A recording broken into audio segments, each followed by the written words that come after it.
How we doing there, boys and girls? Good morning, good morning. How we all doing? How we all doing? What? Some of these watch streaks, oh my lord, you guys are smashing it out the park. Some of these watch streaks are getting ridiculous. How are you more, how is everybody more organised than I am about my own stream? That's crazy. Thank you very much, boys and girls. Welcome in, welcome in. Hope everybody had a good weekend.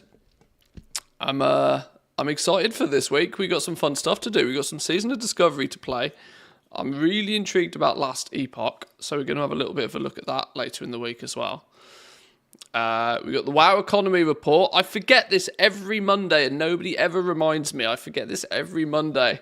On a Monday, I need to take a little bit of a look at the WoW Economy Report. Samadan takes the time and effort to put it together, so I think it's only right that we take a little bit of a look at it on the stream on a Monday.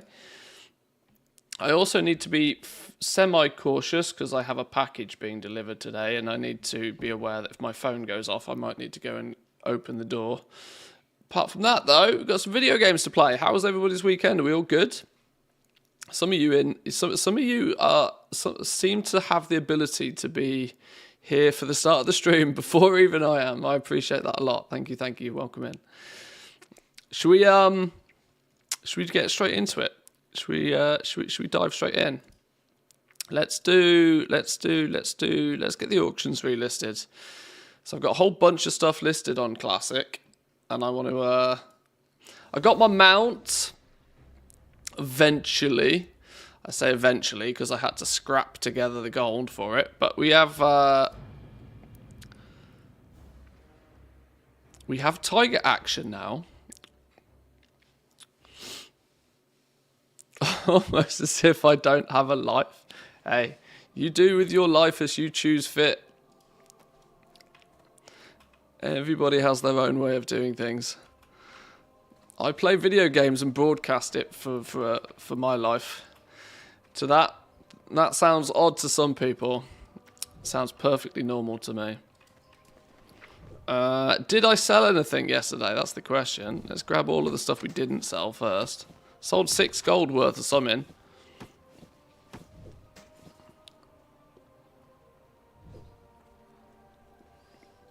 We all know Twitch can't count. I'm always on 2 out of 3 watch streak, never 3 out of 3 or 1 out of 3. Really? How's that possible?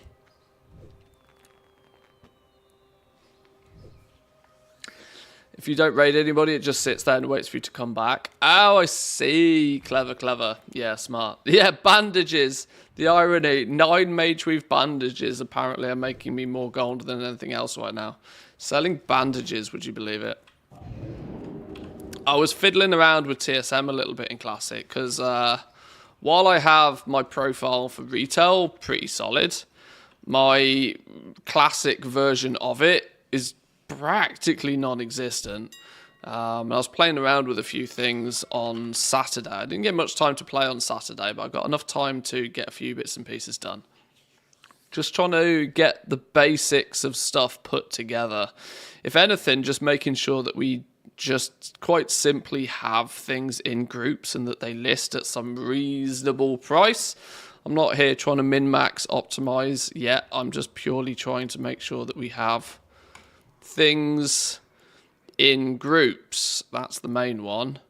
And Classic has so much random stuff that you don't think about. But scrolls, for example, I've never, retail doesn't give me any reason to have things like this. For now, I think they just go in good old. Well, it's not a trade good per se, is it? It's just a miscellaneous. We need a full-on miscellaneous group. Random stuff. Anything in the random stuff group, I will think about at a later date on what the hell we're doing with it. Things like bubbling water, there's no reason ever putting this on the auction house, is there? Surely people don't waste their coin on this sort of stuff. Lady Daisy, welcome in. Good morning to you. Hope you're all well. So yeah, desperately trying to get some sort of order Once we've got some sort of order, we can play around with fancy operations and stuff. But just stuff in groups is my number one. Shadow Gem, that is a mining item predominantly. But it's also... let's just put it in miscellaneous, who cares? In you go. Oh, well, I put Jade in there already. This is mostly... there's no science to this other than if it's something I've picked up off the ground that I know is of value to somebody, it goes in a group, rather than just being vended. What I probably could do is put an operation on this. Let's assume random stuff.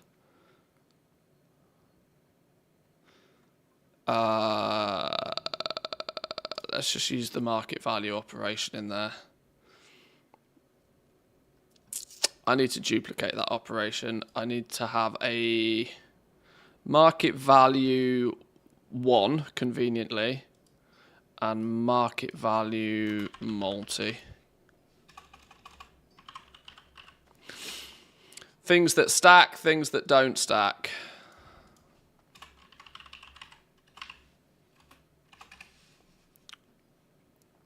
That seems sensible. Much better than last week. Neck and upper back are balked. That's never fun. That's never fun.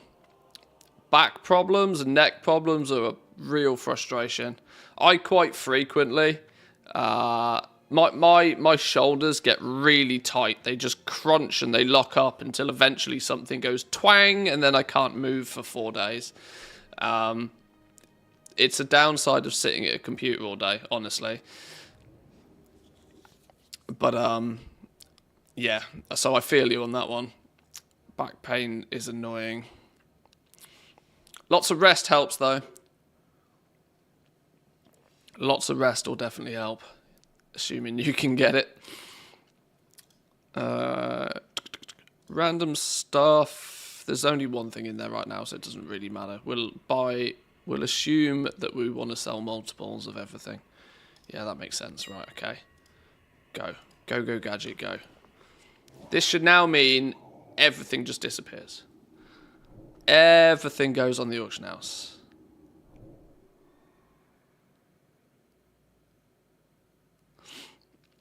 Really recommend weightlifting or any physical activity for that. Yeah, if I'm not being quite so lazy as and when I'm in the gym, I will usually make sure I focus more so on shoulders and upper back, but it definitely helps. Problem is I'm way too lazy.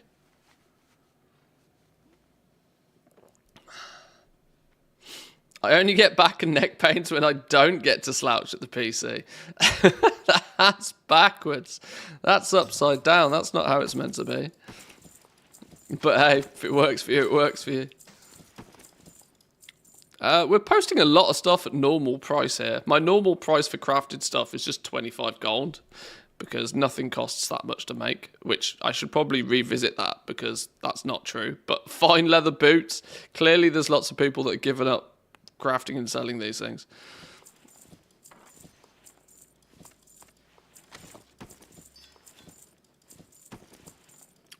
Kind of inflates my total listed values quite aggressively, but hey, I'm of the opinion that if you're the only one posting something, pick a big number and double it. Simple. It's probably not going to sell, but 1 in 100 times that it does sell, you'll be happy that you did it. Bolts of rune cloth. Now, I want to question, how the hell did I have bolts of rune cloth? How is that even possible? One, I've not leveled tailoring. Oh, I know what this will have been from. This will have been from those flipping fishing boxes. I'd have put them in the bank. I just purged. I went on a bit of a purge because I desperately wanted to get the mount and I was not hanging around for it. So I went on a bit of a purge.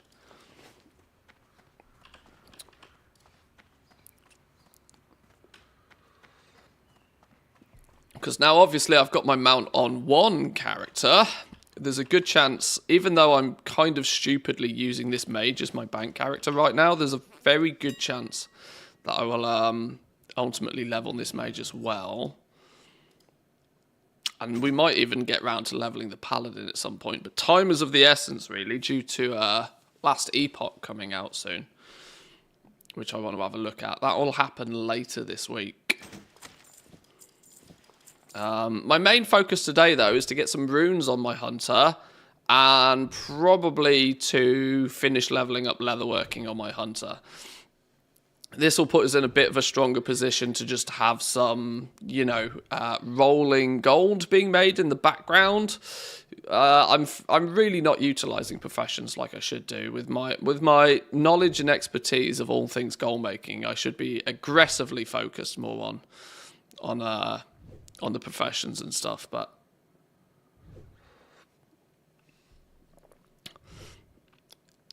is there a way in TSM to do this? If there's a complete list, I list things. If there is a competing list, I list for 12 hours using min or max prices. Else, if there isn't any competing list, I list for 48 hours at normal. Not within one operation, no. Duration is... can you put if statements in duration? I don't think you can. I think, especially not in Classic. You might be able to swindle something more in retail, but don't quote me on that. I don't think so. I think... I'm pretty sure listing duration is kind of what I'd consider a top level.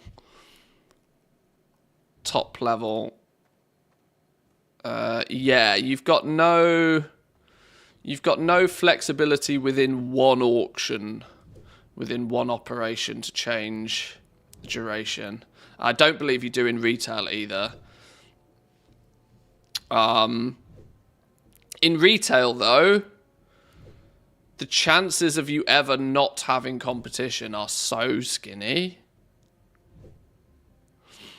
Trying to use 2 operations but can't figure it out. You could...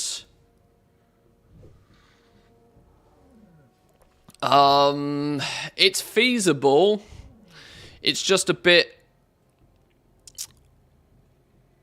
It's a bit scuffed. It's a bit of a messy way of doing it.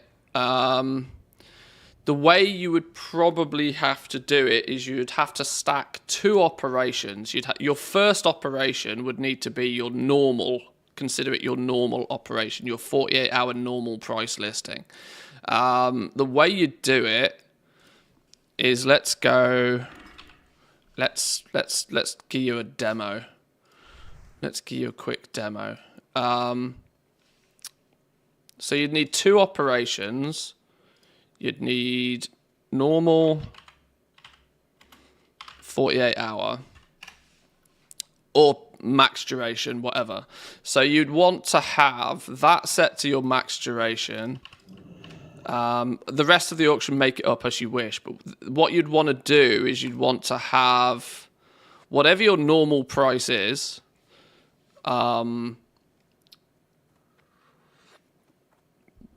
So let's say your normal price you want to be 250 gold. I'm using this as an example, right? If you want your normal price to be 250 gold, what you probably want in your minimum price is to have it set at 249 gold. But then you want to tell it to ignore auctions below minimum. And maximum price 500. So what this will basically do is simulate ignoring basically anything.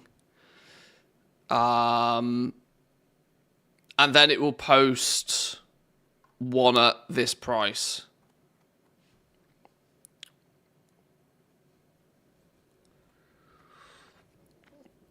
And then you'd have a second operation, which is your, whatever it is, standard operation. And when attached to a group of things, you would stack the 2. So you'd have your normal 48-hour one would take priority. Then you'd add another one, which would be your standard operation after. So what it would do... unfortunately, this would post... There's no way... Your first one of a thing will always post at this price. This is how you can basically say one will always post at this price. And you will need 2 or more to compete, if that makes sense. It's not great, but it's about as close to that as you can get. The reality is just put it all under one duration and don't overcomplicate it, honestly. It's a bit scuffed, and I wouldn't really recommend it. I would see. I guess the theory for that is like, I'm going to assume transmog, right? That you have if you're the only person listing a certain item, then you put it at a big price and just leave it. Whereas if you are competing, you want quicker, faster operations, minimizing deposits and the likes. I kind of see why you want to do it. It's just not really that straightforward a thing. You'd have to have at least 2 of the things in the first place, which if you have 2 of them in the first place, you probably want to be more competitive because you probably want to shift one anyway. Yeah,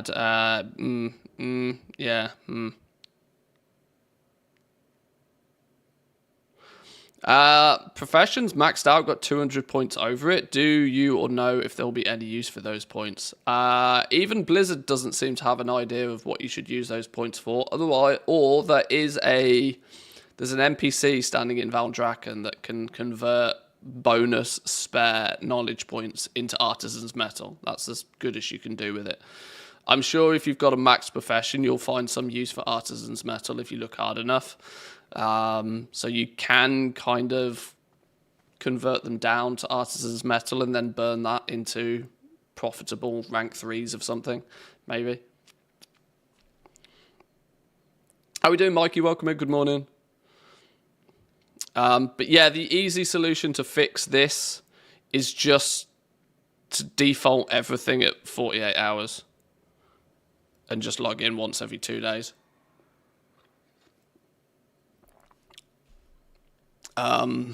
Or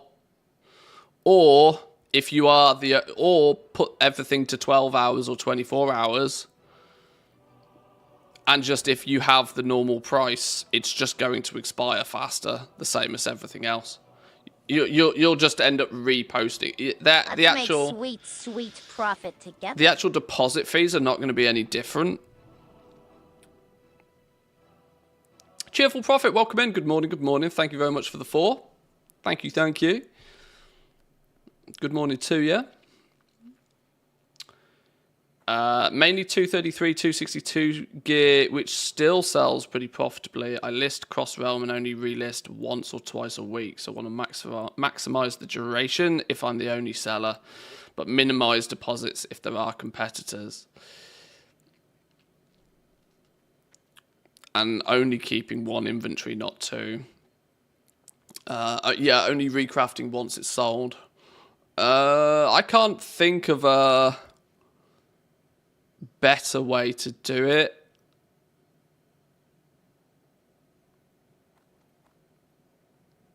Unless you change this.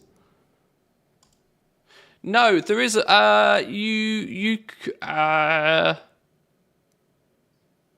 would this still work with just 1 of an item? If the first operation becomes invalid, would it then try and post it? For example, you could actually say, instead of ignoring auctions below minimum, you could just say,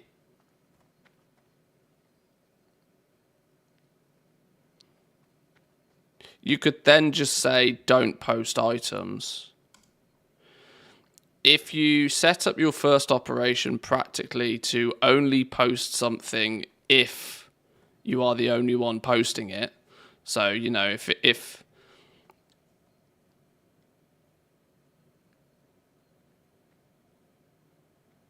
I just don't know if I don't use stacked operations often enough to fully know, but test something like that. Test it so that if the first operation basically fails, it fails to post anything, during an auction scan, will it then jump to operation 2 and see if that qualifies, which it would in theory then, yes, qualify, because it would be your normal operation because there's competition. That might actually be the trick there. But like I said, I don't know if when you go to the auction house and do a scan with only one item in your bag, whether it will look at the second operation because the first one's failed. I don't know. Or whether it might just skip that item completely. Failing that, ask Gumdrops. Because in turn he can ask the TSM guys and give you a more accurate answer. But I think it's feasible. It's a logical reason to want to do it, at least.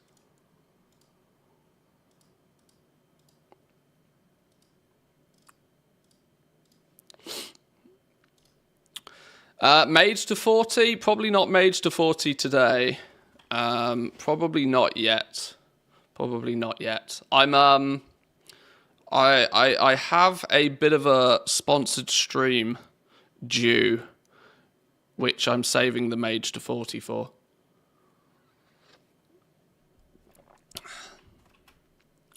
More to come. More info to come soon. Right, was that everything in the mailbox though? Are we up and ready? Have you seen the Deep Rock Galactic Survivor game? Negative. I've been if it's any news from over the weekend, I am blind to. I spent most of the day yesterday watching the UFC, and I took the wife out for lunch. Lazy Sunday morning, took the wife out for lunch, and then I slumped in front of the TV and watched the UFC all day. That's literally all I did yesterday. And Saturday, not much more, honestly. Take a little look at it. It's like Vampire Survivors. People have been playing it on Twitch, only $8 on Steam. What's it called?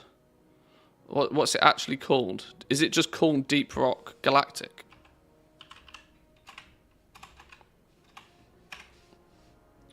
Deep Rock Galactic Survivors. Okay, so it's clearly a rip-off. Sure. I should have Steam open already. Where's Steam?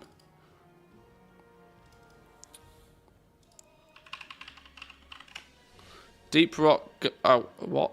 How can there not be any search results? There was about 20 things in the list there. Deep Rock Galactic Survivor. This one. How's that different to Deep Rock Galactic? Supporter pack.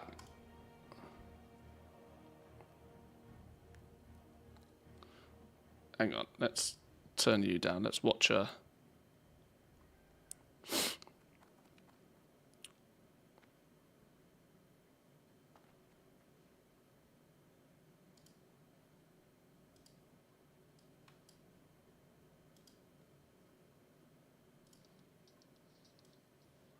Oh, you guys won't have audio for this. I don't think you need audio for this anyway.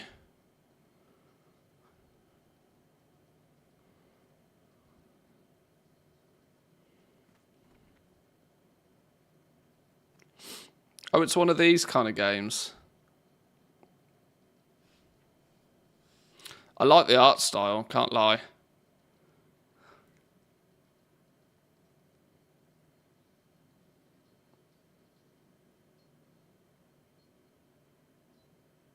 Danger, Darkness, Dwarfs. Ha! Okay. February 14th, Steam Early Access. Alright.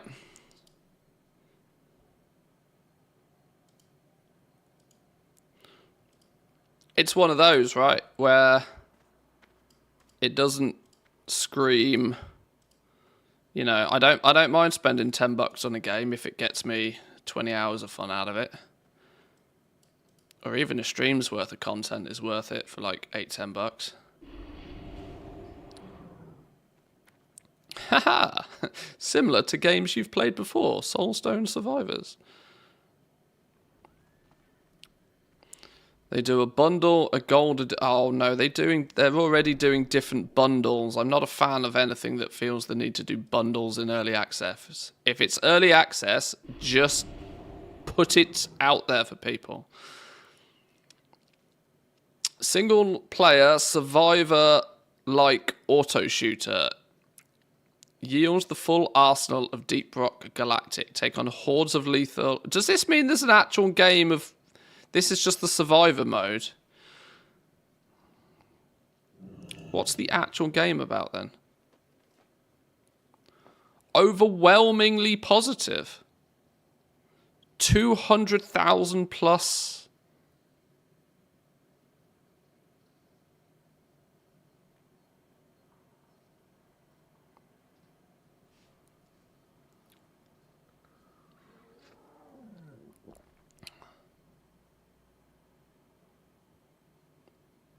Oh, wait, hang on. This is Coffee Stain. This is the same people that publish Satisfactory.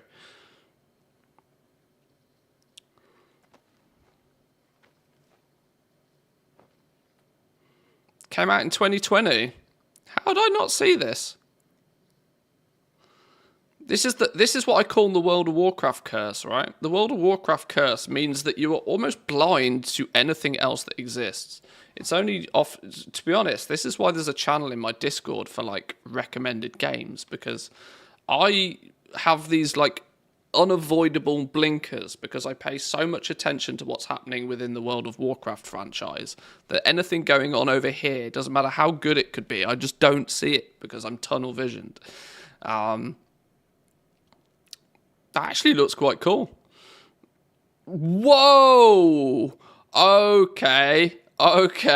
What the hell? There's some DLC for this available. Sheesh! Dominator pack, supporter pack upgrade, biohazard packs, robot rebellion packs. Oh, dear God. Is it on Game Pass? Is it on Game Pass?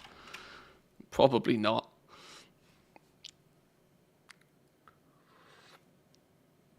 With that much DLC, I'd rather play it on Game Pass. Deep Rock. Oh! Hey! There we go. Well, there we go. That might be worth a little bit of a look at. Should we just install it anyway? Just install it anyway. We can have a little bit of a play. Included with Game Pass. One of 3 editions.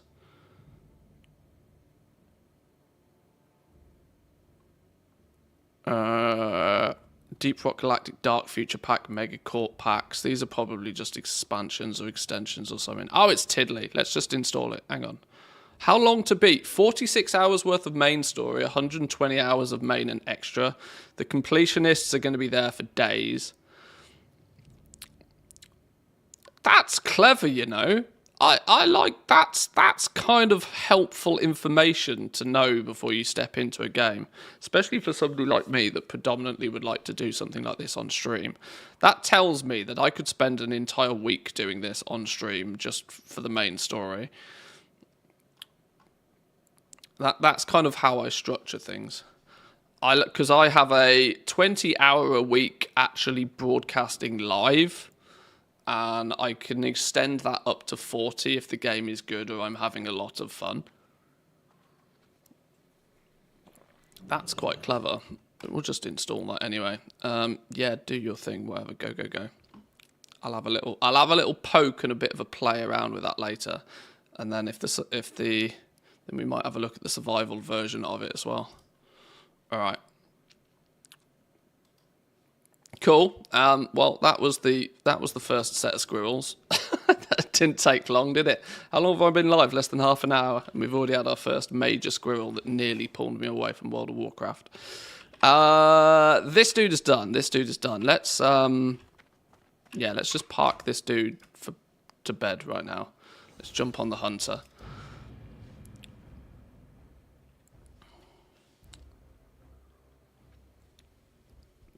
I think skinning is maxed. Oh, all the noises.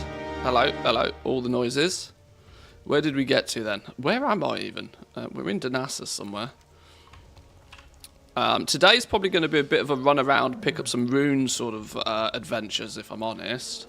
Wow, I am rich. I'm rich, boys and girls. Oh my god. money bags over here. Sheesh. That's what happens when you spend all of your gold on a shiny tiger. If you're watching on YouTube, you may have seen the thumbnail for in an art style similar to my current character setup. That was the theme of the art for today's thumbnail, at least. So we are rolling in style now. 2 tigers deep. 2 tigers deep and poor as a sausage. Probably need to look at doing something with these boxes. I am, reputation-wise, we are honoured, so we're on our way to revered. Now, the reality is that this is kind of mostly pointless because it doesn't really give me anything I want. There's this one rune I could buy. I don't have the rune of Serpent Spread.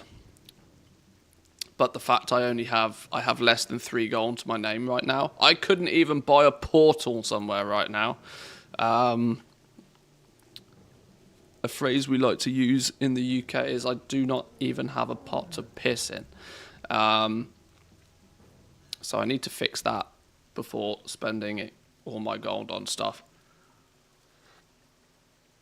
My theory here is that now we've dinged 40, the sensible thing to do is to get a bit of, run around, do a bunch of quests, spend an afternoon just cleaning the map a little bit of quests, because now at 40, each quest is going to give me a couple of gold apiece, so just bang them out, pick a zone and just get rid of all of the exclamation marks in the zone. I probably have, actually, in my quest log, just from leveling up, a whole bunch of stuff I can just go and turn in and hand in. We have a bunch of stuff we can go and turn in anyway. We just need to actually do it. Cleaning the quest log out might not be a terrible idea at this point. Some of this stuff is going to give me a couple of gold apiece each and every time now. Secondly, professions. Where do we stand with all of the professions? Let's have a look. Where's the it's in skills, isn't it? 217 out of 225 for leatherworking. So leatherworking's nearly done. Skinning's 225 out of 225. Cooking we need to level up.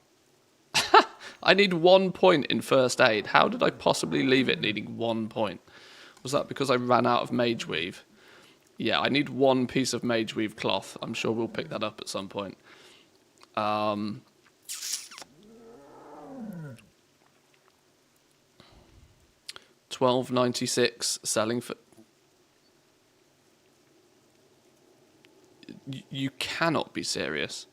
It cannot possibly be profitable to just buy mage weave, turn it into bandages and sell it. Surely not.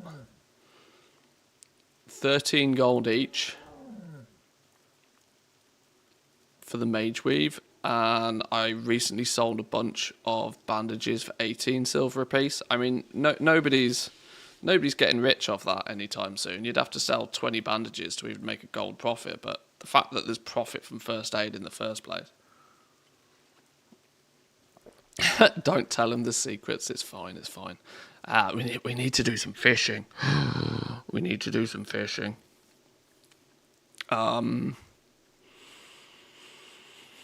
We need to do some fishing. Fishing is a slow burn. We could wombo combo fishing and cooking, though. This is often the thing. You wombo combo fishing and cooking. Because you fish, you cook your fish, and get your cooking skill done at the same time. Plus, there's all the runes. One thing I never did on my hunter, I never ran around and picked up all of the runes. I still have only 8 out of 18 runes. There's 10 runes for me to collect, so we might need to run around and pick up some of those as well. Just, to say that we kind of have access to everything. You can do fishing and cooking in Booty Bay. Go up the coast for schools. Now you have your mount. You'll run into raptors, murder them for the eggs meat. That's what I did for a bit. It's probably not a bad idea. Yeah, with the mount, you can kind of you can get away from dangerous stuff. Oh, hang on, the wife is calling. This could be because there's a parcel about to come. Hang on.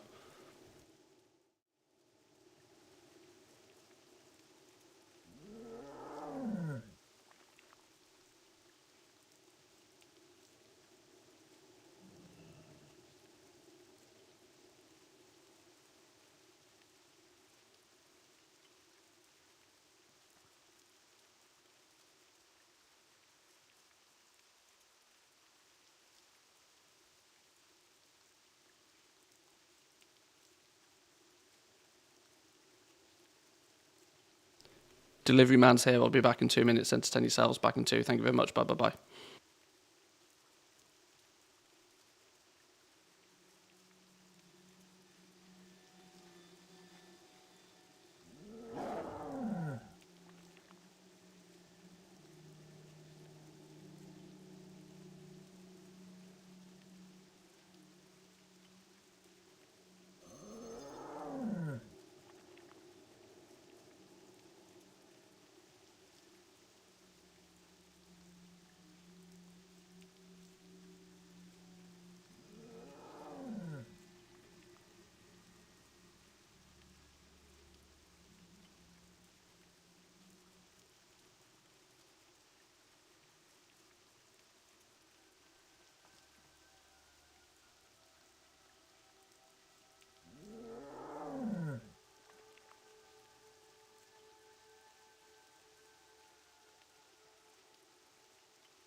Oh, okay, we're good. We're good. Right, hang on. Hasn't ad literally just started? Oh, flipping out Twitch. Unbelievable. No, so get down. Sorry, I had to go. My wife was in a meeting, so I had to go and answer the door.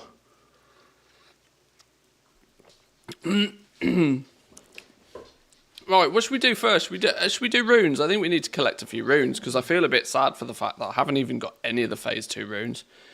What did the door say? Well, the door turned up with 2 hoodies. I ordered some hoodies. Hang on, let me make sure that I do not dox myself here. No. I ordered my... Oh, okay. Yeah, the camera's not going to pick this up. I ordered myself some Sidemen clothing merchandise. Would you believe it? Would you believe it? I'm a big fan of the Sidemen, boys. And I needed some new hoodies because I have come to the conclusion I wear that red hoodie. Well, I've got 2 red hoodies. I wear them far too often.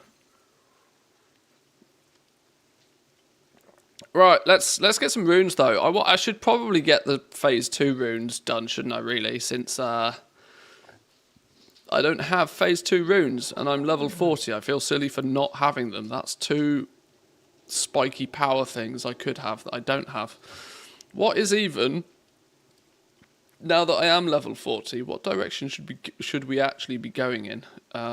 let's take a little bit of a look at... not that one. Hang on, I've broken things. Where's my other window gone?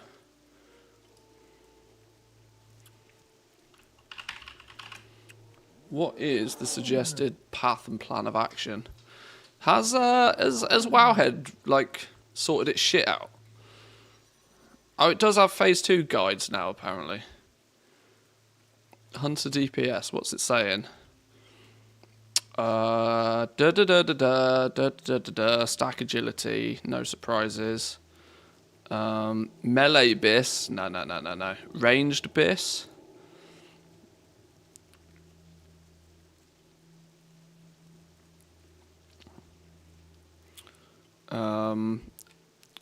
We're not going to have bis gear just yet, but what about the runes? Body armor type, shoulders. Oh, this is good. We can take a little bit of a look at this in a bit more detail. Actually try and focus on getting us some gear. A rune's going to be on this list here somewhere. Jewelry, trinkets, weapons. Runes, hunter class runes. Updated 6 days ago.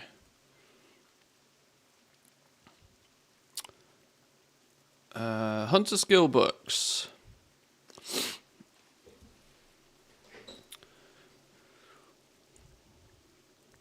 Okay. Aspect of the Viper. Oh, hang on, here we go.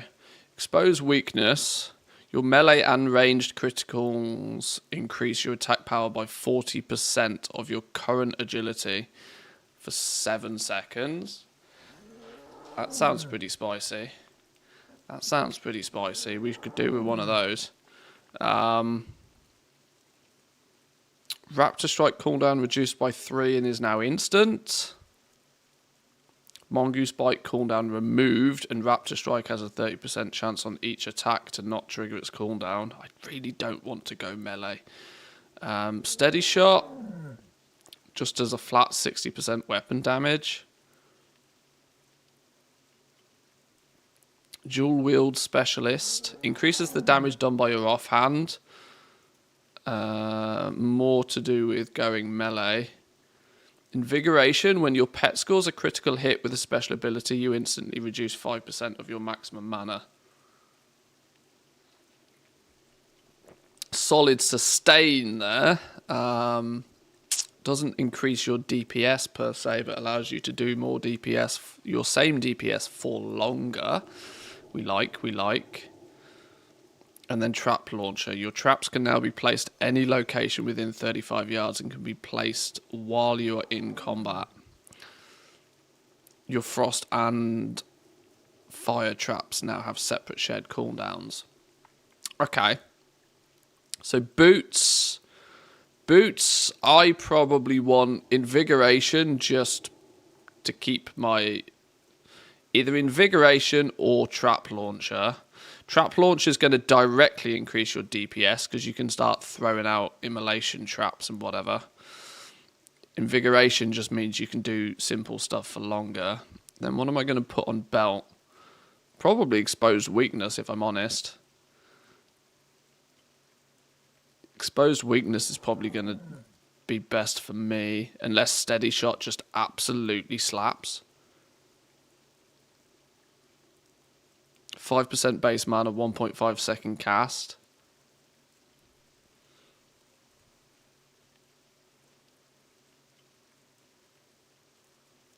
Well, I guess we can go get them. Exposed Weakness, where do we get this? Zygor, be my friend here. Where's my Zygor guide at?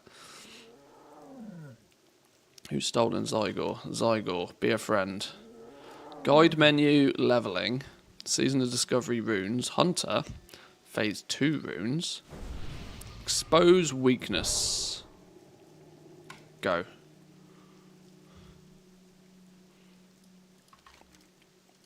Where are we going? All the way down here.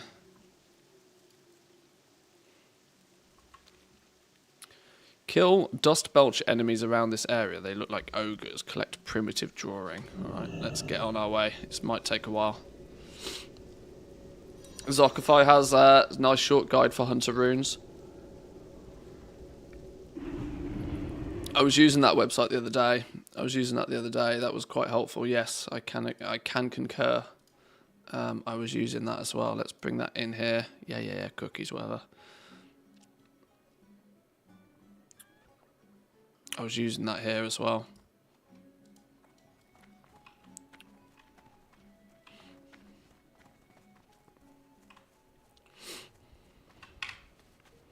Seems silly to get on your mount, which has a 3-second cast, just to like run here. But when you got it, you should use it, right? That's the theory. Light, where would you like to fly to? To there, apparently. Right, let's fly. Right, I'm intrigued. I need to see if this hoodie fits. Time for a little test-a-rooney. Let's first start off by taking off the first hoodie.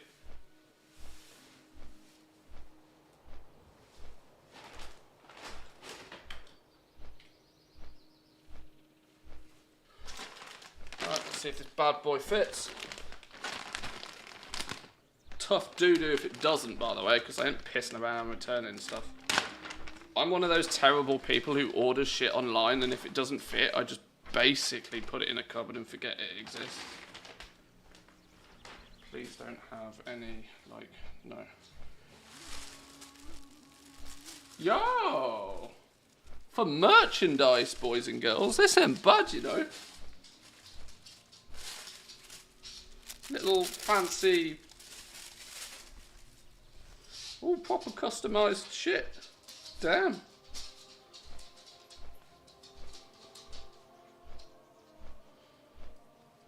Yo, these boys don't mess about. They got the merch game on point. That's a fancy ass little clip.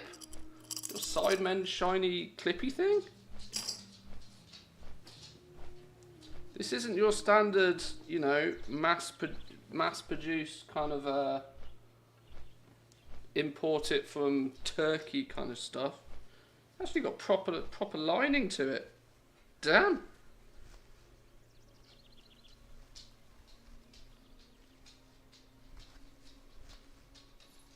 Made in China, mine still, but isn't everything. Isn't everything. Right, rep the merch. Hang on. Ugh.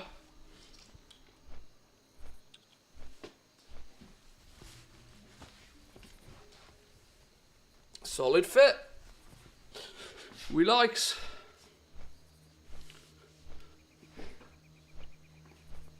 It's probably not going to work very well with headphones, unfortunately, but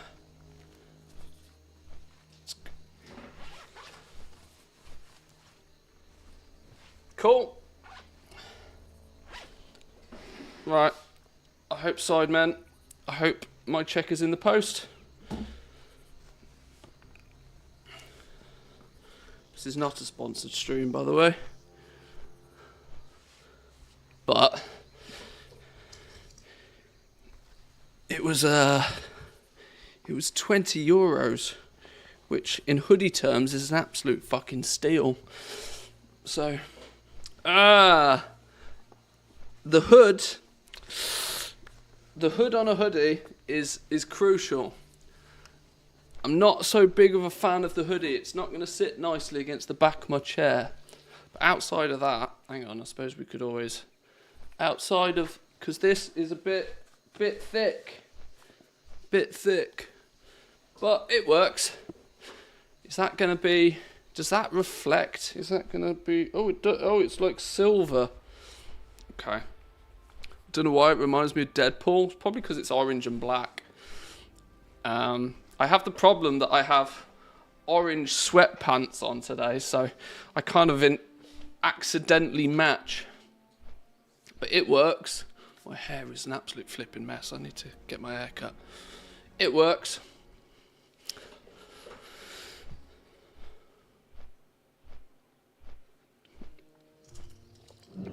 I'm pleasantly surprised just how non-merchandisey it feels. It feels actually like a legit well, maybe they are what you'd consider a legit clothing brand. The sleeves are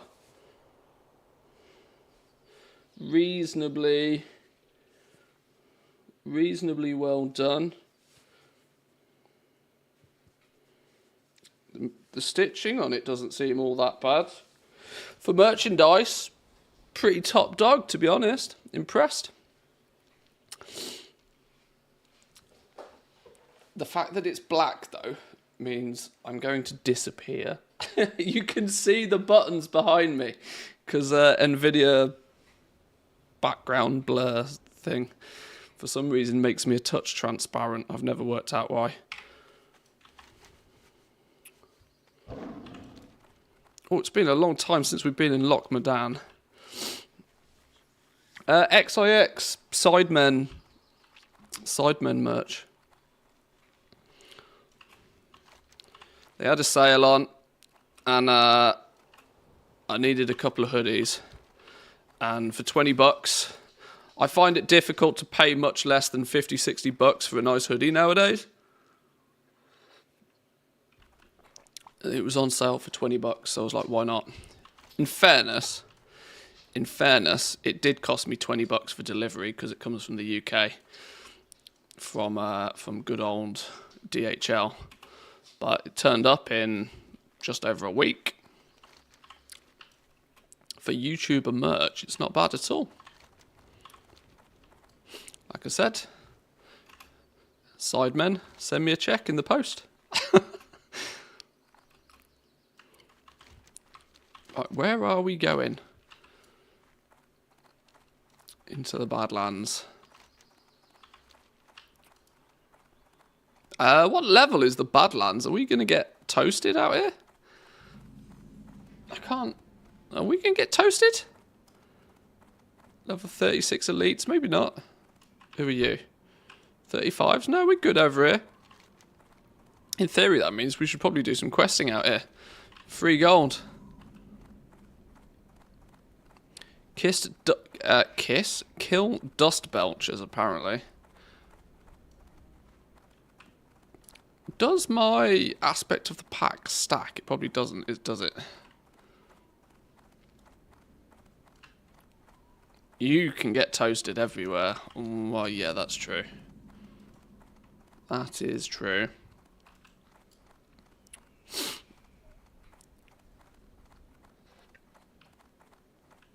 And there's a new Deadpool film coming out, actually, by the way. Maybe that's why it reminds you of Deadpool. Didn't Deadpool 3 trailer came out a few days ago, didn't it? I saw something about that. I didn't see the whole trailer. Hang on, I've actually got a quest to turn in here.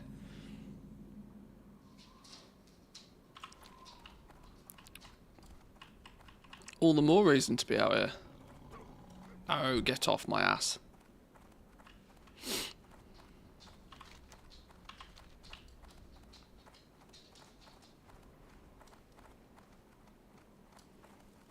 Loktar, Fizzle sent you? Well, that changes things. Of course I'll help you. Fizzle and his brother are two of the few people who don't want me dead. So Fizzle wants to make pistons, eh? Pistons strong enough to take whatever stresses he has planned. And if I know Fizzle, then this new car of his is a volcano on wheels. I'm not out here just to stay away from people. Now his voice has changed. There's a wealth of metal in the Badlands, adventurer, if you have the guts to get it. The metal's called Endurium, and as luck would have it, it is rumored to possess high resistance to heat and stress.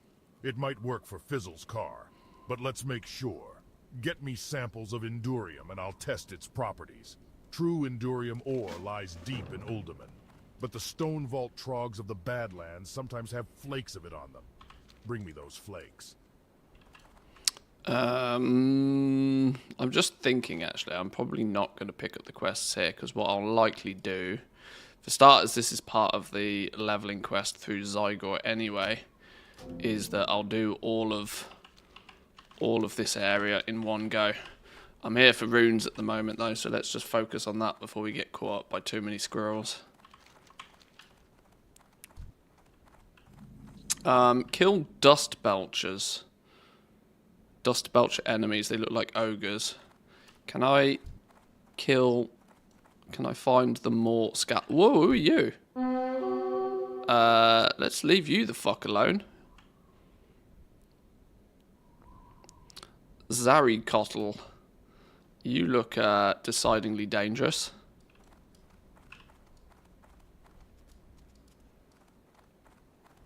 You are looking very dangerous. Can we take it? It's a question mark question. We can't even hit it, never mind take it. Let's be sensible here. It's a rare version of the giant buzzard. Yeah, he looks a bit, we might have problems with that. Hang on, let's go you. Where's you?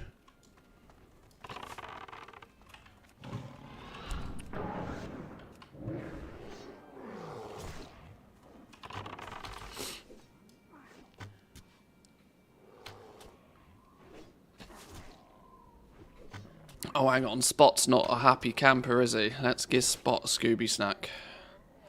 Make sure you're doing maximum DPS, please, fella. While you're nomming. Primitive drawing is what we're after. Why are all of these so big and this one dude is tiny? Why are these fellas wham and this dude is tiddly? He's literally half the size. What's going on here?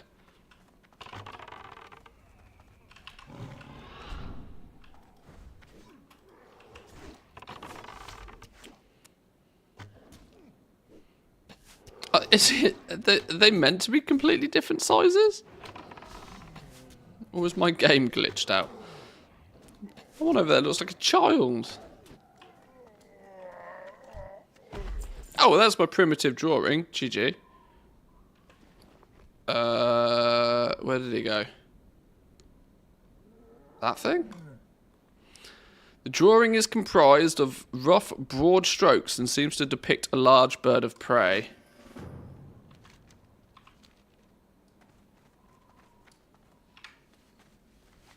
You got something against midgets and... No, I haven't! And I'm not entirely sure that's politically correct terminology nowadays. Subards, how are you doing? Welcome in. Good morning, good morning.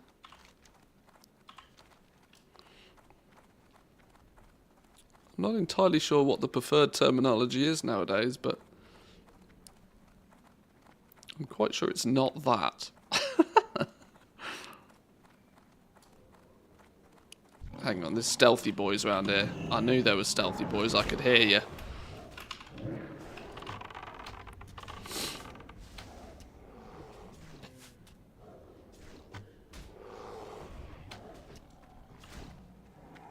Free leather all the same.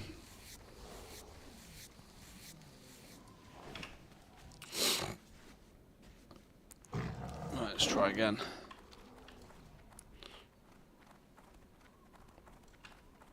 So we've got to go find Hemmet Nessingwary. Turn this into... What did the thing say? Or what's the quest called? Terror of the Desert Skies.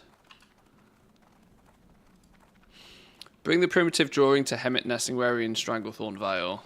The drawing is comprised of rough, broad strokes, seems to depict a large bird of prey. Despite the simple composition, the artist clearly views this creature with fear and awe. An expert on big game could likely tell you. I'm not vertically challenged, I'm a horizontal champion. Doesn't that just mean you're fat? Short and fat. Is Alderman possible now? Level 41 to 51. Are people running Alderman? I guess they probably are, right?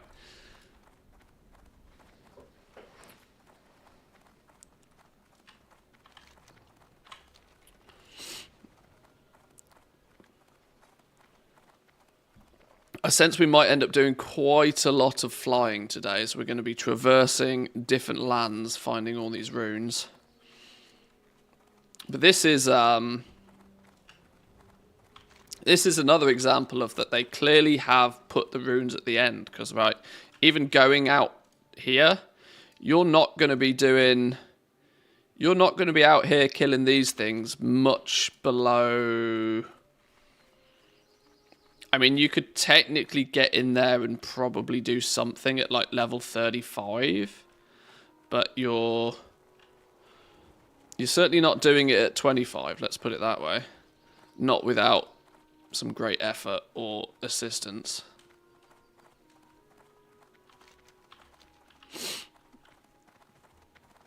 So in a way, I don't feel bad that I haven't done this yet. Because I probably wouldn't have been able to much without being level 40 anyway.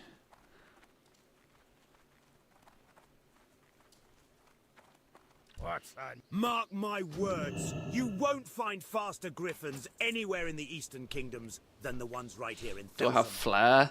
No, I've real slacked. Hard slacked on runes on this dude. I have 8 out of 18 runes, so I've hard slacked. What I should probably do actually is let's update add-ons while we do this. Oh, the skill flare, not even the rune. Yes.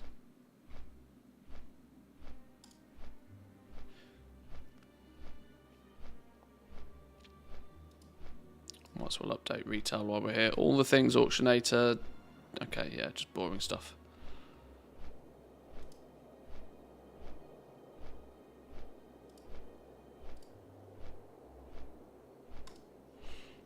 Yes, I do have flair. There's a rune near Nessingwary's camp that requires flair. Might as well do it whilst you're there. Okay, handy, handy, handy. Yeah, it's cool that Zygor's got these little guides, but it'd be nice if there was just collect guides, collect runes kind of quest line with its, you know, all Zygor's tracking.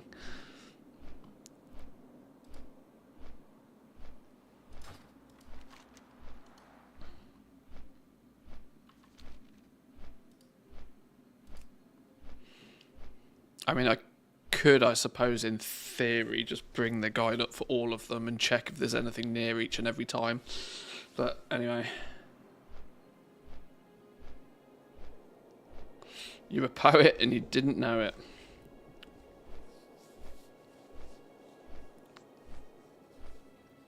Has our little game installed by now? It should have, right? Yeah, there we go. Deep Rock Galactic. This is one of those where I worry that if I play it on Game Pass and like it, I then might have to buy it on Steam again so that I can get... Although, to be fair, I really do not want to be buying like $1 bajillion of DLC for another game.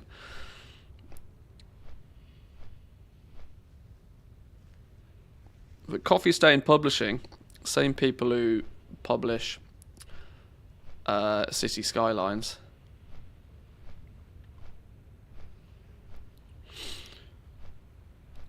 why would you buy it on Steam if you like it on Game Pass? Because Game Pass often only provides you the base version of a game.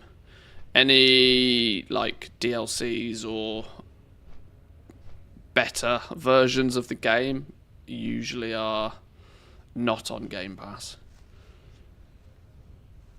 You get 20% off it with your Game Pass, or I just find a code from somewhere on Steam. We'll see. I might test that out after stream today. What kind of add-on that we can see the XP bar? It's not an. It wasn't an add-on. It was a weak aura.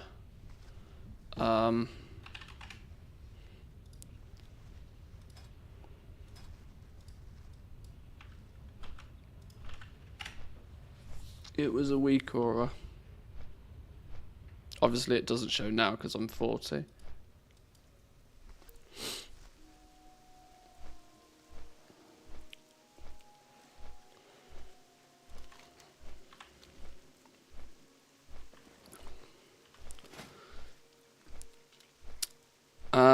I think I've got, realistically, everything I need. Yeah, we can continue to make thick armor kits if we want to push to 225 for leatherworking. What I haven't done with leatherworking is actually pick up a bunch of the other recipes. There's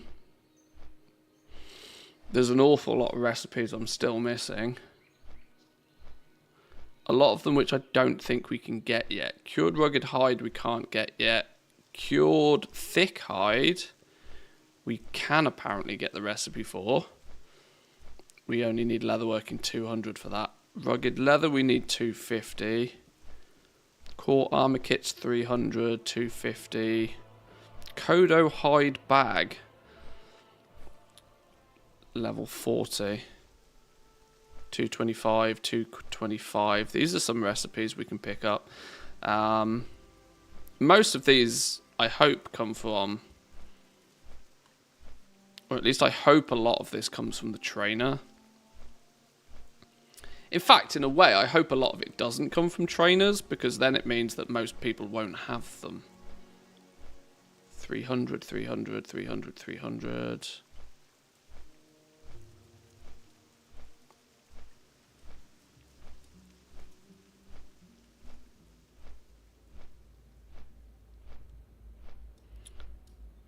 A lot of this we won't have access to yet.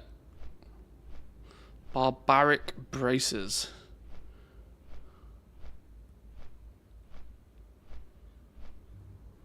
Limited quantity one.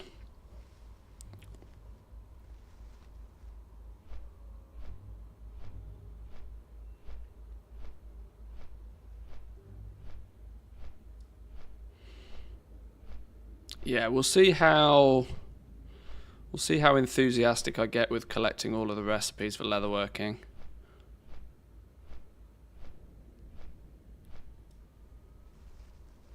I think if we want to make actually any reasonable gold via crafting, you are going to need to have the recipes that not everybody has. Everybody has trainer recipes. Competing on trainer recipes is borderline pointless. It's going to be skinny profits. Even if there's not many people that want the other stuff, just by proxy of the fact that not everybody will have it, often means that it will at least be a touch more profitable. Maybe, possibly. I'm not sure just how valuable crafting is going to be, though, since in Phase 2.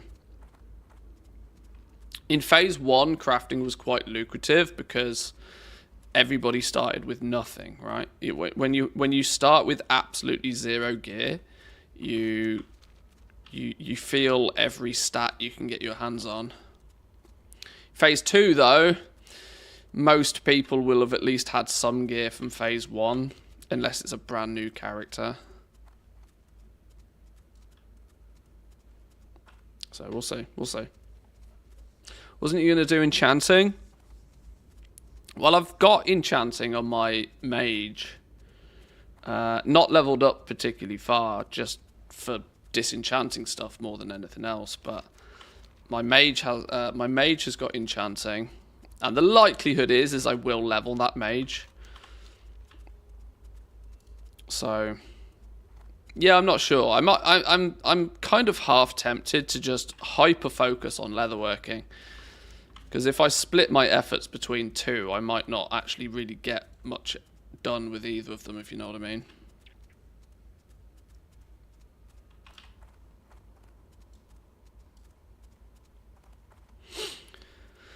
Now it might be that people level their alts and will buy some leveling gear. They might already have gold to spend for it. That's true. That's true. I guess in a way, I guess it's how you look at it.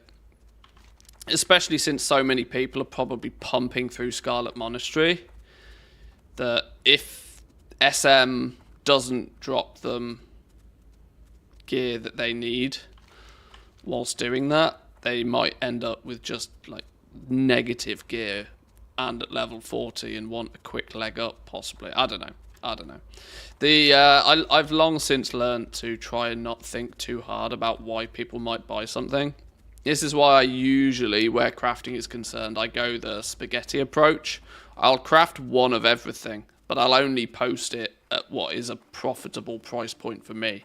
If I'm not competitive on it, well then so be it. if it doesn't sell, then, well, I'll cover the cost of it. But the things that do sell and then sell repeatedly covers the cost of all the stuff that doesn't sell, if that makes sense. But it means the market sort of dictates to me what's popular and what's not. I don't have to then try and work it out. It's not the best approach, but I always tend to think where crafting is concerned, putting all your eggs in one basket is just as risky. Oh yeah, I forgot your mounts don't swim, do they?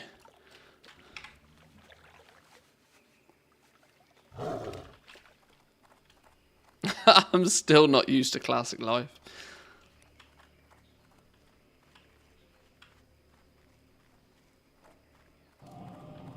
No. Keep your feet on the ground. See you soon. Be good.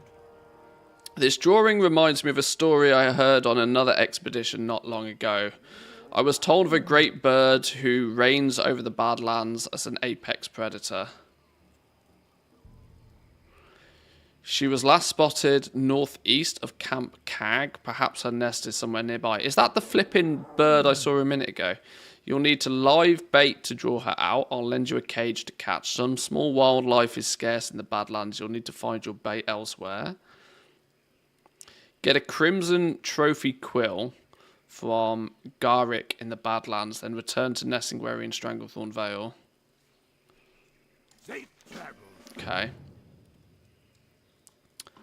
I was also told there's another quest around here somewhere. Let's just load up a bunch of the guides. Leveling, runes, hunter, phase 2. Dual wield specialization, Stranglethorn Vale. The likelihood is I want exposed weakness for my belt. And then I probably want invigoration for my boots. So they're the two I probably want. So we'll do what we need to do to get those, but then we can also load up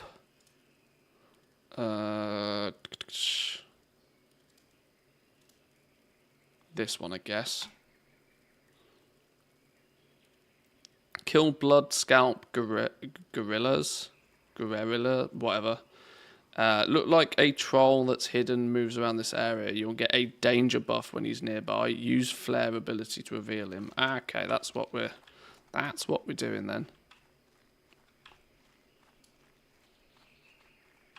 Yoink. Oh no! Oh no, skinning is now double slow. Because I've got a 3-second mount up time. Then the time of skinning as well.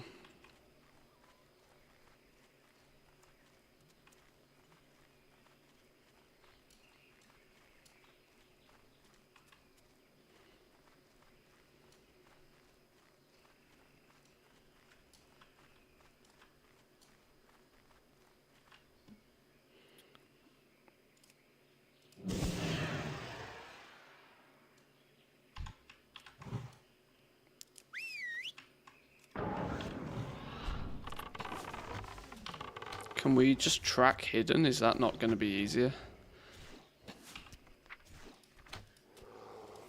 That's probably in survival, isn't it? Track hidden.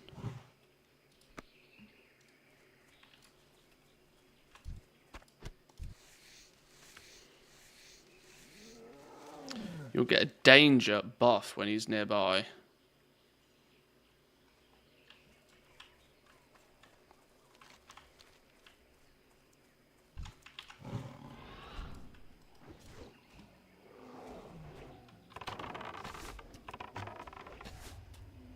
Short distances, aspect of the cheetah might be even faster as a hunter.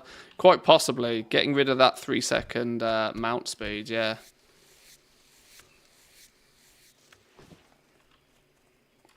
Well, if we get a buff when he's nearby, surely we just run around until we find the buff.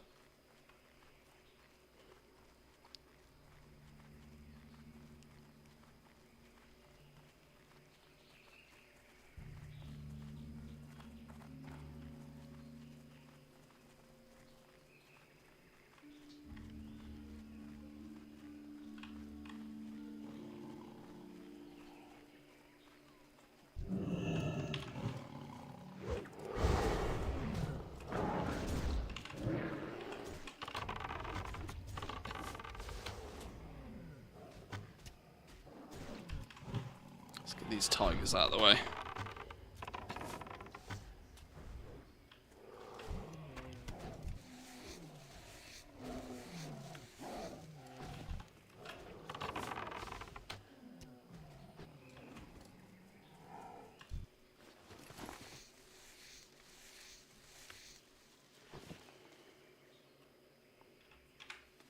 Use flare to reveal him.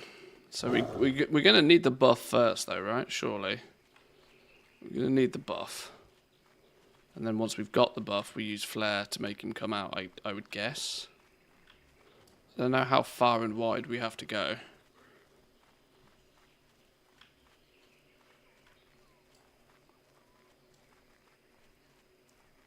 Isn't this also where the big panther is, the elite panther spawns? Oh, not the panther, oh, well, you. You're dead.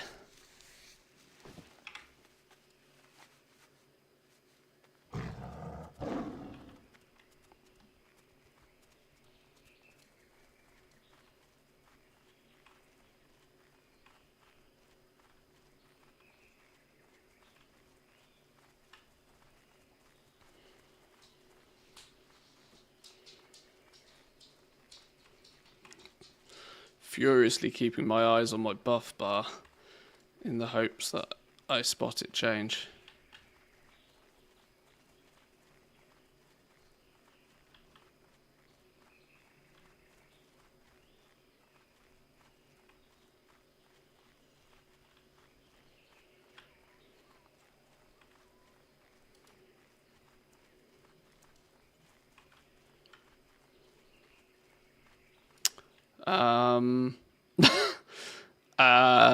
Okay.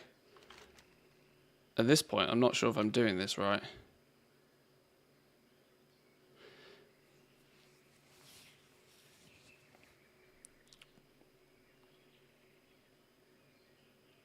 Hidden and moves around the area. I'm tracking hidden targets.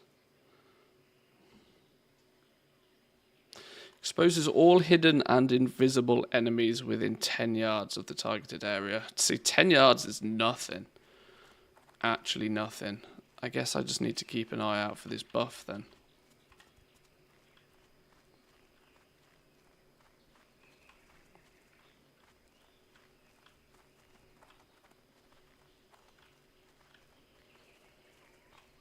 How close do I need to get to him though before this buff is going to pop up?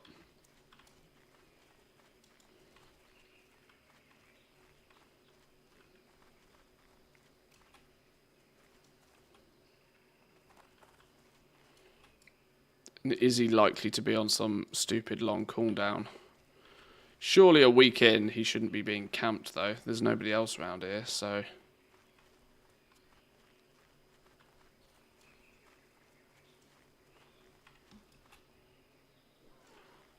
Also, is Zygor accurate enough with the location? Huh? What dismounted us?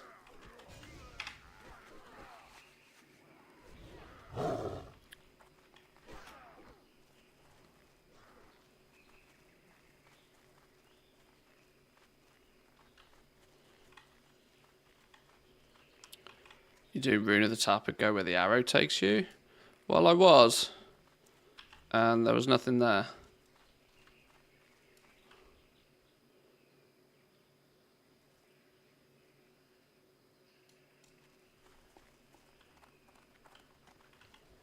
Zygor's saying it's round here somewhere.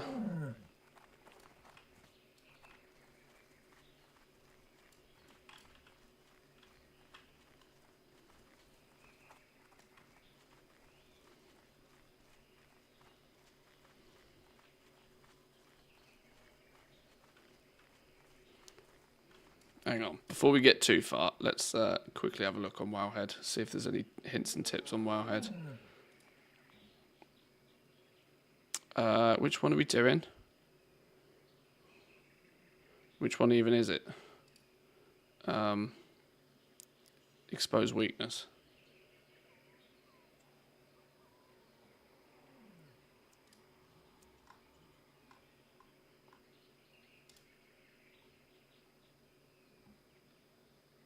Wait, what? No, hang on. No, that's not right. Which one are we doing? Dual wield specialization.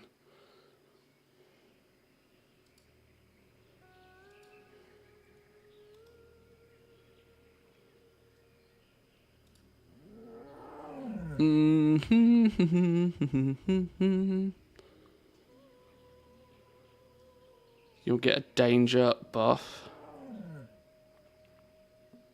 Use flare to reveal the dude. The NPC wanders, so you may not discover it on your first cast of flare. Kill it, loot the rune. Okay.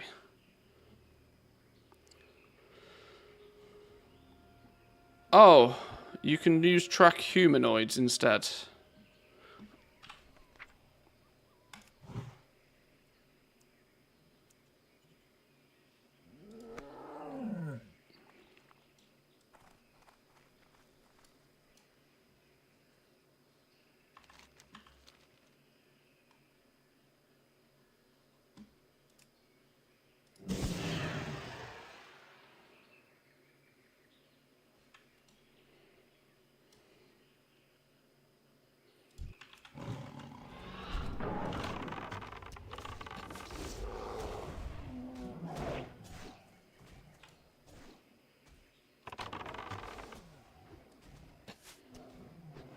If he patrols, maybe it's just a bit of a waiting game.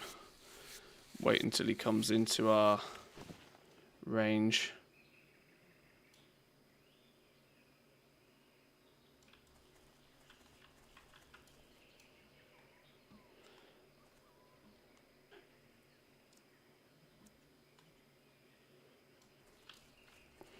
We've not had a danger buff though.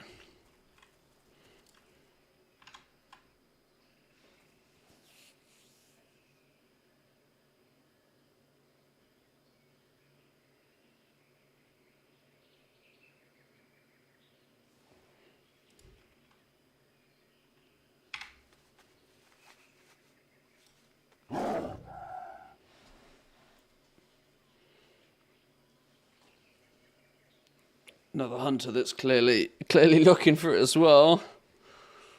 Everybody's got these spotted leopard things. I've seen a bunch of hunters with spotted leopards. Clearly indicates that there must be a leveling guide out there telling people to get them. Yeah, somebody else that's clearly looking for it.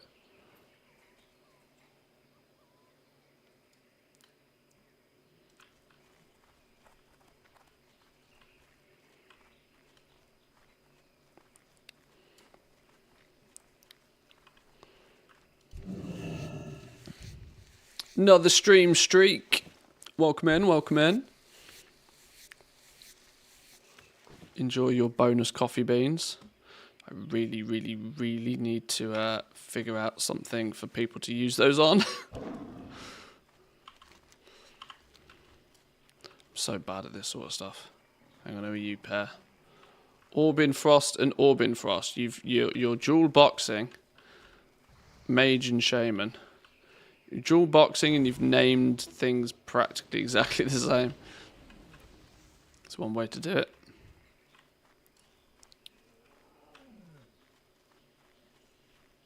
Translucent push-ups. I'm not doing push-ups on stream, you got to be mad.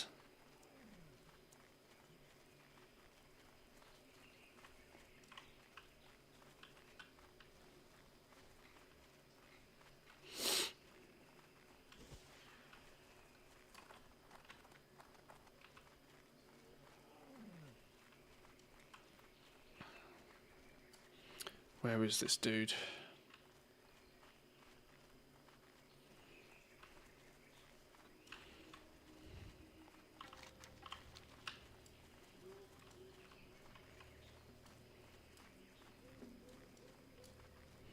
Yeah, regarding like stream like coffee bean perks, I need to think up a few things that are, what's the right word for this? Content agnostic. It's probably not the right word, but it sounds clever, doesn't it? In other words, I don't particularly want them to be World of Warcraft related things. We can probably have some that are World of Warcraft related, but of course I don't play just one game. So I don't want the stream rewards to be particularly focused towards any single game, but then I need to figure out other things. You know, it's not uncommon to have like, you know, pick a mount or change transmog or something like that. But as long as it's not a hot tub, yeah. Yeah, no hot tubs.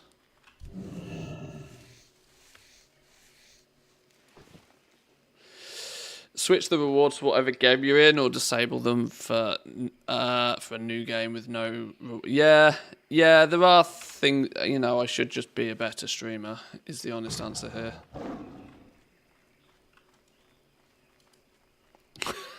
Plunge pool. Oh, that's funny. You'd have to be at least a million coffee beans for plunge pool.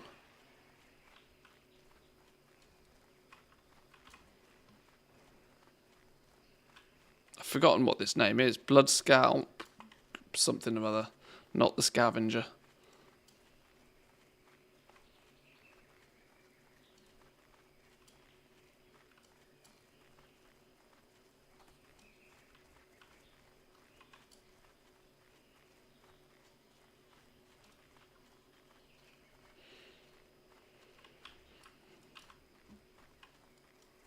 A collective community challenge. That worries me because you guys have been racking up coffee beans for way too long. Way too long. Some of you guys out there are in the 6 figures, I'm aware of that.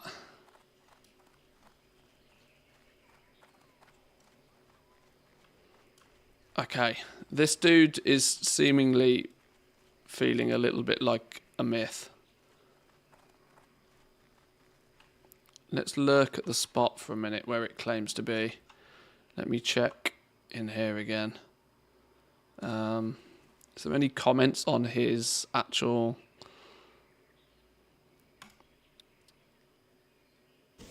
Does anybody know the spawn rate? It's really bad, no doubt. Spent literally hours on this stuff and thinking about cancelling sub.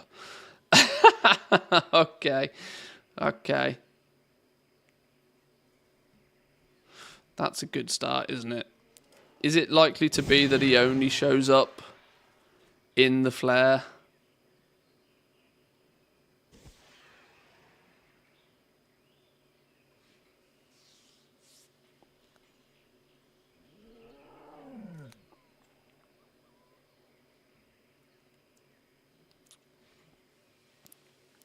I might be Liam Neeson, I'll find him for you.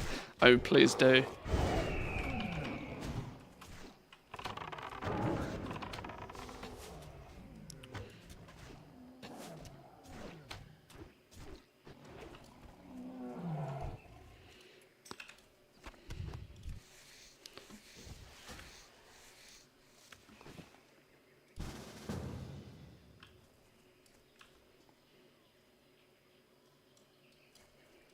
Let's invite this guy. Oh, no, we can't invite that guy, can we? Because he's Horde.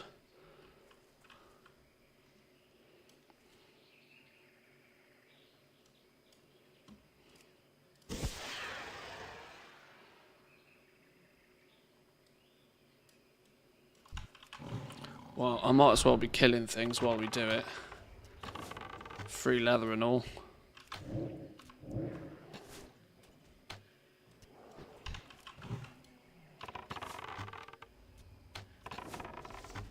Oh, he's there. He's there. Did I get... Son of a bitch. Okay. Well. Considering I've seen him spawn here. Let's see what his respawn is.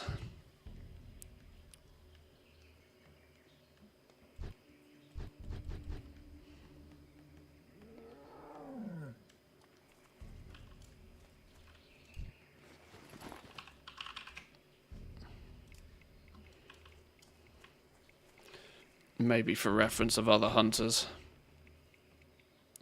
Stamint.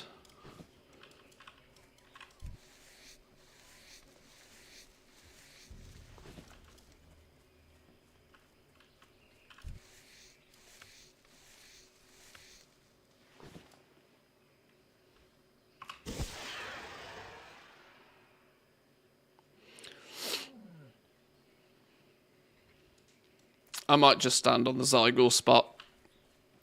Maybe the Zygor spot is a spawn location. I mean, I guess that's... Oh, there he is! There he is! Well, his respawn time is easy peasy. Easy business. Less than a minute for him to respawn. Less than a minute. Boom. They haven't even got an icon for it. Lazy sons of... Where did it go? There it is. Rune of the Scrapper.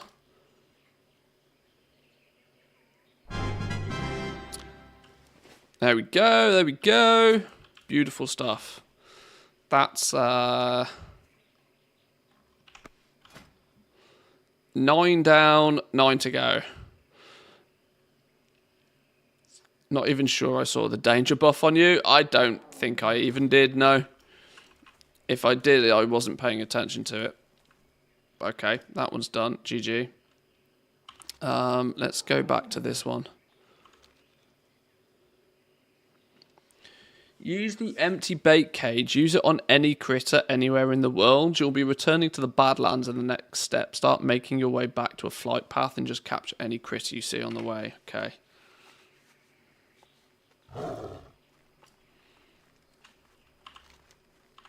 Capture the critters. Capture the critters. Diddle diddle diddle diddle diddle.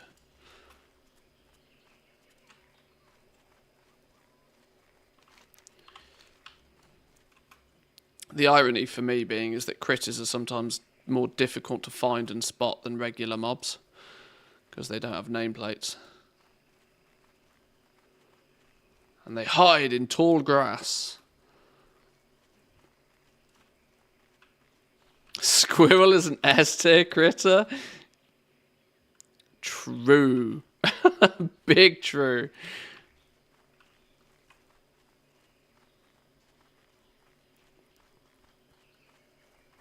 At the moment, I'd happily take any critter.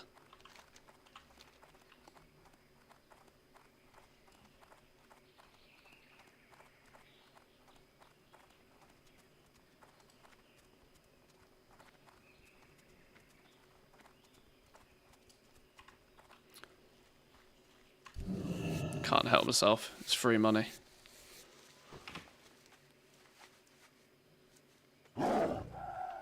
Tracking beasts will also track critters, right? Or is that not a thing?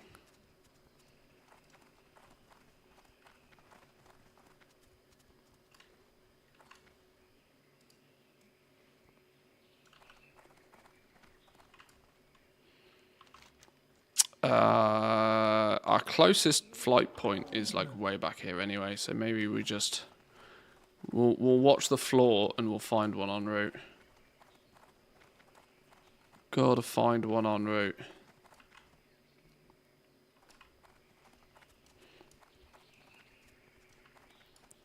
Finding it hard to get into Season of Discovery without knowing what will happen to our characters at the end. Well, I suspect they will just disappear in a way. Additionally, there's a good chance that they just... in fact, that's a very good question. I have no idea. I can see why it's... Because in an MMO, kind of the core concept really is that you put time and effort into a character. The one thing I will say is that Season of Discovery, we are only in Phase 2. Phase 4 is likely to be the longest, because of course then people will get to 60. I don't strictly know what plans they will have. I think they're kind of playing it by ear, if I'm honest. I don't think Blizzard even really fully know what they're going to do at the end of it.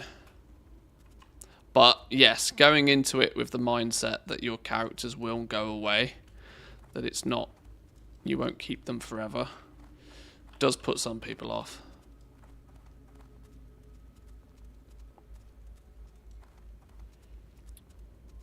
But much like classic era servers, they might just keep the servers up and running. But the question then becomes, is anybody going to bother playing on them? So, yeah.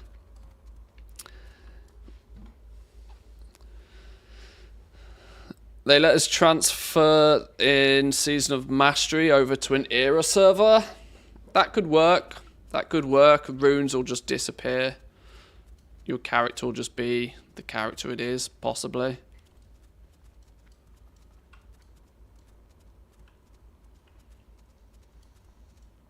I mean, some people have even quizzed whether we'll end up, you know, with like a Burning Crusade version or something.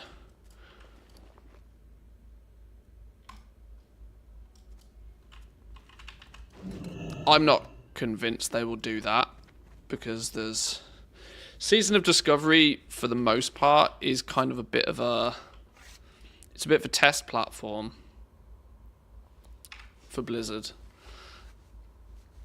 Allows them to test things in an environment where there isn't strictly that need for balance and that need for permanence and that need for consistency. So it is kind of core to the game mode that it has an end, I think. Which is why I don't think they'll just continue rolling it through TBC. But who knows? If they can make money out of it, they'll do it. Let's put it that way. If they can make money, they'll do it.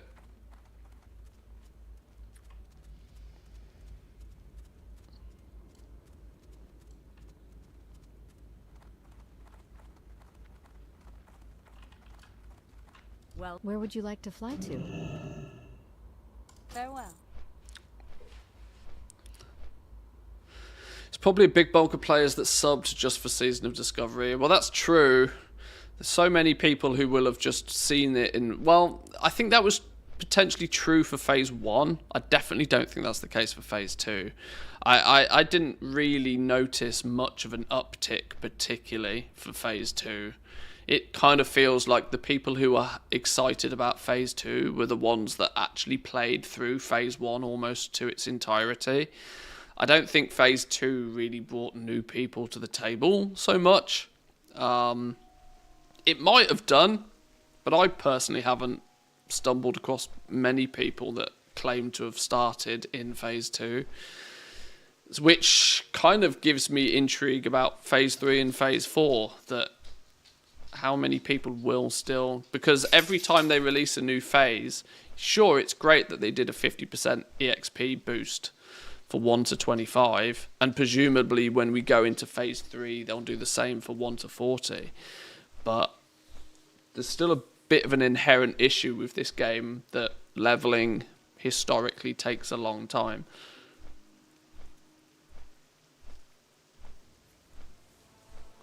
Maybe they just roll it straight into a Game Pass server, and if you don't have Game Pass, you'll be forced to buy one. I mean, that's that sounds ridiculous, but it's one of those ridiculous level things that I would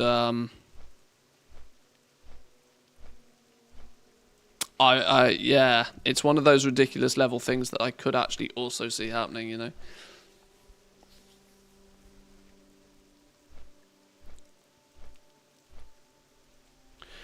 It's not just the runes, though. It's the gear as well. So I'm not sure that transfer will happen. Well, that's true, because you'd end up with half of... Well, in fact, by the time we ding level 60 and whatever we do in Phase 4 at level 60, there's a strong chance that none of the gear will really be, like, vanilla gear. So actually that roll into Classic Era servers seems less and less likely. But who knows? I don't know. That's months away. That's ages away.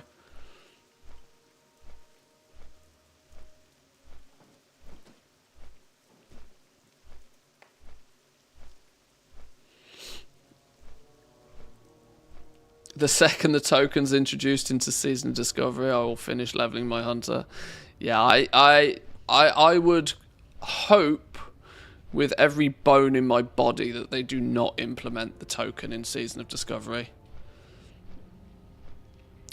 But then again, there was also people that had the exact same opinion for Classic, and it turned up. So, as I said, unfortunately, where Blizzard is concerned nowadays, it's maybe a slightly cynical viewpoint to have, but well, welcome to my channel. But if they can make money out of it, I think they will. So never say never, unfortunately. But yes, I do agree. A token in Season of Discovery would not necessarily be a good thing. But there's, like I said, there's good arguments, strong arguments for no tokens anywhere, realistically. As we're flying, I'll be back in 2 minutes, boys and girls. Gonna grab a quick drink.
Oh, we're still flying. Okay. This is the real classic experience. The real classic experience being, let's fly away.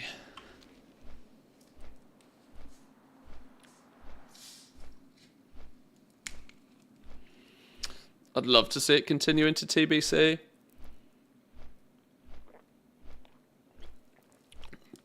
I mean, it is an option. When you think about it, there's not really any strict reason why, if there's a sizable player base, they couldn't or wouldn't do that. The issue I think you have with rolling into like the Burning Crusade is that they are going to start stumbling across the same issues that they had in like regular Classic, right? In terms of the fact that what's your catch up? What, like, Season of Discovery screams test platform for me. They get to test things, they get to do silly things, and they can maybe develop some systems with it and can entertain people at the same time. But it's kind of, it feels, Season of Discovery feels like a very elaborate PTR to me. They're not strictly trying to create the perfect polished game. They're just kind of doing stuff and seeing how it works, which will potentially lead into them taking what they learned from it and presumably pushing it in some way to retail. I think it's just one big, huge, great big test platform, honestly. And I'm approaching it with the mindset of that it's fun and it's silly and it'll eventually go away. I'm not expecting any permanence to it.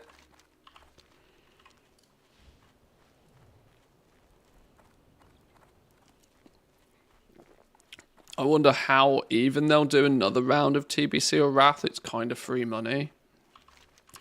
Well, it's difficult, isn't it? Because you have to quite quickly start thinking about how do they make money from Classic. Because obviously they've got to have there's the online server costs, right? But you have your monthly subscription. You need a monthly subscription to play World of Warcraft. Is that monthly subscription enough for them? I'm not necessarily saying, like, mathematically, is it enough? but is it going to be enough for them to continue on with it? There's no denying the reason the token came to Classic is because they needed to make money from Classic, right? Classic had been out for long enough, and their seemingly only justification for keeping Classic on board was that they need to monetize it. It needs to not just be it needs to A, not be a loss leader, and B, it needs to then start actually standing on its own two legs and generating revenue. Luckily, with Classic, they don't have huge amounts of development costs because the world is made, the classes are made, all of that is already done. It's rehashing what they already have. So the actual outlay, the costs are probably not that ridiculous. But there is still the mindset that they however much money they make this year, they have to make more next year. Just remember that. Remember the line must always go up. The line cannot be seen to go down. As soon as the line starts to go down, that's when projects start getting cancelled, because the line cannot go down.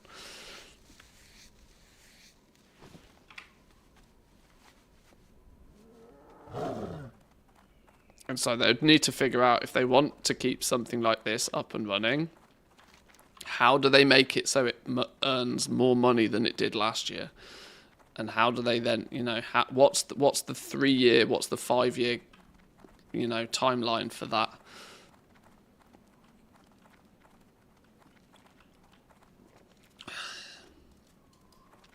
Because a live service game like World of Warcraft operates very differently to a lot of other games. And a lot of other industries. You make a film, it's easy, right? How much does it cost to make the film? How much do you reckon you'll be able to sell said film for? Simple maths, right? With something like this, they have to then know that if they spend 50 million,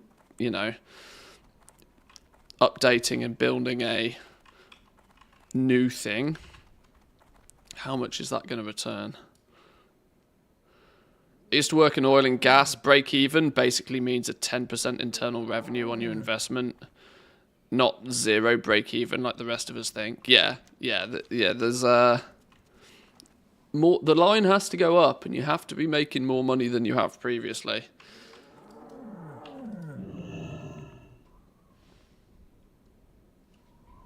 He's a level 40 enemy bird. Okay, there you are. Get wrecked, birdie bird.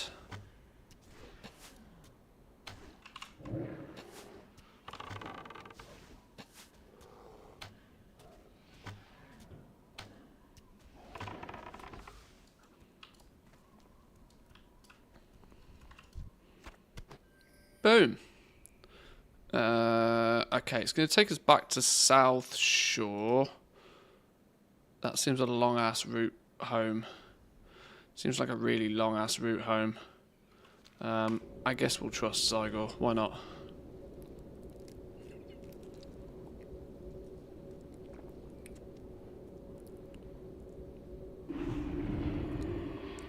This is what I think is inherently the problem with Classic continuing to go forward.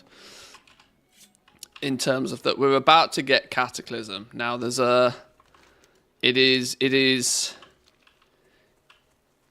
quite well known, understood, and documented that a lot of people consider Cataclysm as the start of decline of World of Warcraft. Not only purely from just a straightforward player base, not excluding the quantity of physical players playing the game, but even the fact that they started implementing the quality of life systems that took the game in a different direction than what it had been up until that point,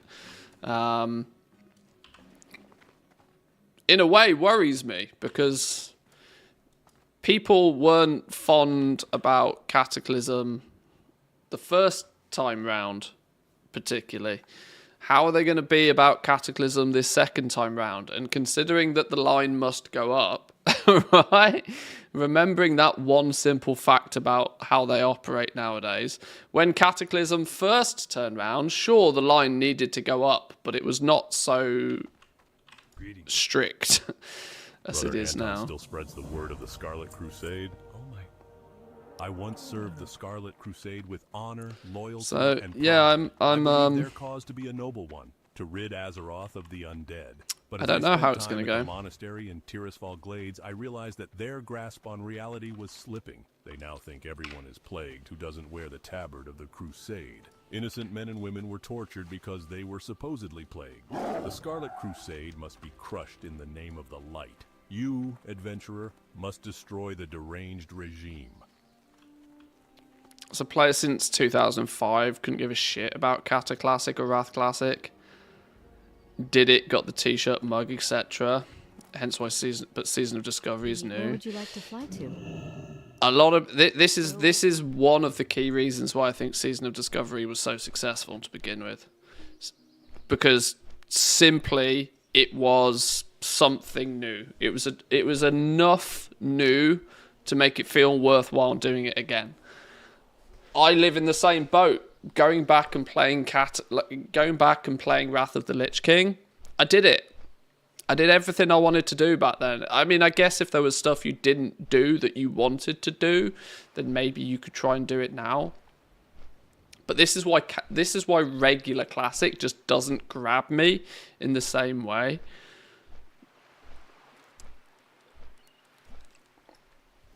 There are some, if you watch a really good film, 5 years later, sure, you might watch that same film again, but watching that same film again is never going to be... You're never going to get as much out of it as you did the first time you did it. And whilst that doesn't necessarily mean that your experience second time round is going to be any less, it's not going to be any more, I don't think. Not to mention Classic nowadays is so heavily... Everything is just known, right? There's no secrets, there's no discovery, there's nothing along those lines. Now, I know Season of Discovery, you can Google everything within one day of it being out. So, it's... but at least there are some new things to figure out and new things to learn. Even if you do just Google everything and try and absorb as much of the new stuff as you can, as fast as you possibly can, there's still a good chunk of stuff you need to know about this version of the game, I suppose.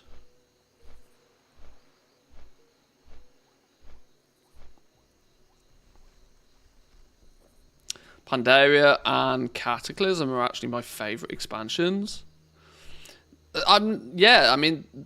In their own rights, they're probably good expansions. But the question is do you want to just verbatim do it again? Which is what's always been the problem for me with, regular Classic. It's like, you could just do it again.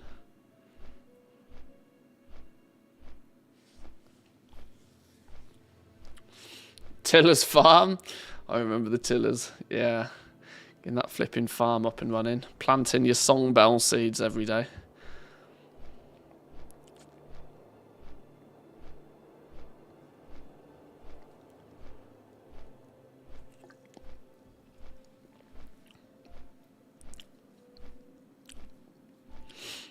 I mean, the only... you've also got to remember that there are lots of people that didn't play it when it was original. For every... World of Warcraft, while it has quite a long-standing core player base, in fairness, there are there are people that are probably playing Classic right now that probably weren't even born the first time it came around, or at the very least were not playing video games. It's easy to forget that whilst the game is nearly 20 years old, Wrath of the Lich King is 13 years old or something. It's entirely possible that people just didn't play it, or they played it such a long time ago, or to such a small degree that it is kind of new to them. So I guess there's a good amount of player base there.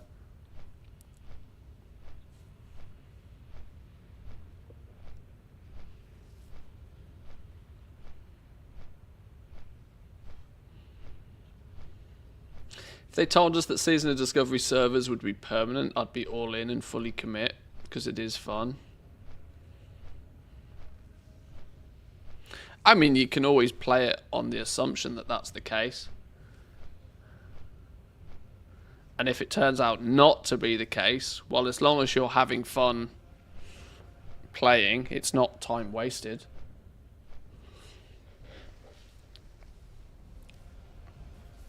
I think the fact that in an RPG that you're working towards something is inherently fun in itself. To actively choose to not have that fun because it might go away, I mean, I guess it's your choice, but...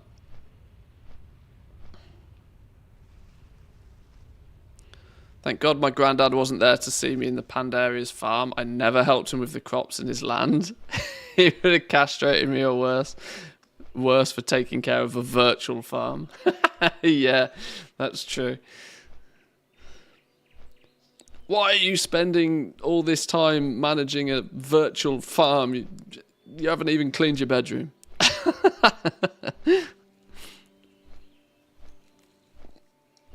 It's a strong argument. Marcus, how are we doing? Welcome in. Good morning. Good morning, good morning. Speaking of retail, started a new character recently, and the leveling process irritates me so much in retail. I get quest drops from every mob. I one-shot most enemies.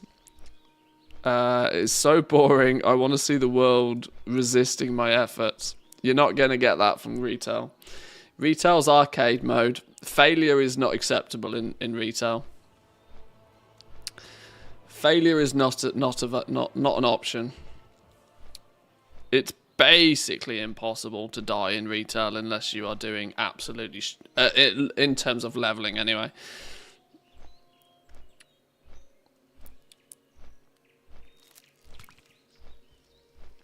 But I've said it 100 times. They either need to buckle down and make the leveling process worthwhile, or they need to make it so mundanely boring and pointless and practically make it so you can just skip it. Like, there's basically no value in leveling from 1 to 60 at the moment. Almost none whatsoever.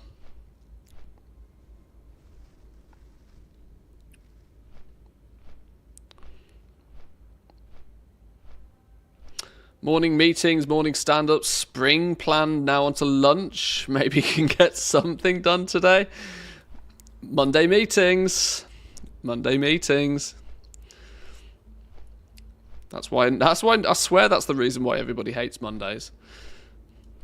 Right, let's talk about what we did last week and what we're going to do better this week. Oh God. I don't miss that. I really don't. Right, we're nearly in Darkshire, which means we can then mosey on down to STV, and we should get our rune.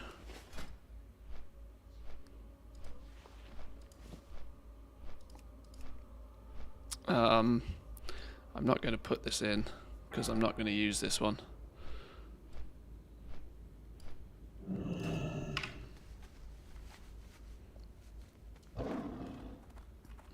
Actually, when we next find ourselves on a 5-minute flight path, we'll take a little bit of a look at the Wowhead economy report. There was some interesting TSM stuff in it this week. I wanted to have a little bit of a look through. Being a bit of a TSM whiz, I'm always intrigued by what other people are doing with the add-on.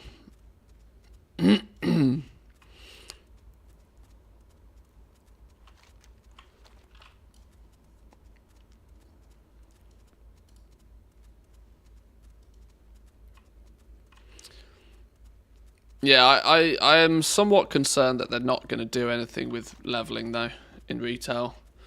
They seemingly don't have enough of an incentive apparently to do anything with retail, even though it seems just dumb level stupid to most of us. The only thing that I think, the only argument that I've heard that makes a lot of sense for them to do something for leveling in retail is if they do put WoW on Game Pass. Because if they put WoW on Game Pass, what they are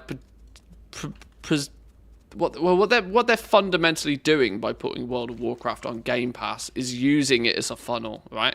It's one layer on the sales funnel. So what you want to do is you want to get as many people as possible trying it out via Game Pass, leveling up and experiencing what it's all about without any initial upfront cost, and to get people hooked, right? That becomes the purpose of it, because there's only realistically 8 hours or so of content whilst leveling. You have to be careful using the phrase content, because I don't think it's even particularly that, but there is 8 hours of busy work to do on your journey to level 60. Within that 8 hours, they need to make it compelling enough that people then decide to go and purchase whatever the latest expansion is, or upgrade their subscription in some way from the default Game Pass offering, which is likely to be the leveling experience, right? The 1 to 60 leveling experience, or by the time we move to the next expansion, probably 1 to 70. That has got to be, because the theory here is you only get one opportunity to make a first impression. If somebody has Game Pass and they're like, oh, I'll try World of Warcraft out now that it's on Game Pass. I've always resisted playing World of Warcraft for the reasons that, well, you got to pay $50 up front. It's not $50 up front because it's $50 up front, but then you need to buy your subscription as well. Then you feel as if you've committed for a month and you're going to feel bad if you don't. Just for those reasons alone, there's probably lots of people that haven't tried World of Warcraft, because until it's proven itself in their eyes, they might not bother. And so those players who are kind of have always been 50-50 about playing anyway, you got to make a real good impression to actually get them to part with their money. And the question then becomes, is leveling through Dragonflight 1 to 60 going to be enough of an experience to get people to part with some cash to buy what at the time will be the War Within? Assuming that's the kind of, that's the direction they take with it. Rune of Exposed Weakness. Yes, please. Where'd it go? Now this one we might actually use.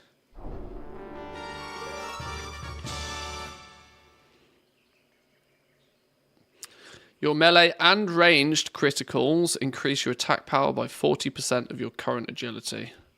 All the more reason to stack agility to the hills. All the more reason to stack agility.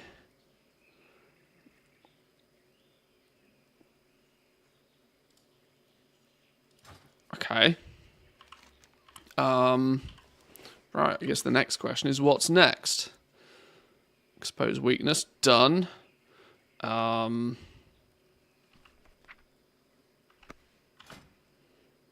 It'd be nice if this would show you the ones you don't have.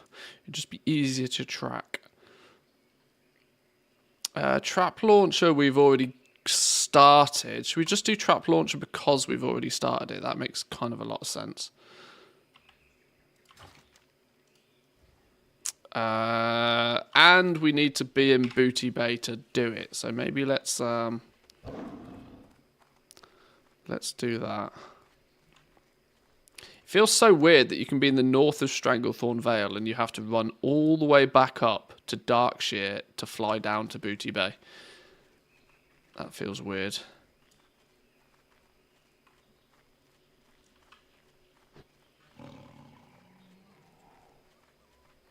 Dragonflight leveling's fine if you know some of the background. If not, it'll just be confusion all around. Oh yeah, so this is the thing, right? Like, if you've done it 3 or 4 times already, you just know that it's a thing that you just have to pump through. You just got to blast it, get it done, get it out of the way, because you naturally understand that it has very little value It's just busy work. It's just means to an end. It's just something you got to get done. And that you know the story is weak whilst leveling. You know it doesn't particularly make that much sense. I think it will make a lot more sense because Dragonflight is clearly the best leveling experience they have made. And of course, they're replacing BFA as the default leveling path. They're replacing BFA with the Dragonflight leveling path once we move on. And I hope that there's significant synergy between the story from Dragonflight into the War Within so that it flows and makes sense.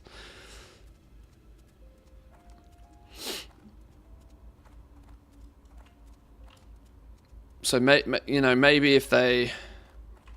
Maybe short term, it works. But I still feel it's going to have exactly the same problem that leveling has now.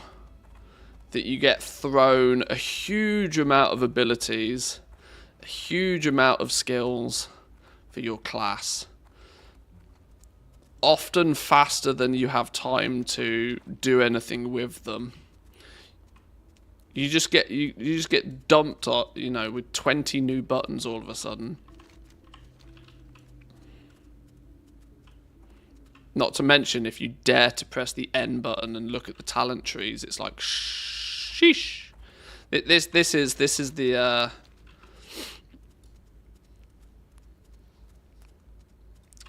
this is the catch-22 situation about the talent trees.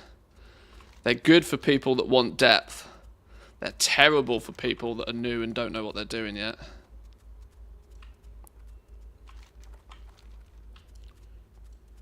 But Blizzard are both at the very...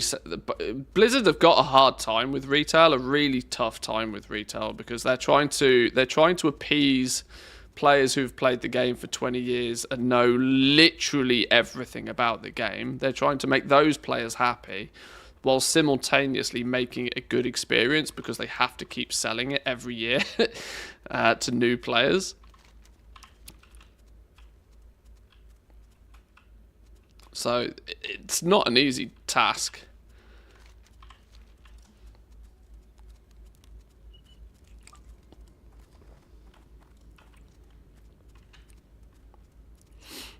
Right, let's head down to Booty Bay then. The bootiest of the booty bays. Hey there. Where would you like to fly to? Safe travel. We're after a cherry grog, apparently. Even the auto-learning of a mount and riding pisses me off in retail. It's... Yeah, the fact you don't have to go to a trainer even to learn anything. It's... This is why I'm so protective about them implementing any new quality of life features. Because you have to balance, is this quality of life just taking part of the game away? And is it a part of the game that should or shouldn't be taken away?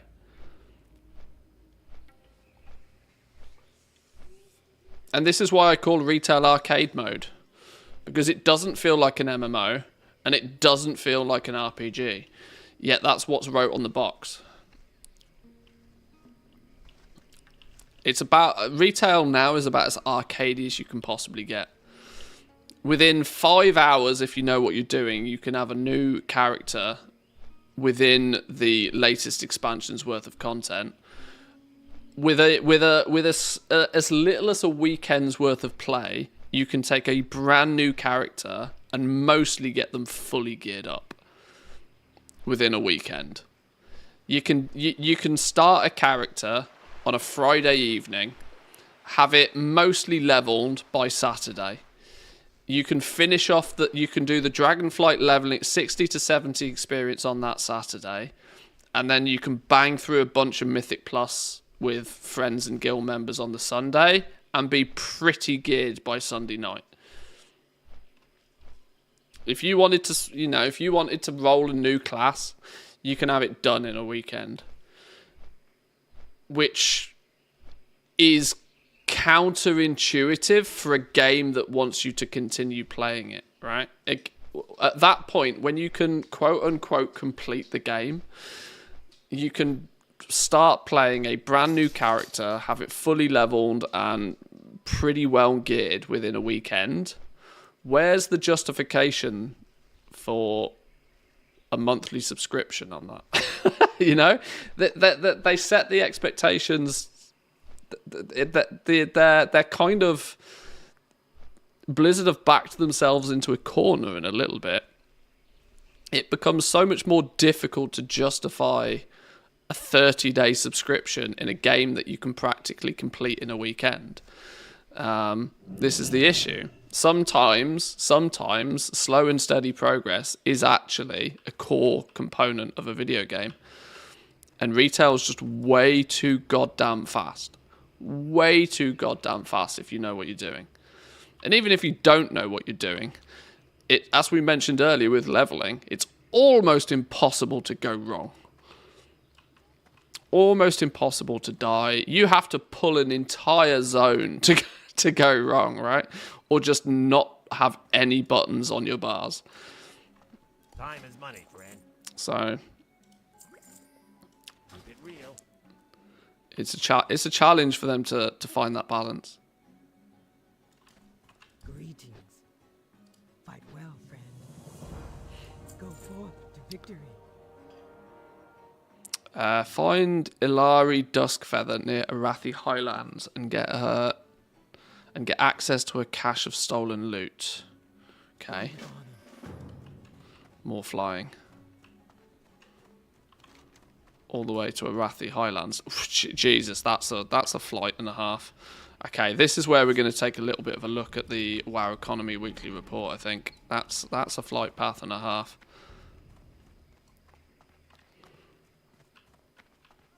We can wombo combo this. My dagger? What are you, some sort of comedian? What? Do you just want me to repeat the story of how I've gone from the best knife fighter in Booty Bay to the laughing stock of piratedom? I lost a knife fight to one of the Bloodsail Buccaneers. Bunch of right bastards they are. And he took my blade as spoils. It's not as though I can get by as a knife fighter with insults and a sharp tongue alone. My father sent you? I'd have thought that old codger would have given up on me by now. It wasn't really his fault I ran off. He just shouldn't have expected I'd be willing to live a boring life, reading over musty books and associating with gray-haired, stiff-backed, stuffy mages. If you need my dagger, you'll have to get it back from Pretty Boy Duncan, one of the Bloodsail Buccaneers. Put something between his shoulders and I'm sure he'll give it up. Right. We'll head to the rowboat.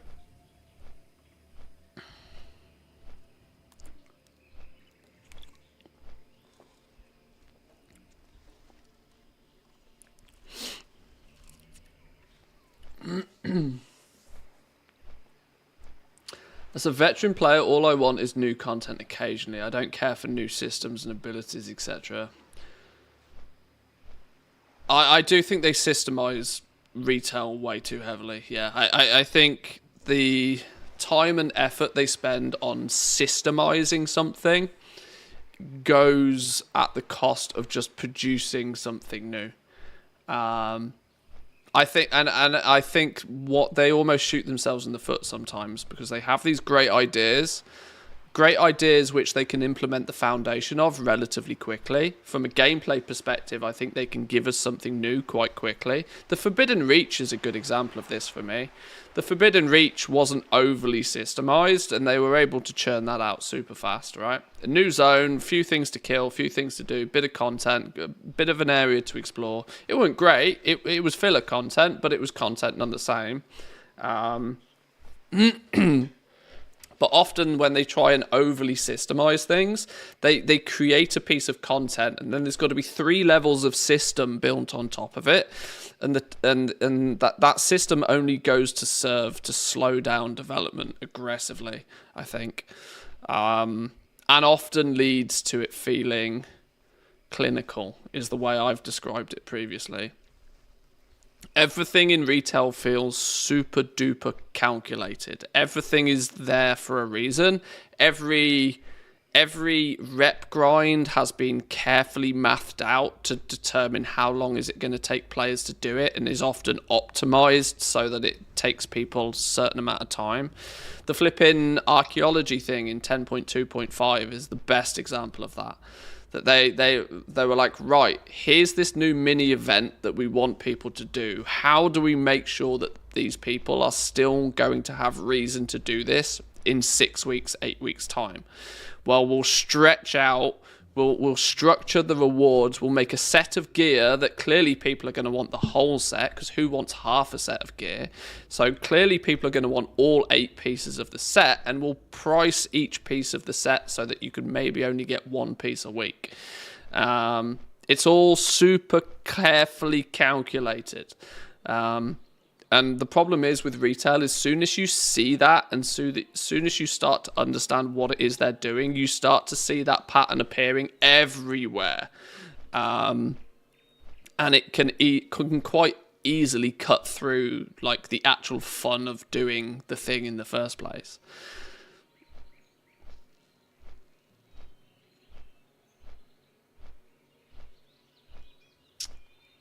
I find it fascinating in Wrath and Kata, they removed the world from World of Warcraft. It's in you just queue for anything from Dalaran and port to the dungeon. Well, this is, yeah, this is one of the things. Whilst I don't strictly, there is a bit of a happy medium here, but whilst I don't strictly like sitting on a flight point from that's going to take me 10 minutes to get halfway across the map, it does add scale to the zones. This is why I think dragon riding is so good for the game. Dragon riding is fantastic for the game because it does 2 things. Dragon riding is really good because it creates some form of gameplay to travel, which is one of the problems World of Warcraft has always had. Right? There's that happy medium between a 10-minute flight path, which we have here. You got a 10-minute flight path where I'm just, kick back doing absolutely nothing but just waiting. The other option is the full retail, just portal hopping. Boom, boom, boom, boom, boom, and you're there. Neither of those are great. But dragon riding fits nicely in the middle. You're actively doing something, and at the same time as doing it, if you're flying a great distance, there's a strong chance that whilst you're doing it, something's going to catch your eye. And whether you stop off and do it, or whether you think I'll come back to that, it's good game design. It's making something that could be both boring, a la classic, or terribly fast and unflavorful, e.g. retail, and finding a nice happy medium. With dragon riding now, they won't need to have quite so many flight paths. They won't have to have quite so many portal capabilities. Obviously, the retail problem is that there's so many different physical zones that you need portals in a way to get between them. But dragon riding generally, I think, was a fantastic addition. Some people don't like it. Some people don't like dragon riding, I don't know, for whatever reasons, but strictly from a gameplay design perspective, it's the best solution they've ever come up with.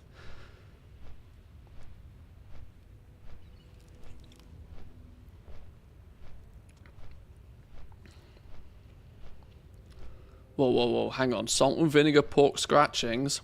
That's definitely a nom-nom. I agree, that's a nom-nom.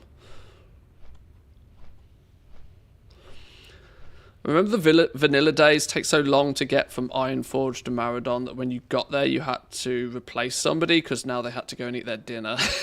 Well, this is the thing. The pace in Classic is just so goddamn slow. So incredibly slow. This is why I think there are some happy mediums to be had. Taking flight paths wasn't too bad. I had the Bejeweled add-on. Yeah, keep yourself busy with a mini-game, I suppose. Dragon riding in the old zones is great. You're faster and you're doing something. Yeah, and the point being is that something will catch your eye. You'll be like, oh, or you'll see an area, because all of these flight paths, they take a very specific path, right? Which actually means the world isn't one big unit. It's, you see it from very specific angles every time. With dragon riding, you've got full flexibility. You'll fly across a zone from a completely different direction than you had previously, and there's a strong chance then that you'll come across like rares that you've never seen before, because you'd have only ever encountered that rare if you'd ran past it on foot at some point. And the only time you'd have ever ran past it on foot might have been whilst you were leveling, which took you 3 minutes. If you then, if you fly up and you go ask the crow flies, to use a phrase, you're likely to cross zones in completely different ways and see zones from way more different angles. It's just a much, much, much better system.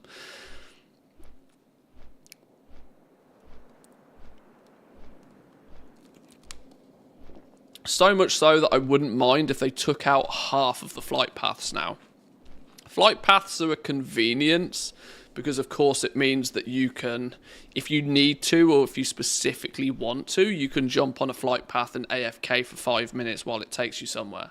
But they could easily now, with dragon riding, remove the vast quantity of flight paths. They just don't serve a purpose anymore. Because what they should be doing is incentivizing you to use your dynamic flying and for you to go wherever it is you want to go.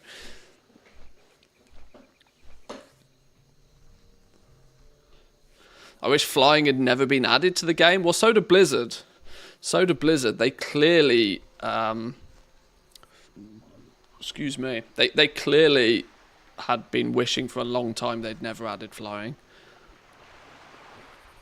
Right from TBC, they added flying without much cause or thought to where the game was going to go, and it's been something they've wrestled with for ever since. Look how many times they've tried to take flying away from us, and just look at the pushback from the community every time they've tried, and how many different ways they've tried to crowbar some excuse for us to not have flying. Why if I can ride on the back of a griffin now, why can I apparently not do this when I get into a new zone? The logic of it makes no sense. Oh, it's a new zone that we haven't explored yet. Oh, well, apparently all of my mounts don't know how to fly in this new... What? It doesn't make, it doesn't make any sense. They embraced it with Wrath. The last zones were only available by using flying. Then they changed their mind. Yeah, what was it? Ice Crown and Storm Peaks. You had to get cold weather. Let's see if I remember this right. You had to get cold weather flying at level 77 before you could get into the last two zones. Just purely because they were way up high.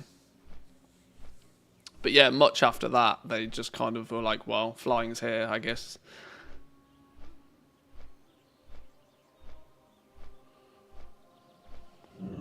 Hurrah! We're here.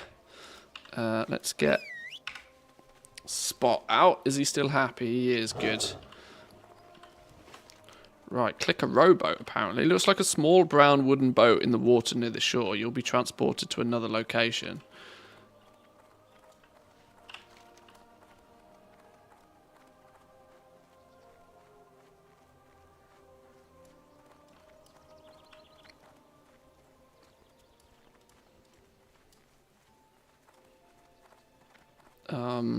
Should it not be considered a hunter quest? I don't know.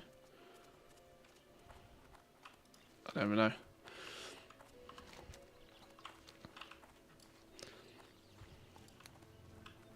No honor amongst thieves. Is that the quest we're doing?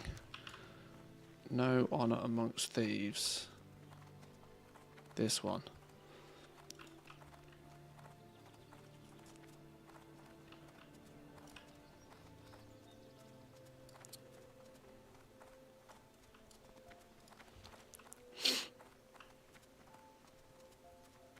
Oh, this is a rune quest for many class. Oh, they've used this one for a few, have they?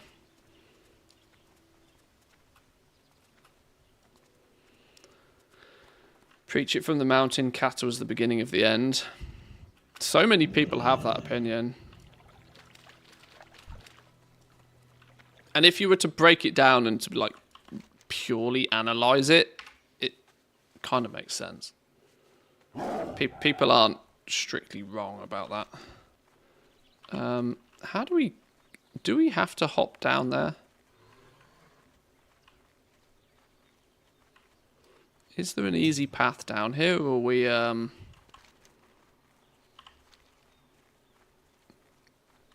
assuming we're going down here.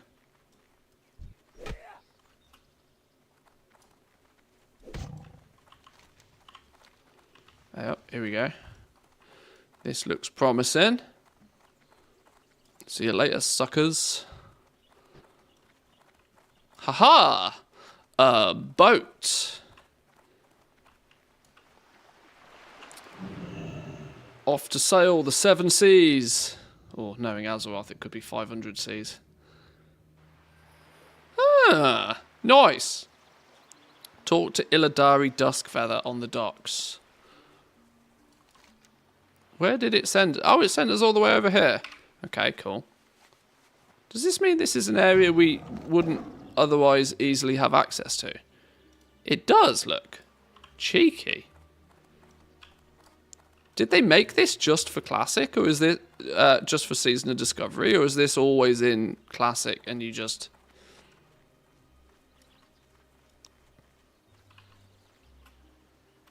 This was always there? Was it? I legitimately didn't even know this was a thing. Is it on Rita? Can you even... wow. There we go. There's an element of discovery. There's a whole part of a zone I never even knew existed.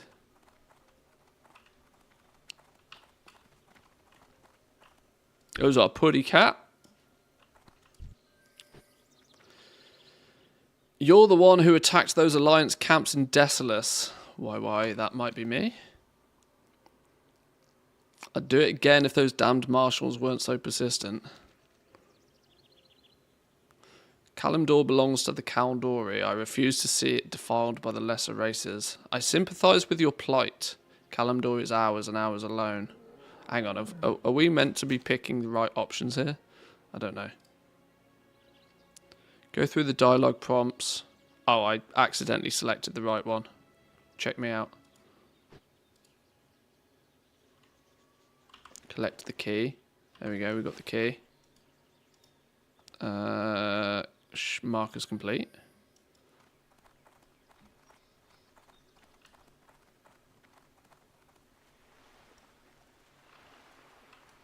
Oh, the lockbox. There we go. Haha! Jewel encrusted box. Inside of the cache, you find a small box along with some coin. And presumably in the box is the rune. Magic.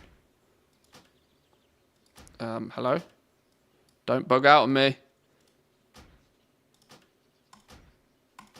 Oh, it's fucked. Oh, I've broken it.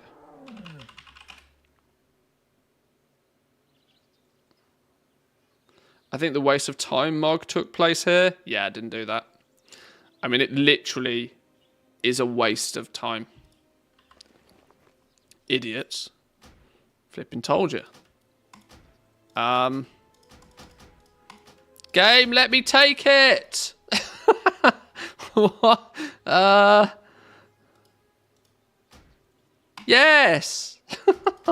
Oh no, it's broken. Oh, flipping hell. Which add-on's causing this to go wrong? Oh god, it could be any. Why have I got fast guild invite? That's useless. Go away. Which is likely to be the one that's causing me problems? I don't know. Disable all. Reload.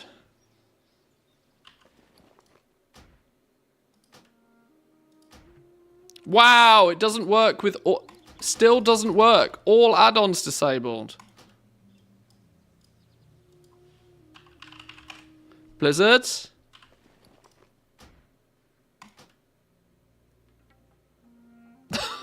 Ah! What a stupid game. What an absolute stupid game.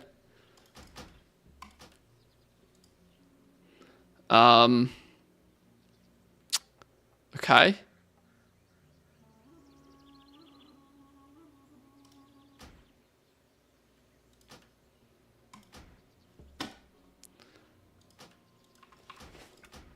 Let's try a slightly more hardcore approach then. Reigns of the Bengal Tiger, Season of Discovery Phase 2, now in Wowhead. Reigns of the Bengal Tiger. That's real old school Uber mystery. That was the Bengal Tiger was in the game from a long time ago, and there's always been an air of mystery around if it's even in the game and if it's a secret that's never been found.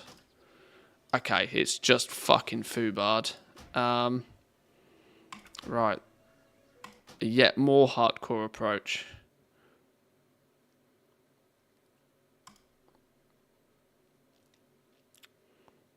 Log out, log in.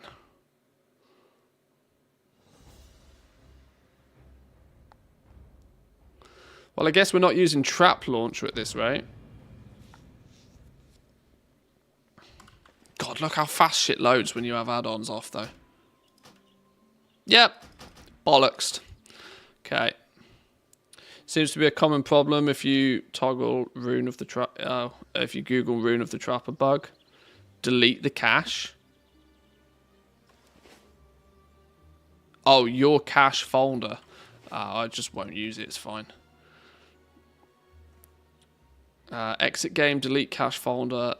Doing the trusting chat on this scares me greatly.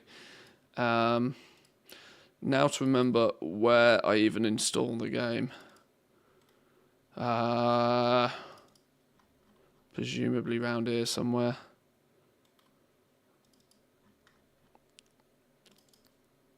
World of Warcraft. What am I deleting? Try moving it onto your bars. Flipping hell.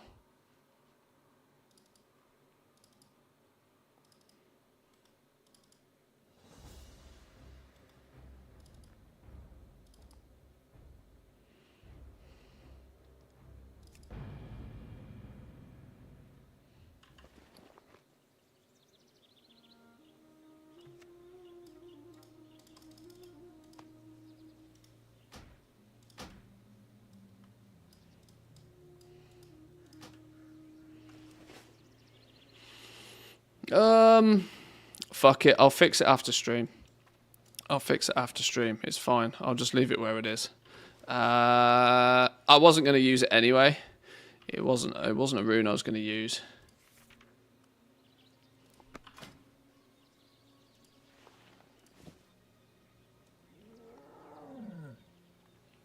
What was the boots one I was going to use, though? That's a very good question. In fact, let's turn all my add-ons back on. Turn that off, turn that off.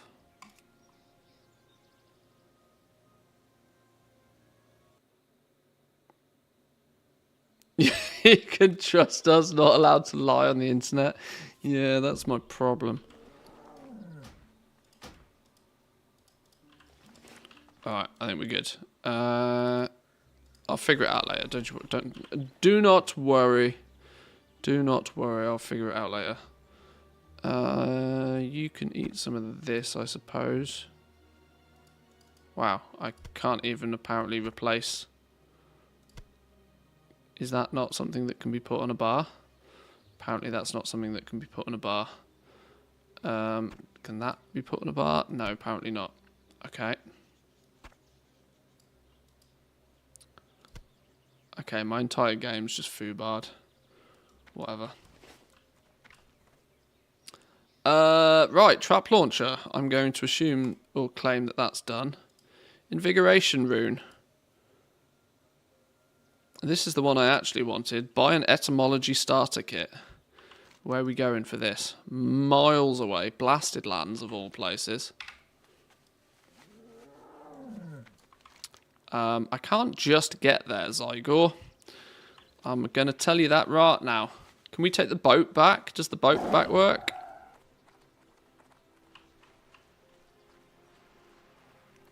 What else is in here?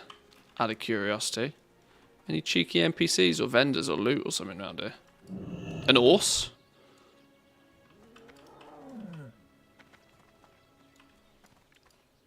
Shovel. A couple of shovels. A noose to hang myself. Nothing particularly interesting going on in here. Shit shed. Anything in the shit shed? No door on the shit shed. I'm assuming not then.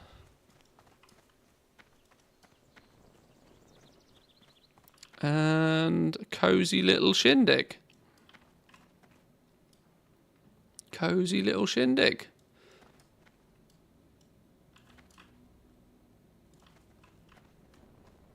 Alright. I want a puss cat.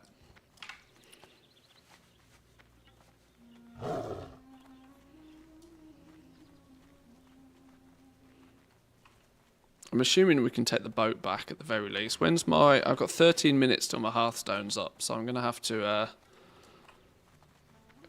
get part of the way on foot.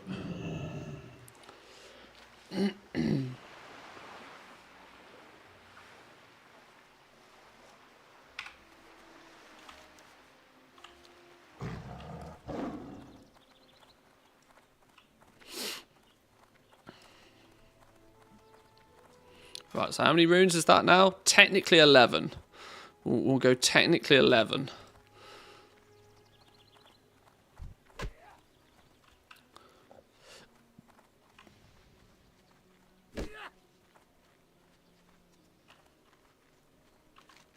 Oh, there's an NPC there on retail.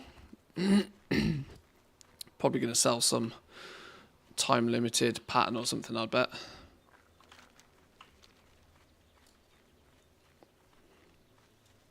Right, I think we're about to jump on a massive long flight path again by the looks of things. So this time, we will check out the WoW economy report. Can you see how I always forget to check this out every week? By proxy of the fact that I get so easily distracted. An ancient sapling.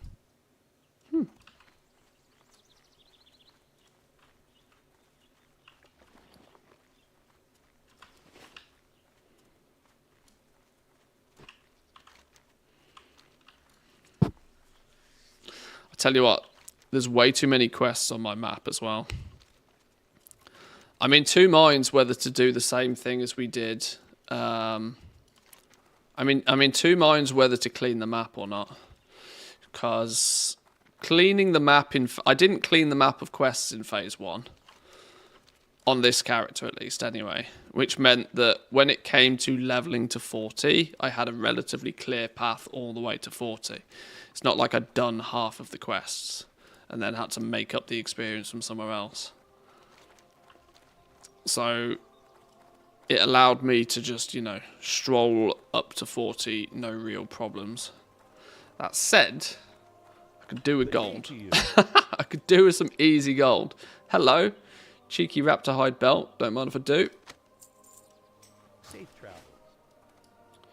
Reigns of the Bengal Tiger, some stream content. I'll have a little bit of a look at that in a second as well. Right, let's get our flight on. Where would you like to fly to? Have a good one. Do we learn this recipe? Learn the first, sell the second, I suppose. That's probably the smart move. Right. Where's these Wowhead links? Wowhead.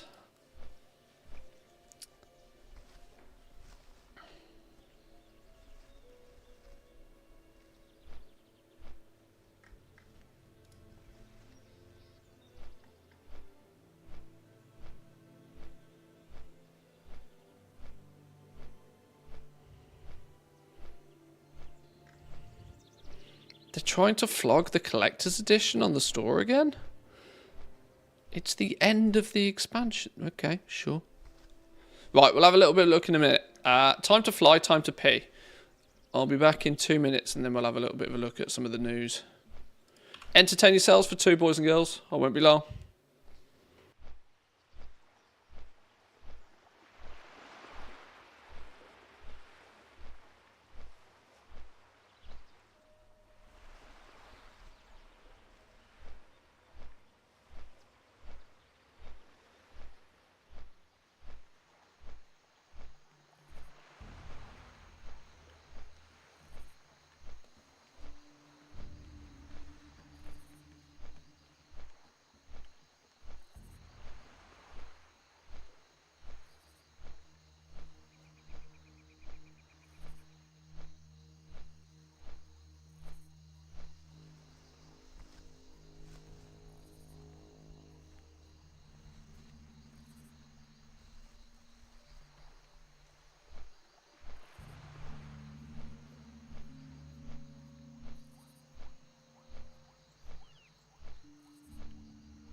Right, let's have a little looky then at the WoWed economy report this week. Spoiler alert, your video is featured. Yeah, I spoiler alert, I have actually already read it, but where's it gone? It was an interesting news for WoW last week. I think it's been a while since I've made like 3 videos in a week for World of Warcraft stuff, because there's not been so much to talk about. But last week, I suppose we should do the courteous thing and throw the link in chat for those that want to have a little bit of a read through at their leisure as well. So each week, Samadan puts this little economy wrap up together. Token discussion and TSM strings is the topic of discussion on this one. So are we up to episode 300 or edition 315 of this? Sheesh. Nice. This week we will digest and discuss the blip in the token availability that happened in the EU and other regions actually, and the implications of a world without BattleNet balance. We'll also have a great deep dive into some useful TSM operations and strings, along with some tips for the waylaid supplies over in Season of Discovery. WoW token bug, don't panic. This week saw a great disturbance in the World of Warcraft gold making, as if millions of goblins suddenly cried out in terror and were suddenly silenced. We, of course, are talking about the blip that temporarily prevented EU users from turning in tokens into BattleNet balance. Thankfully, it has been fixed. It has, and was not intended. We so are led to believe, at least. But it certainly highlights one of the core motivations for many to make gold and what would happen if removed. This is the interesting thing for me, is that regardless to whether it was intended or not, it's interesting that now Blizzard have a lot of information on just how players would react if they were to do it. So even if it was a bug, yeah, ultimately has ended up being probably quite a valuable bug for them. Basically, the TLDR to it was that, yes, you could not turn your gold into BattleNet balance, which is the way the classic token has always worked, and it's the way the retail token used to work. I can't remember exactly when it was. I think it was at the beginning of Legion. They made it so that you can turn gold into BattleNet balance, and that changed the way a lot of people focused on gold making quite aggressively. Now, having the rug pulled out from underneath you sort of surprised some of us, should we say. I'm still personally of the opinion that it wasn't so much a bug, it was just something that unfortunately somebody pressed the go button on too soon. I think they've probably made it so that, or they've developed it, all the art assets and the system that goes alongside it. My suspicion is for when we eventually end up on Game Pass, that there'll be the Game Pass way will be that yes, you can make gold and you can get game time, but you can't turn it into Blizzard balance if you're playing via Game Pass or something along those lines. But luckily, it doesn't matter in too much detail because it has been fixed. It's worth discussing what a world without Battle.net balance from tokens would be like.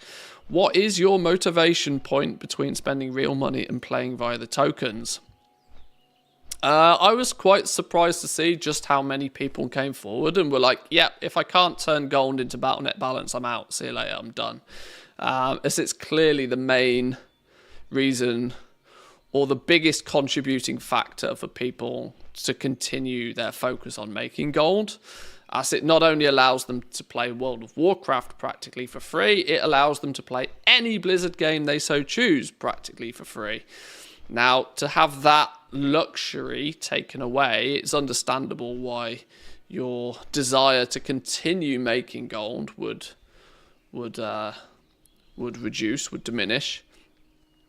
I would agree that my desire to make gold would be substantially less, but I don't think it would make me 100% just turn around and go, no, I'm done. But hey, who knows? On a personal level, this is of course Samadan's view on this, I'm not sure the latest expansions would draw me in to purchase the Epic version or even other cosmetics if I didn't have the ability to pay for them with gold. This is coming from somebody who bought Warcraft 3 Reforged and only used the mount and never played the updated version. This is a good example. It showcases that, well, if you have this fake currency in a game that you've accrued via many hours of enjoyably playing it, then sure, you'll spend it on some of these things. But if you've got to take your credit card out your back pocket, you may not strictly see the value in the product enough to exchange your hard-earned cash monies for. Had it been real money, I would have deemed it too frivolous and not purchased it. That's just me, though. Everybody has their own reasons for making gold and what they use it for.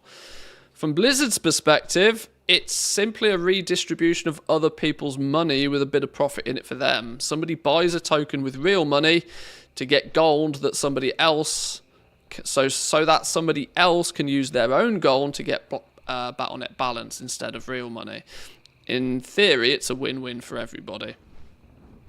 I've been led to believe, more so the last few years, that it's not quite as straightforward as that. My overview of the economics of the game lends me to believe that there are periods in time where I do not feel that the quantity of tokens being generated by cash transactions would come even close to the amount of tokens consumed via gold, which leads me to believe there is a bit of a grey area probably in the middle. I'm quite sure the token system makes it so that at no point, or should I say for no long duration of time, they're always going to take your money. Let's put it this way. Blizzard are always going to take people... At one end of the system, Blizzard are always going to take your money. There is never going to be a period in time where they are not going to sell you a token for $20. Never going to be the case, right? The player that they sell that token to has to then take that token and list it on the auction house. They're also never going to prevent people from doing that because they've just bought it for $20 real. So there's never going to be a scenario where you can't take your credit card out, purchase a token, and put it on the auction house. They're always going to take your money. On the flip side, though, the token doesn't change in value anywhere near enough for me personally to deem it being a truly one-to-one system. I think there are periods in time where way more gold is being exchanged for tokens than there are people spending $20 on the tokens, and Blizzard just, you know, manages the numbers in the middle. How they manage the numbers, I don't necessarily know, but I'm quite sure it's not a strict buy one sell one situation. I don't like the concept is that they're just acting as a middleman, but my presumption would be that it's not strictly the case. It's not as honest a business as it sounds.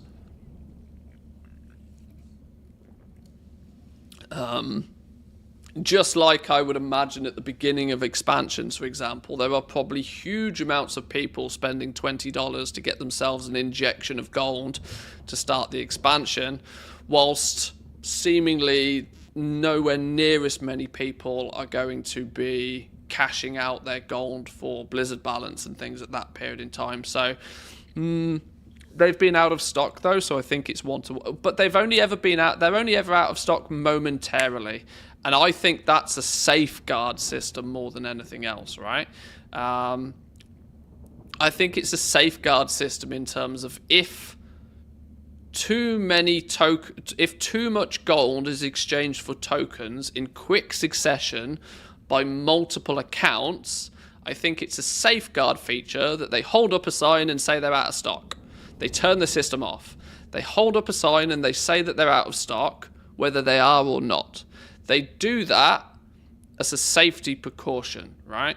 Because it would be really, really, really problematic for them if, for whatever reason, there was a bug or an exploit or a gold dupe that could very quickly get out of hand, right? So I'm pretty convinced the out of stock sign is a fail-safe. When a huge amount of gold is exchanged into tokens by multiple accounts quickly, in short succession, they hold up a sign, it's a red flag situation, and then somebody Blizzard and make sure that everything is going right, and they turn it on again.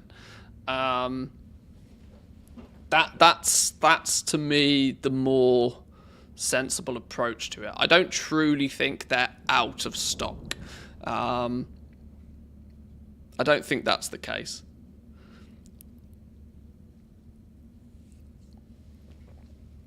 I'd be very surprised if there isn't a buffer in place to cope with variances. Yeah, I'm not even sure it's a buffer. I'm quite sure they will always take your money. They'll throw it in the pool, and there's a variation in the token price based on the supply and demand, but I don't think it's I don't think the token value is truly determined by the actual supply and demand. I think it's just because they've also told us previously that there are limits in place to how high or how low the token can dip in certain periods of time to remove some of the spikiness out of it. So I think behind the scenes, it's a lot more gamified by Blizzard than it's the simplistic design that it sort of advertises itself at. But that's just my perspective. Whether that's the case or not, it doesn't really matter. But yeah, I do think there's more to the system than we are led to believe. Let's not forget the only reason we know what we do know about the token is because Blizzard have told us. You know, we don't get to see for ourselves. Nobody's ever looked behind the curtain and seen for themselves. We have to trust Blizzard at their word that this is how the system works. I mean, logic dictates that's how the system works, but that's not to strictly say that is exactly how it works. From the buyer's perspective, there's going to have to be enough things in the game that are worth you spending real money on to buy gold to help acquire them to incentivize somebody to part with their cash. Mounts like the Brutosaur are a good example of this, even if it was massively expensive if you bought it with tokens. Other things like legendaries from Shadowlands were like big ticket purchases. Just happened to be sold at around the same price as a token. This was just goblins doing goblin things. I was suggesting to people that if you want to sell rank 7 legendaries all day long, price them near the token value, because then people can easily relate, right, if I want 1 legendary, I need to buy 1 token. If I need 2 legendaries, I need to buy 2 tokens. And it meant that there was kind of an upper ceiling to how much people would pay for legendaries. And it worked very well. GDKPs in classic or boosts in retail are other motivations for the cash rich to get what they want without spending their valuable time. From the seller's perspective, there must be enough things to make converting gold into a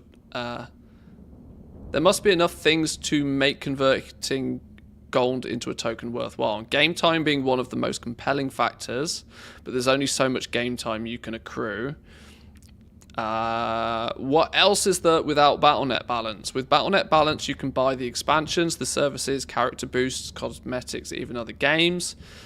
The reason for converting your gold into BattleNet balance is much more varied and motivating when you can do that. Soul came up with a opinion on this, that instead of maybe converting it to Blizzard balance, you convert it to like WoW balance. He has the perspective that they could still do something similar to this, but not have you accrue credit for the entire Blizzard ecosystem, but just within the walls of World of Warcraft. So let's say you would accrue a Warcraft balance, which means you could still use your gold on tokens, but instead of Blizzard balance, you get Warcraft balance, and that Warcraft balance can allow you to buy your level boosts, your character transfer services, your WoW specific cosmetics, and that sort of stuff. Might be a safer route that they plan to go with now that Microsoft have taken over, but we'll have to see. I suppose we'll have to see. If you bought the Bruto with tokens, you definitely didn't need the Bruto. That is true. Yeah, there's not much need to make vast amounts of gold in this game if you're willing to just buy it off somebody else anyway.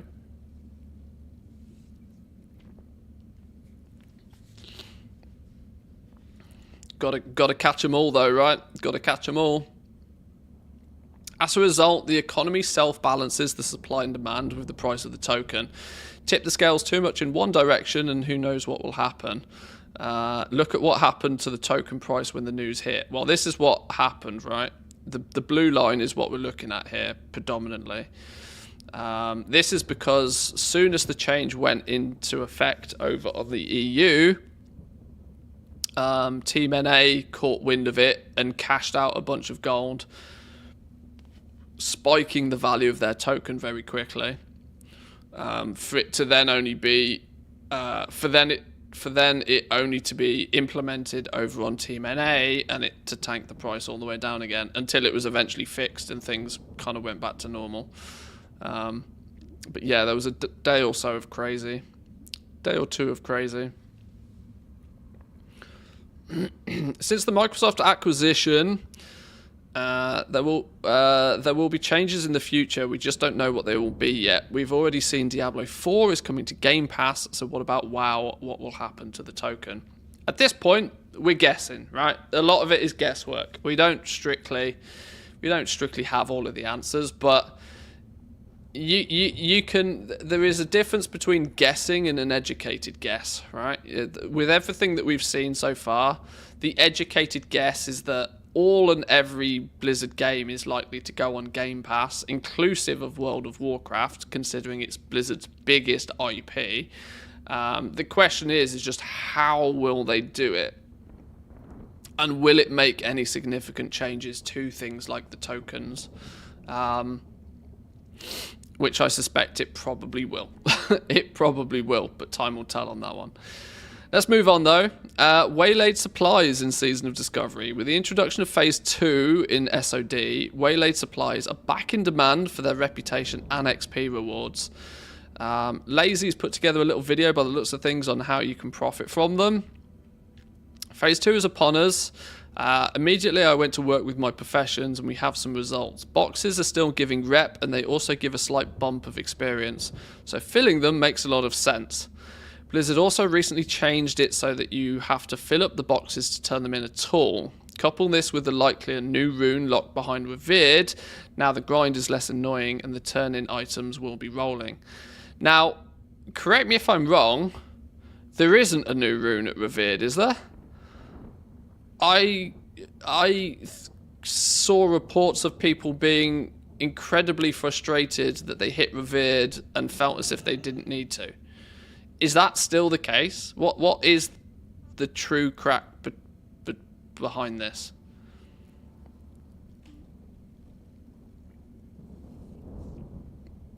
They posted something along the lines of the vendor is missing rewards, but it will be fixed. Oh, okay. So, in theory, at the moment, there's not that much value to being revered, but there might be. Cool, great, okay. So, also, we don't know. Sure. But yes, I as many of you probably have amassed a bunch of these on route while leveling. One thing I will say is that in the early stages of Phase 2, these things, some of them at least, are ridiculously expensive to actually fill. I did some maths on some of these a couple of days ago, and there was quite many of them where I just was like, no, I'm not filling that yet. The price or the cost to fill them will probably decrease. As everybody levels up, everybody crafts, the price of everything goes down, right? But also, if they do add more rewards onto the vendor, be aware that the things that go into these may spike up in value again. I'm going to pay a little bit more attention in the next few days probably to exactly what goes into most of these, because you should probably have a list of items. If any of these crafted items are within your professions, you should probably make sure to have a bunch of them crafted and listed, because there's a good chance that people will be buying them in, green iron braces, for example. You should be probably selling at least 5 sets of green iron braces at any point, just so somebody can come along and complete the whole box. Probably a good way for those who have more gold than sense, for those who still have some maybe ill-gotten gains from Phase 1, may be willing to spend it on getting this done nice and quickly. Some TSM strings and tips then. This intrigued me. I'm always interested to see how other people are using TSM. Thanks to the sub and many fantastic streamers in goal making. Looking at you, Lazy, Samadan and Shra. I wanted to give back and share some sources, strings, tactics I'm using to bring in some gold. This stuff isn't necessary, but I like the challenge of making TSM goal making as brainless as possible. So I'm always fiddling with stuff. Some conditional auctioning operation. Here's an auctioning operation I've used to sell out or clear through some of my excess BOE gear and recipes. It's a simple, if less than or equal to statement that checks the DB market price of an item is less than its gold value. If it is, it sets the minimum price to 1 silver. Otherwise, it uses your specific auctioning string. In mine, I set the cutoff at 300 gold as I was flipping more expensive gear. Feel free to set it whatever you want. It could be used for low-priced items too. If you want to get more advanced, you can have multiple price cutoffs, but that's for the most part not needed nor helpful. So what's going on here then? If the DB market price is less than or equal to 300 gold, list it at 1 silver. If it's above 300 gold, post it at 110%. Set the minimum to 110% of your average buy price, taking into consideration auction house cut. Okay. I guess this is just a way to purge cheap shit, or to just literally post anything under the value of 300 gold. You just basically don't have a minimum price. You'll undercut anything. For those who may be new to TSM, this can be a bit risky, as I'm sure I've lost a bit of gold on some of the items. I didn't mind though, since they were quote-unquote cheap compared to the majority of what I was selling. I just wanted to clear out some regardless of sale price. If your gold stash is low, this might not be the best option for you. This is only problematic realistically on things that have high deposit fees.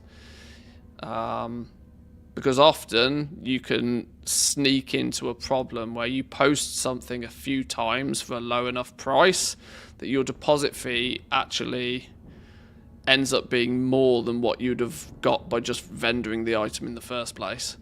And in the worst case, if you don't spot it soon enough, every time you repost it on the auction house, you're basically you're actually losing gold. A big problem with transmog, hence why people don't bother with cheap transmog, because it's too easy for you to actually lose gold just by putting it on the auction house every 24-48 hours.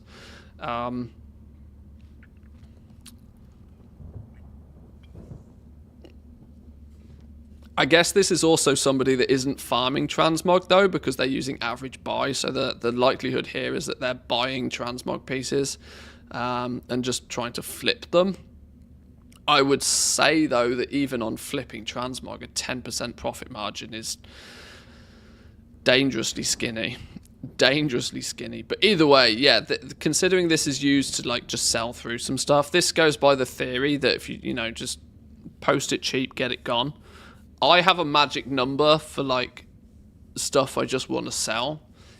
99 gold. If you post shit at 99 gold, it just disappears. But that's just my take on it. The smarter thing to probably do is to have your cutoff less than 300 gold and basically set it so that it just doesn't post. And anytime something doesn't if it doesn't post it, then it is left in your bags, and you should maybe just go through your bags and see if any of it's actually worth just vendoring, rather than just having basically the equivalent of no minimum price. It's still going to undercut though. You're not going to actually be listing things at 1 silver. This just says that it will undercut basically anything that's already there. But if somebody else has already made the mistake, you're just going to repeat that mistake. Somebody at some point has to like be responsible to not post silly things for silly prices. So yeah, this is quite dangerous. I'd go as far as to say it's more than a bit risky.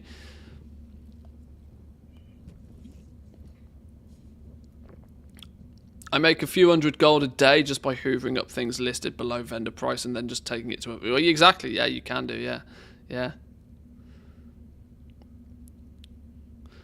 Can you play Season of Discovery and pay with gold token made from Season of Discovery? No, because there's no token in Season of Discovery. There isn't a token system at all. That's not to say people have the ability to trade gold from like retail and stuff, but that's not something that's truly supported by Blizzard. There are Discords out there where you can jump on and you can trade gold from retail and vice versa, but they're not supported by Blizzard. A laddered auctioning operation. Something I've been experimenting with for lower end BOEs and some crafts, glyphs mainly, where I spam a ton on the auction house and don't want to spend 20 minutes posting mailbox after mailbox. In short, I use a base auctioning operation that is then cloned with different posting times and or minimum prices. This is interesting. This sounds similar to what we were talking about at the beginning of the stream. For example, let's look at a simple auctioning operation. 12-hour listing, post 1, sell 1. DB market. Okay, simple, straightforward operation. I might want to post up to 3 items at different durations. First for 12 hours. Then if I have 2 of them, post 1 for 24 hours. And if I have 3 or more, post 1 for 48 hours. Here's how I'd set that up, omitting the normal min-max prices since they're the same in each example. 3 separate operations where you change the duration and the post cap. each time. I'm trying to still figure out what's the value in doing this.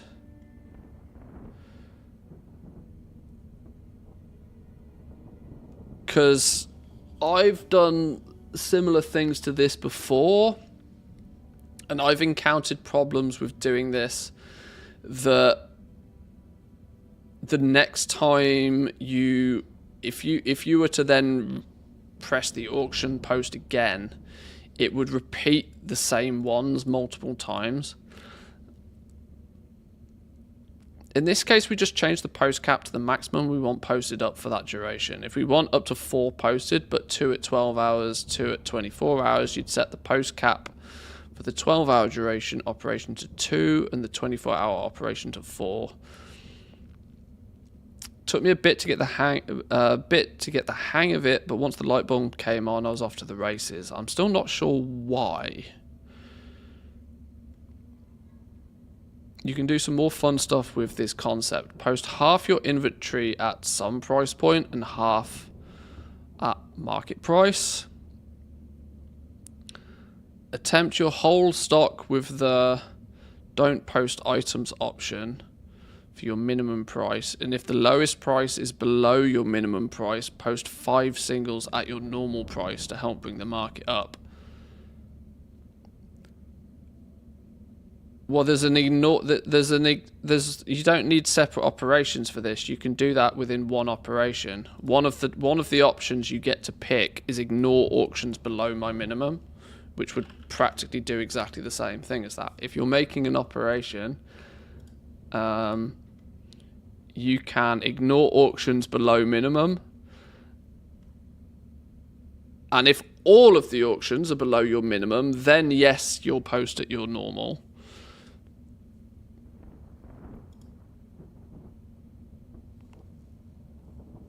But the writer of this probably just needs to use this one instead of this one. You don't need multiple operations to do that.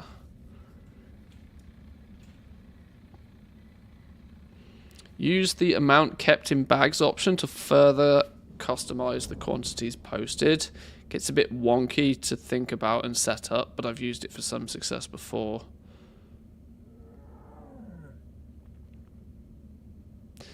I'm still struggling to understand why you would do this. They said they were using it for glyphs. There's a concept known as walling, where you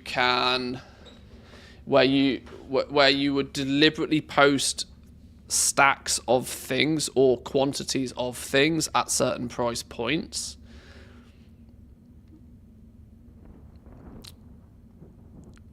And it's somewhat used notoriously to make something look cheaper than it is.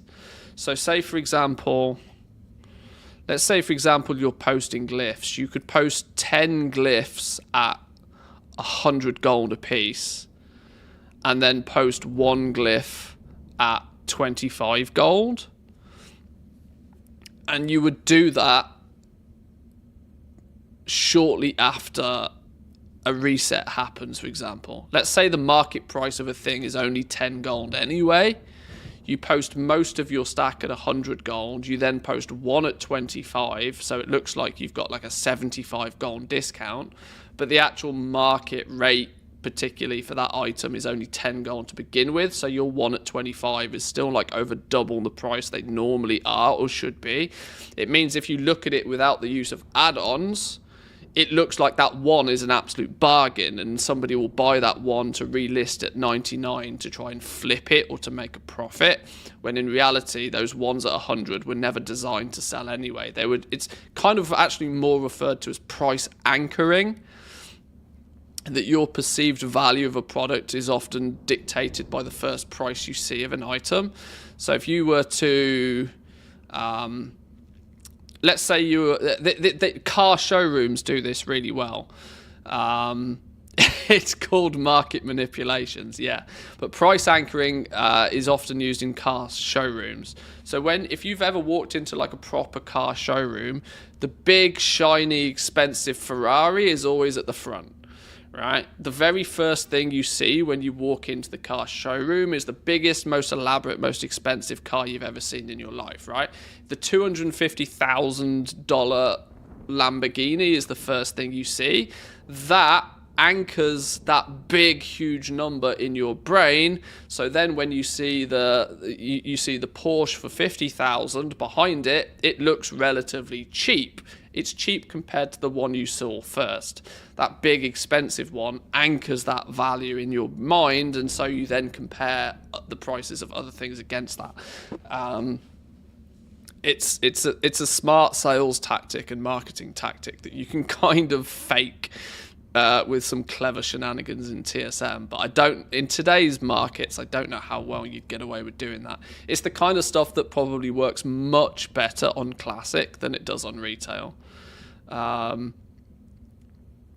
It's probably way easier to do this shenanigans on Classic. But, as they stated, it can be a fun concept to explore, I suppose.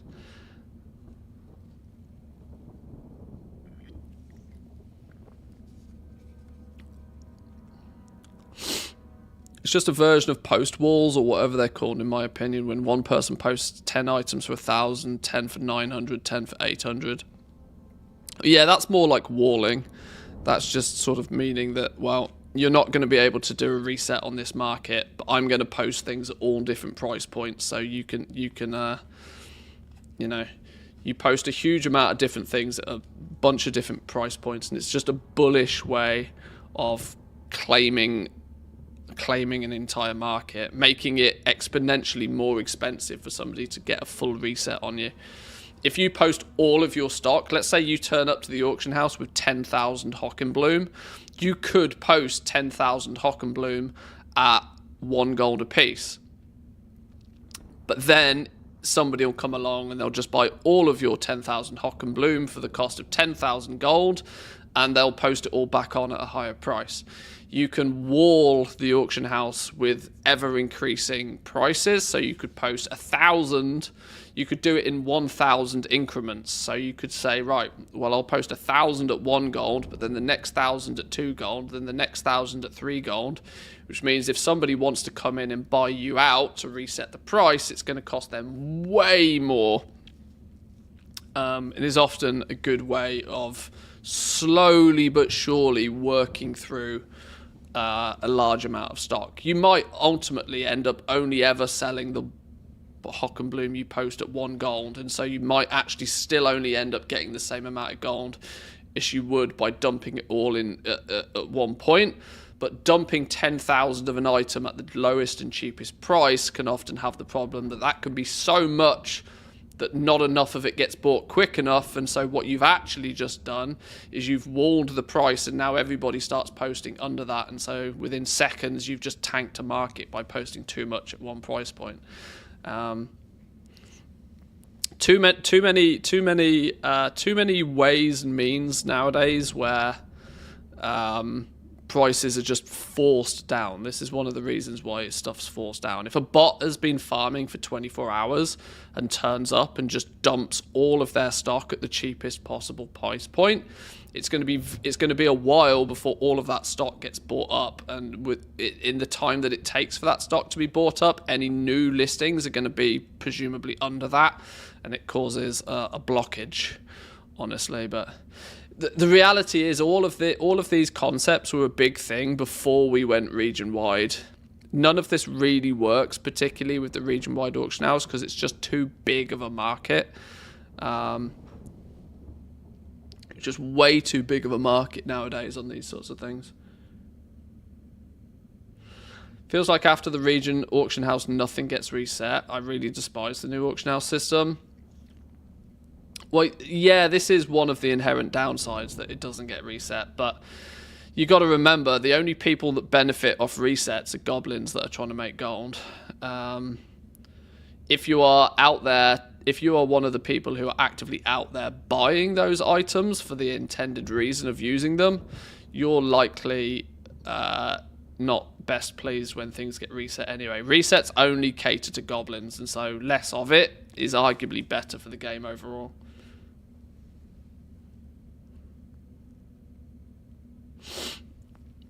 what's this crafting operation then? Because I'm fairly lazy and don't like micromanaging my groups, I combined a few formulas I found and put my spin on a combination. Probably not totally unique, but it works for me. So if the region's sale rate is greater than or equal to 0.1, it uses this operation. So only items that have a sale rate of above 0.1. It will then look at the DB market price, and if the market price is above 20 gold, it will use 20% crafting, accounting for auction house fees. That's the minimum price. That should be 120% crafting.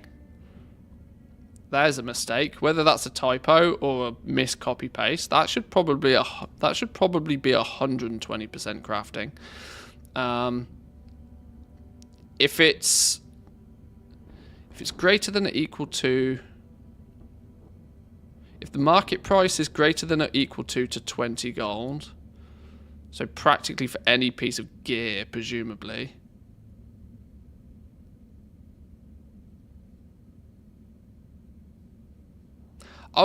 This is likely in their.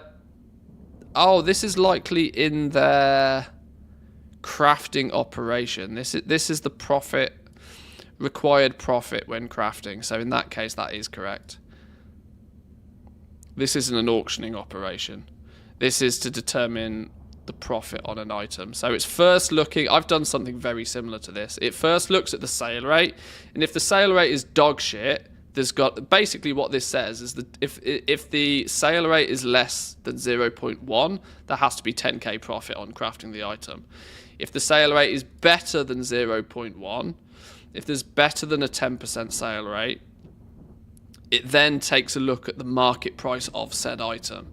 So if the item is worth more than 20 gold on the local market, take only a 20% profit. If the item is less than 20 gold, so you're looking at commodities in that regard, cheap potions and that sort of stuff, then you're going to want 1000% crafting. In other words, basically saying if you can't sell it for more than 20 gold, basically don't craft it, is what this is ultimately saying. This will work quite well for like any past expansion stuff. It's going to basically cut out the shit that doesn't sell fast enough for you to bother with. Plus, it's going to cut out a lot of the super cheap stuff. That even though it might show as profitable, there's no point making 20% profit on 20 gold is 4 gold. Nobody is going to put in any effort in retail to make 4 gold. Nobody cares. You can make 500 gold from doing a world quest.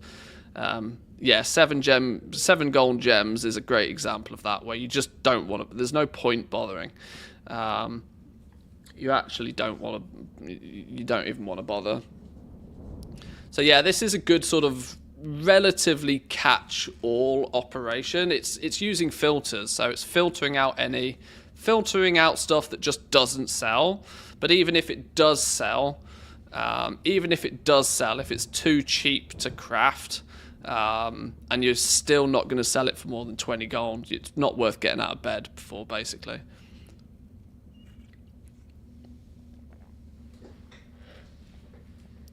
This operation makes it pretty brainless to craft from a huge list of recipes without much thought. Works for me, but discard it if you hate it.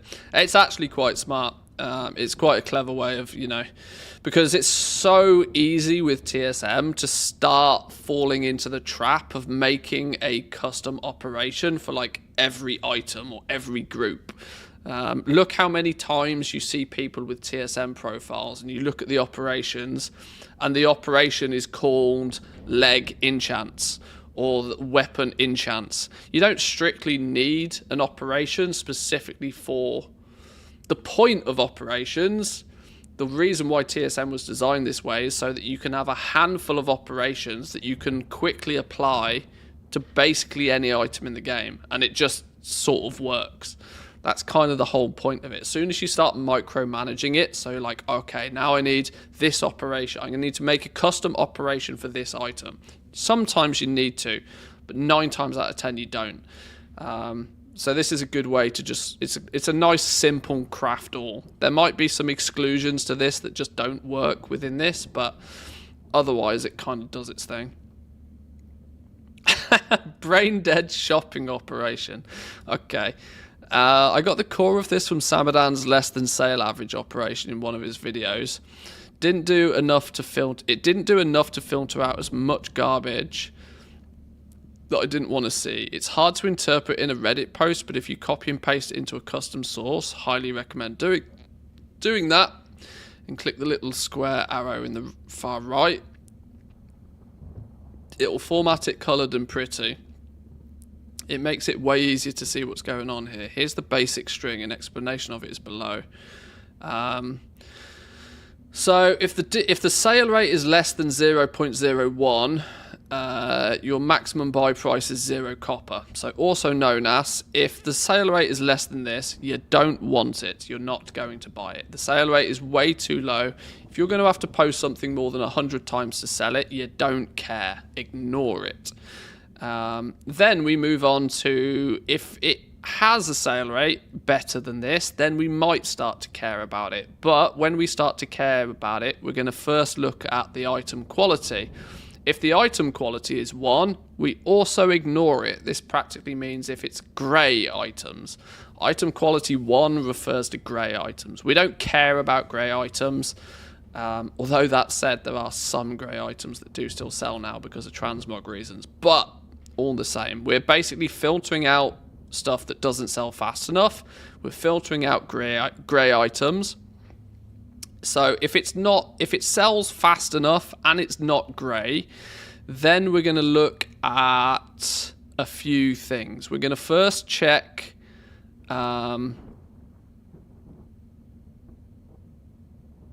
okay, the vendor price has to be higher than 1 copper. What's the crack with that?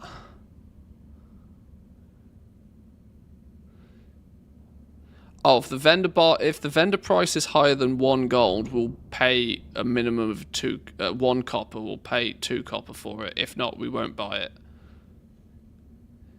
Is that so that you don't buy shit that then can't be vendored? That's the reason why it's sort of, yeah, okay. That's just to state that there must be a vendor. You must be able to give this to a vendor at the very least. There's nothing more annoying than buying something off the auction house to then find out you can't even vendor the damn thing.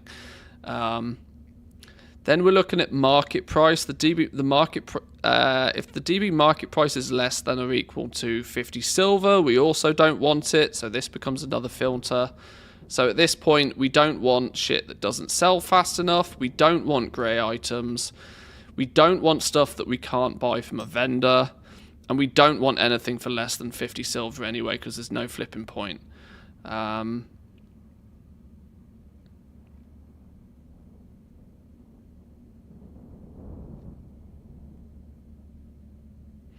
If the DB min buyout is less than the region sale average, we will consider the DB market price when buying it.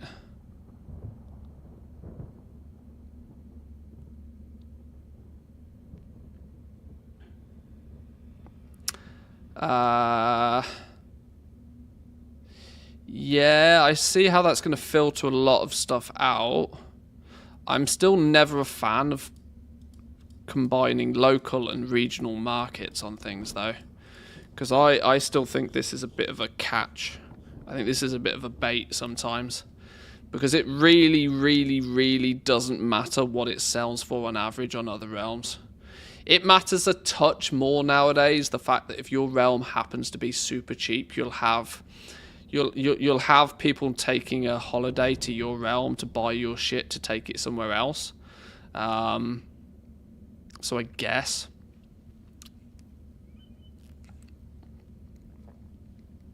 If the DB min buyout is greater than the regional sale average, though, it's going to have to be by half the market average for you to consider buying it. Yeah, okay. Filters out, so the TLDRs, it filters out stuff with a sale rate that's so bad you're never going to be able to flip it. It's going to filter out grey items because then nobody got time for that.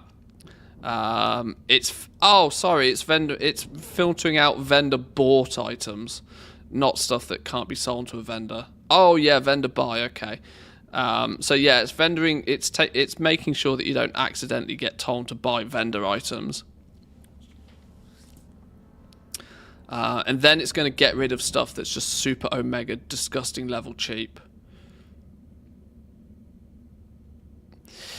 This is interesting for me, you know, because TSM is like shopping operations, and me, when it comes to TSM, I've always thought TSM for shopping operations is kind of pointless because it only really properly works if you've got those items in a group already. And the things you're probably looking for, you know, you're historically looking for more of a bargain than you are anything else, meaning that the likelihood is it might be something you don't already have in a group. TSM will only check against things that you've already got grouped up. And the greater and the more bloated you have your TSM profile, the slower it runs as well. So, not to mention shopping scans in TSM are disgustingly slow in comparison to some other stuff out there. So you can have and you can use shopping operations in TSM. The TLDR though is I just don't recommend it. Especially considering there's third-party platforms out there that do all of this automatically 24 hours a day in the background and can just present you with the answers. Kind of like what the Undermine Journal did for a long time. There are some new ones knocking about now. Saddlebags Exchange has a few tools that you can use to basically quickly put these filters in, and it will just instantly give you a list of stuff regardless to you having fancy groups set up and things. This is not TSM's strength, shopping operations, let's put it that way. I mean, it works well, but it's not their strength. That's actually quite good though. Like I said, I enjoy trying to diagnose what other people use Twitch for and how they do it, because sometimes you can definitely learn things. This is an interesting one, the laddered auctions. There's so few reasons to do this nowadays though. So few reasons to actually do it. But once again, it shows that, you know, it's clearly somebody that knows how TSM works to be able to do these. Cool. Was there any comments on this week? 7 comments. These are generally this is dangerous. This is checking comments. I don't understand the market reaction. If people heard the news the tokens would no longer be usable for anything but game time, I know it's been fixed, just trying to understand the reasons, then why did the tokens have a temporary increase instead of a decrease in both regions? Why would you would think that if a token was suddenly able to be used for less stuff than we could use before, less people would buy them, hence the price should drop. Very strange. Well, no, it was people trying to cash out and utilize it before it potentially went away that caused them to spike. Team NA especially bought out all the tokens very quickly because they still had the chance to. That was the point. If you could cap out your Blizzard balance with the gold that you already own, then that might be your last opportunity to do it, and so hence people did. Yeah, like what's been said here. Really? Lamenta GG and authors should spend more time and get a proper job than $60 for an expansion wouldn't be an issue for them. Oh, the proper job argument. Gotta love the proper job argument. Fucking moron. I'm not really sure why these articles continue to try and paint goal making in a get-rich-quick light, since that does not at all align with reality. Goal making is being essentially nerfed into the ground with Dragonflight, and telling readers to use complicated add-ons or spreadsheets is silly. So much time is spent tracking spreadsheets and making complex operations for the hope of maybe making a paltry amount of gold, when it takes far less time and effort to earn $20 to earn a token for the guaranteed amount of gold. No. No. 'Cause they're right. They're right. Goal making has been essentially nerfed into the ground. But every single expansion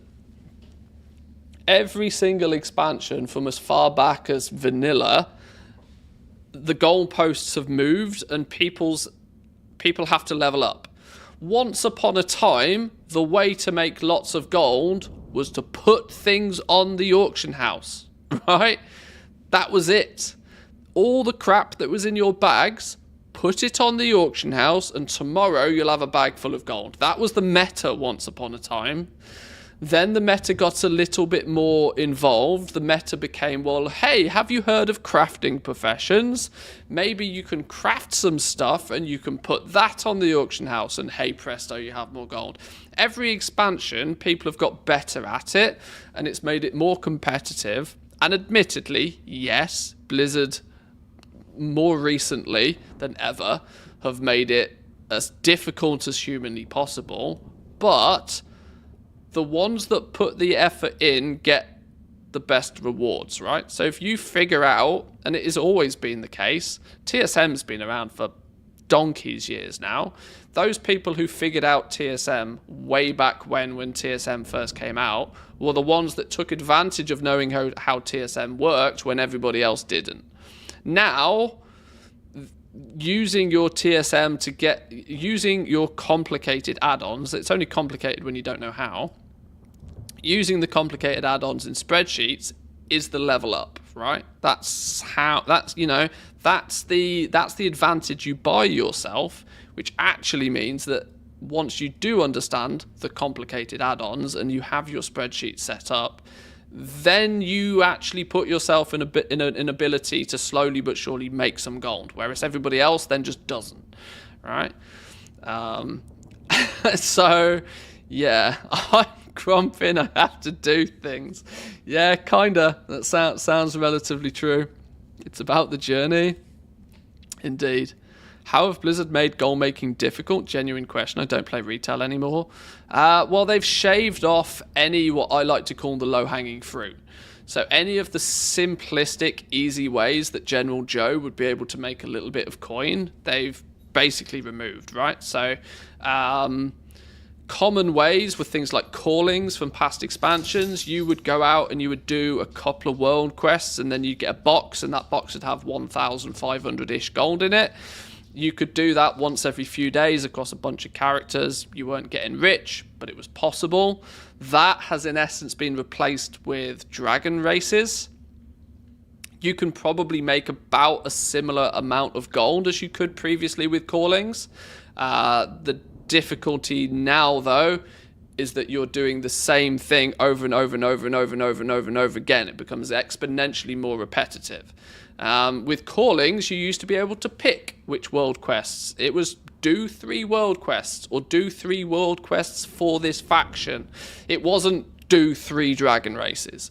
So they've kind of made the simple, easy stuff way more repetitive, which in turn is likely to mean way less people have the desire to do it. Simple gold making methods like running on dungeons for like raw gold has been nerfed into the ground completely. You basically don't get any gold at all for running through dungeons and doing content that way. The mission table for the last few expansions, people have varying opinions on the mission table, but the mission table just there isn't a mission table in Dragonflight. That's not to say the old ones have gone away. The old ones still exist, but a lot of the profitability of the old ones was that they would give you like materials that you could then go and sell, for example. Vendor shuffles is another good one. If you bought a whole bunch of materials and you were savvy about buying those materials, you could semi-AFK craft them and then just sell them to a vendor and turn a very small profit. The trick with that was that you would just do it for an extended period of time. That's all been nuked. So yeah, they've made basic, simple goal making much more difficult, meaning that people have to level up.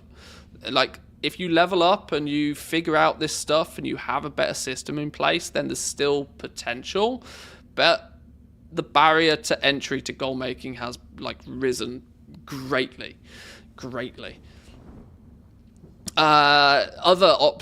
Even basic gathering, right? Even basic gathering, herbalism, mining, they act more like crafting professions nowadays. You have to input lots of time consistently over many, many weeks to get even something simple like herbalism and mining to a competitive point. And then you're only competing with bots that are running 24 hours a day, so that the positives don't outweigh the negatives of even the basic stuff like gathering anymore. All slowly but surely creating a game where, unless you are doing very smart things, you're probably going to buy a token. And if for whatever reason you don't want to buy tokens, well then guess what? You're not going to have any gold. That's basically the way the game is going now.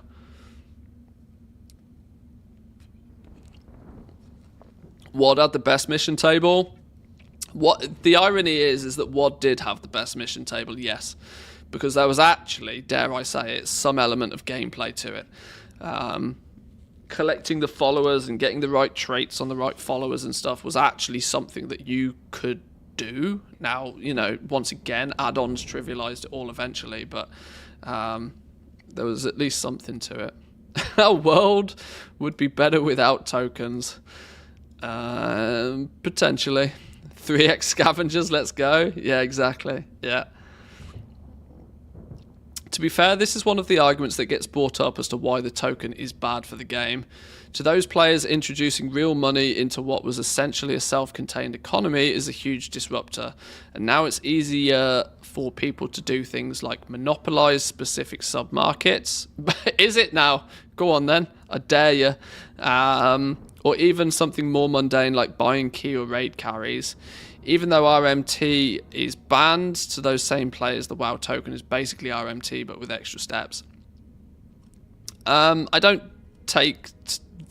agree with this viewpoint, honestly.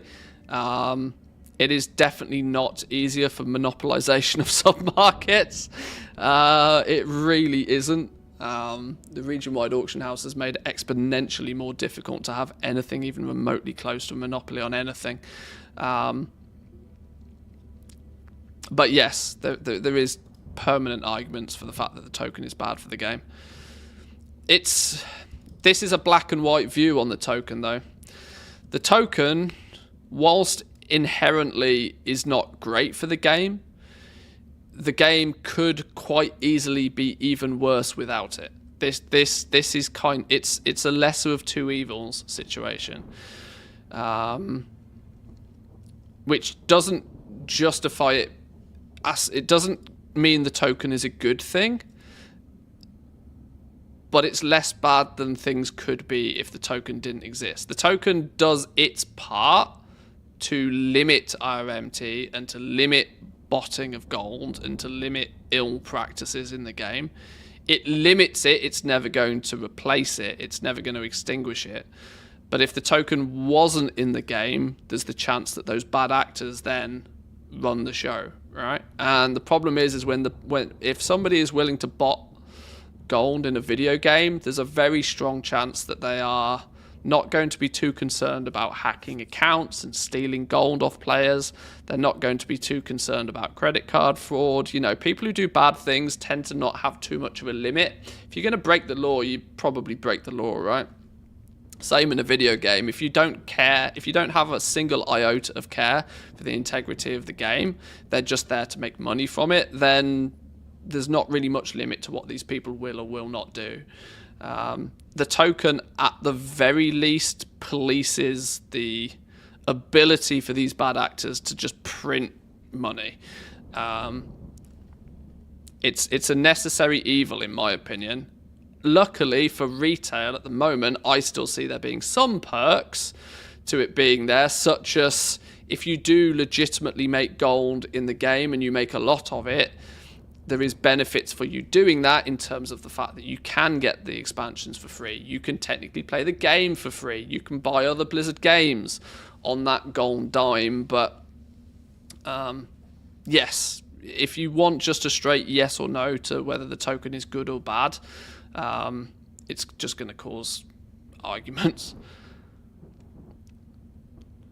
Perhaps WoW would be a better place and less toxic place without the tokens. No, see, this is what you cannot necessarily strictly determine, right?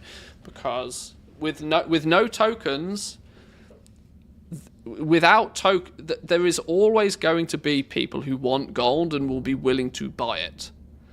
Which means that's a service that if Blizzard doesn't offer it, somebody else is going to offer it.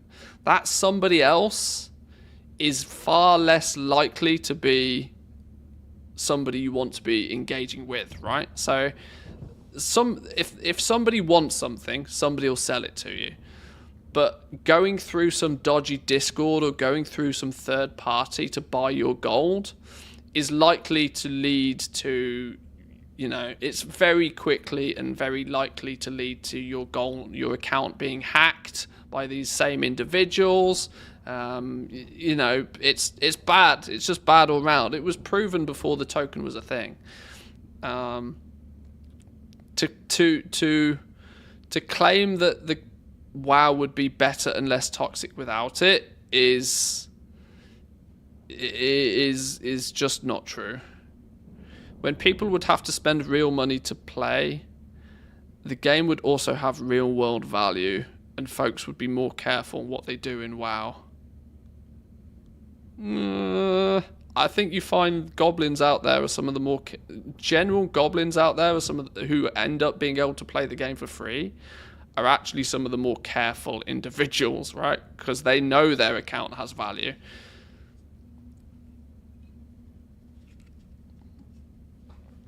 To some extent, I see the option to play for free by buying tokens for gold has a bad impact. To some extent, the same as in SWTOR, where the decision to make the game free to play destroyed the community. I don't know enough about SWTOR to comment particularly, but there is significant downsides to making a game free to play. That is definitely true. But you're jumping to quite a lot of conclusions here. I don't think I agree. It might fear off some gold goblins, but the majority of players taking away tokens would be an improvement. Okay. I can't say I agree. I can't say I agree. There's only a handful of comments on this one. I can't say I agree, but everybody's allowed an opinion. That was interesting, though. That was interesting. I liked this little subsection with some TSM goodies. I like diving into this sort of stuff. Where did we get to then? Where did we get to? We're in Blasted Lands for some reason. Although there was somebody that was saying something about something. Where was it? Reading comments didn't end up on a rant today. Surprising, right?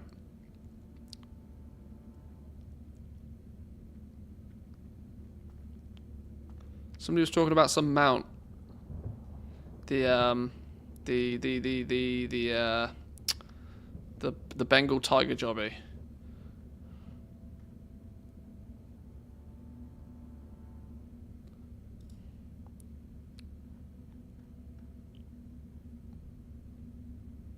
I think TSM string scared too many commenters away, maybe. Reigns of the Bengal Tiger. Season of Discovery Phase 2. Right. There's a story behind this. Wasn't there didn't this get gifted? Because this was originally added to the game way back in vanilla. If I understand the story of this correct, I'm sure somebody out there will fill in any gaps or correct me if I'm wrong on this. I'm quite sure this was originally added to the game back in vanilla, but nobody ever found a way to acquire it. And it led people to believe that there was some secret way of acquiring this mount. For many years, people hunted it down and tried all sorts of stuff, but were never able to find it. And I vaguely remember something along the lines of it being gifted to somebody. like a Make-A-Wish Foundation sort of gifting or something at some point. And so somebody had one in the game at some point, maybe. Something along those lines. But ultimately, it was never actually added to the game in true fashion. Unless it's a secret that is retained its secret for 20 years, which I really don't think is the case. But like, it was never implemented, and so it has quite a legacy of being something that was people sought after but could never find it. But apparently they're adding it into Season of Discovery somehow. Does this mean that people have... Oh, what might this be? Another mount from the past?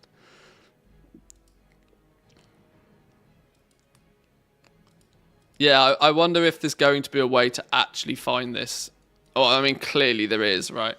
Clearly there's going to be a way to find this now in Phase 2. And I'm assuming it means that nobody has yet. Is that the conclusion we're drawing here? That people could find it but haven't? Bin this folder, relaunch game, we'll create another one upon login. Okay. Where's the secret finding Discord? Do they have a classic section?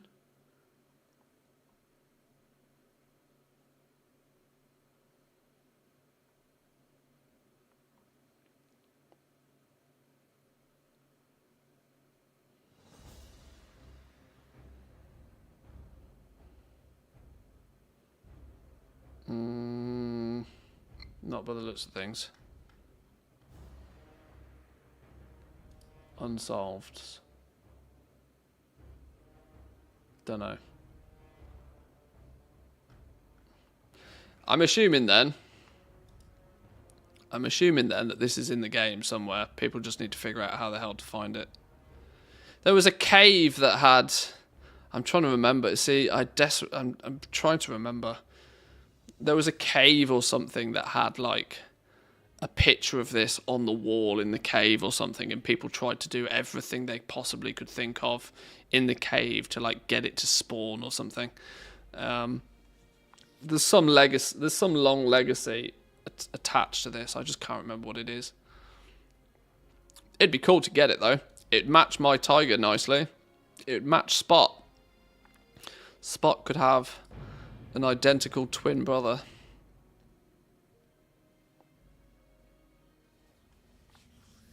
Why are we in Blasted Lands though? I was after the invigoration thing.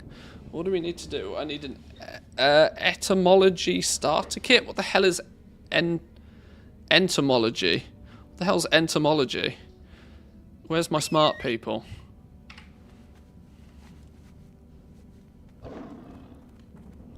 Oh, we're actually going to Swamp of Sorrows. Okay. Oh, is it insects? The study of insects or something. Okay.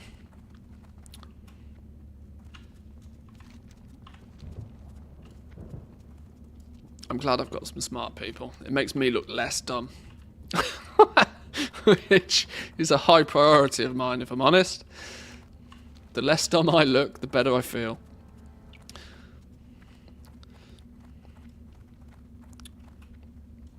Yeah, if we could get ourselves a Bengal tiger, that would be cool, wouldn't it?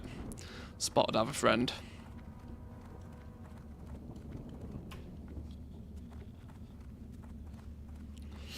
I was assuming when people were shouting about that earlier, it was that somebody has found it. Although, it might just be that I didn't look very hard.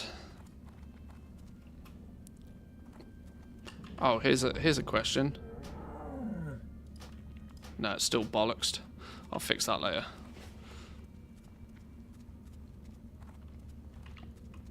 I'm not going to start deleting System 32 folders on stream. That's going to cause problems, I'd imagine.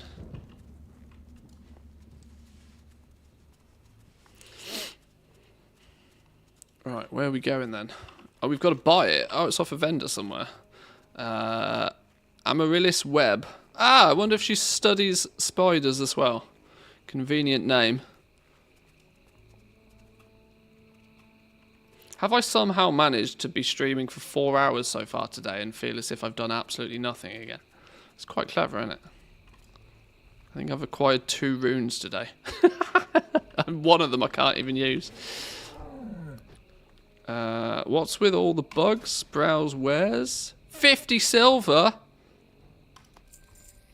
Getting robbed. Robbed blind. Bug catching net. Use it on an arbor tarantula. They look like tiny orange spiders on the tree stumps around this area. I should probably read the quest text for this, shouldn't we? Or do we not? Have we not been given a quest? No, we've actually not been given a quest, have we? What's this then? Arbor tarantula. Climate tropical. Builds nests inside of dead and rotting wood. Often found near logging activity as the tarantula seeks to burrow in the freshly cut stumps. I fucking hate spiders. Flesh picker. Oh, we're going to have to do this a few times. And then, oh, okay, I see. Clever, clever.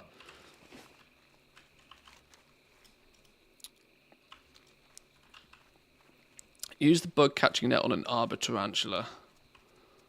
Is this back in STV? It is, yeah. Okay. 3 different critters, different spots, lots of travelling. Okay. Okay. We'll buckle in, shall we? Buckle in for a travelling bonanza.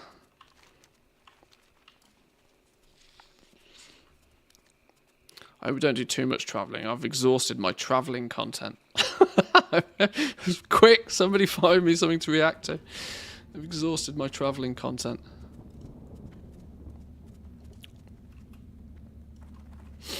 Maybe deleting System 32 might be something we do in between.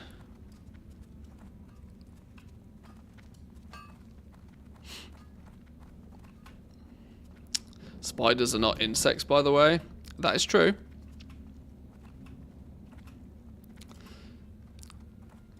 But I live by the theory that if it's small enough to be squished by my shoe, it's getting squished.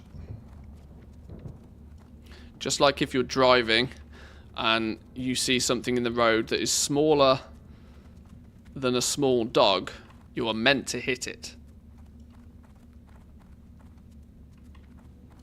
Because if you swerve to avoid a pigeon in the road and you hit somebody and cause an accident, you are liable because you were driving recklessly. Little does it know, the pigeon should not have been there. Where would you like to fly to? Safe travel. Hamster? What's a hamster doing in the middle of the road? There are no hamsters in the middle of the road. Right, back in 2.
Okay. Oh, we landed already. Oh, that was good timing, wasn't it?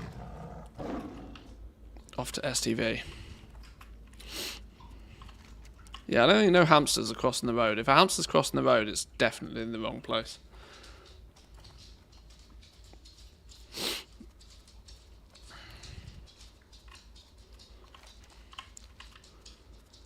Use bug catching net.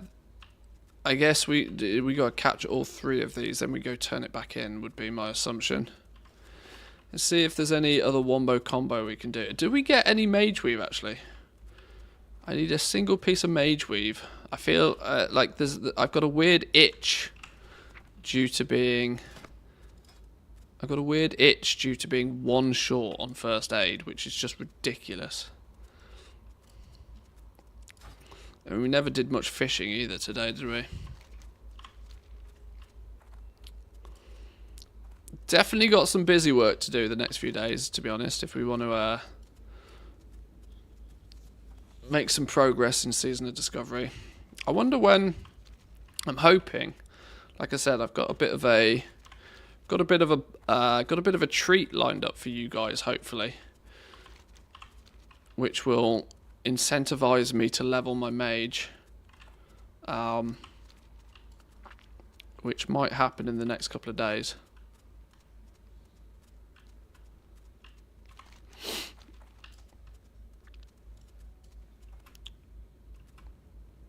Or alternatively level the paladin. You playing mage is always a treat. In retail, I'm going to be honest. I impressed myself playing my mage in phase 1.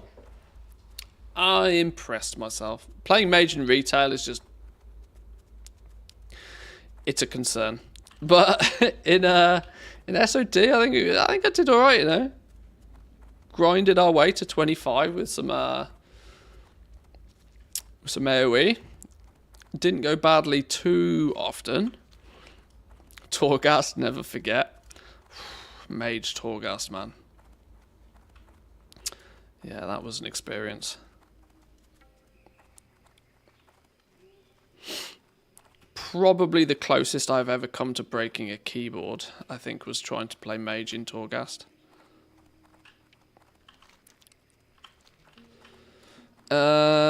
So this is the logging camp, of course. Okay, so we should find a bug around the logging camp area.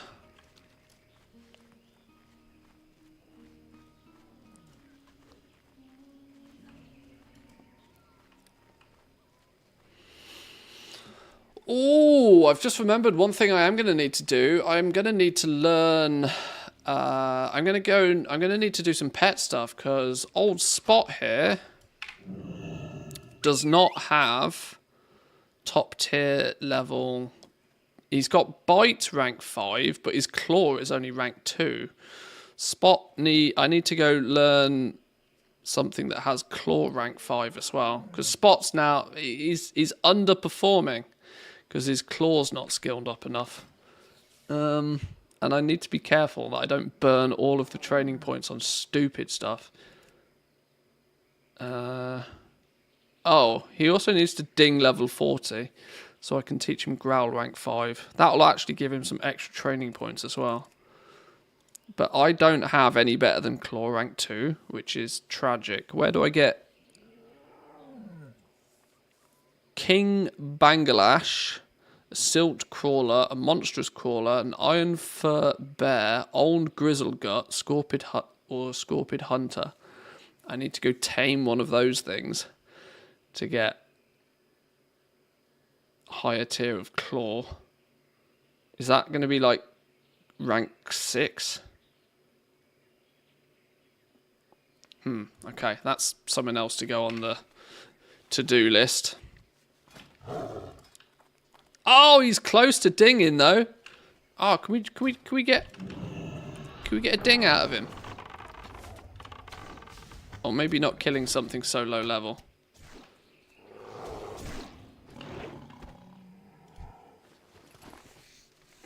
Maybe when we spot some, we'll kill a few things and see if we can get Spot a ding. His last ding for a while.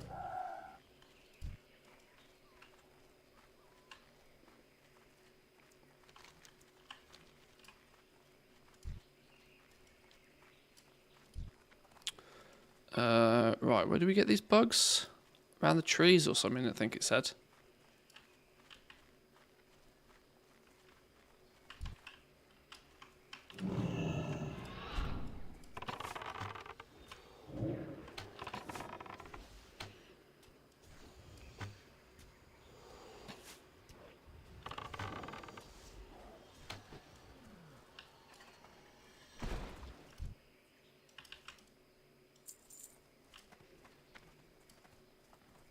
Keep your eyes out for a spider.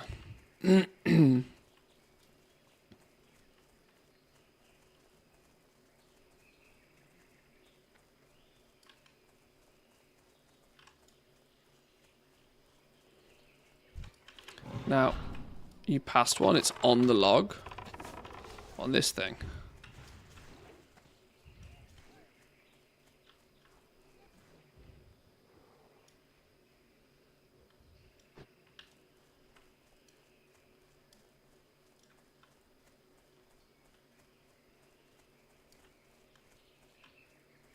I don't see no spiders.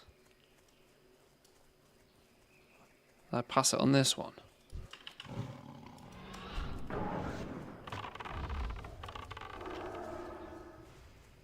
Is it a critter? Am I looking for a critter?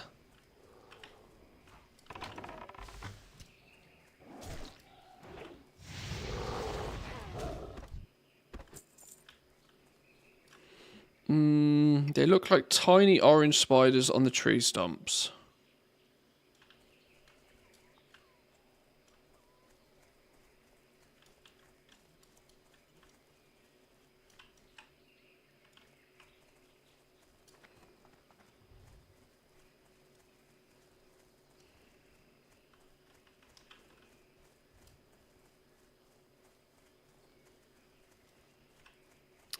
Zygel's arrow is just sending me to the general direction though.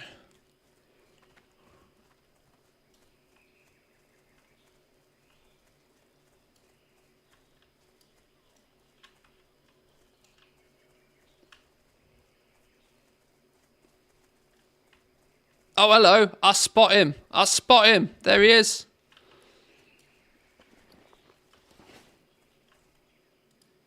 Where's me net? Yoink. There we go. Tarantula specimen. Now where are we off to? Hay weevil. They look like tiny purple beetle insects around this area.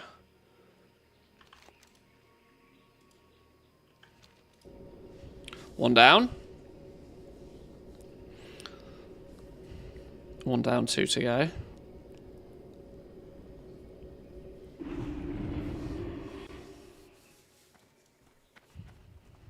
I need to fix my bags and all, to be honest. They're looking a bit tragic.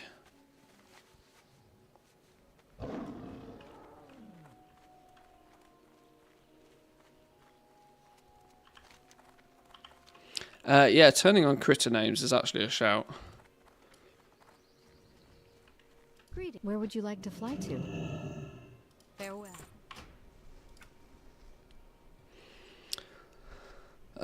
Is it an interface thing? Critters and companions. There we go. Let's try that one. Hey, what's this? Cobra Strikes rune? I think it's a phase 1 rune, isn't it? I didn't even get off the phase 1 runes. I'm such a casual. Aggressive casual.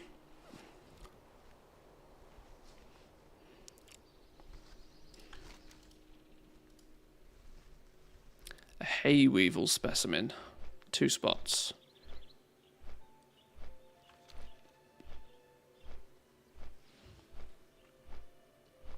This is actually for the other rune that I'm probably going to use. What is my crit chance? How do you see what your crit chance is in Classic? It's probably on 0.82% chance to crit with me pokey stick. What's me chance to crit with my non-pokey stick?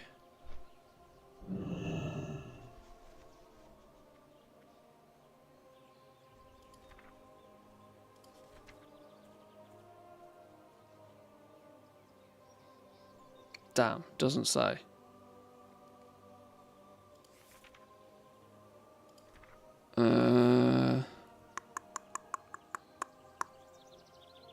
Chance to dodge. Chance to parry. More dodge chance.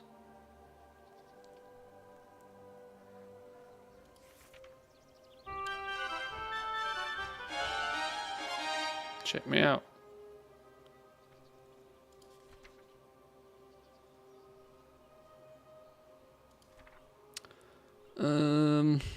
I was assuming auto shot would tell me, but now it doesn't.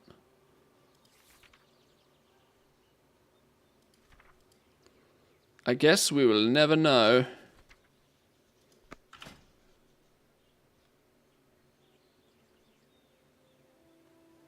Oh, hang on.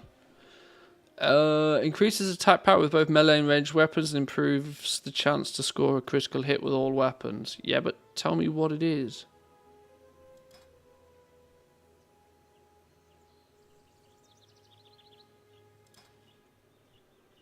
Can I see on this tooltip?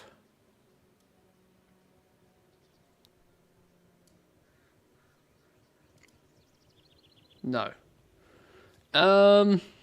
Okay. Is it not possible to see your crit chance then without some add-on telling you what it is? That's odd.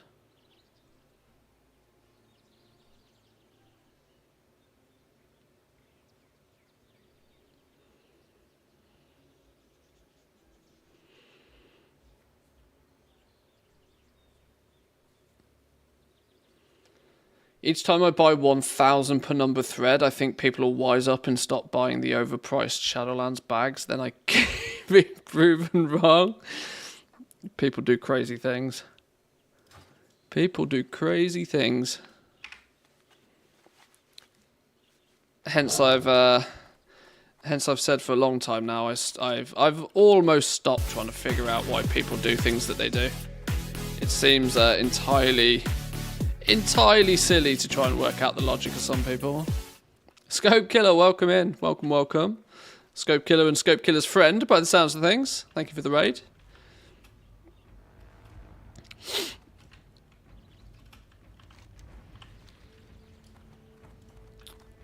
Now, what is a hay weevil? We should be able to see this thing now. In the barn, right? Clearly in the barn somewhere.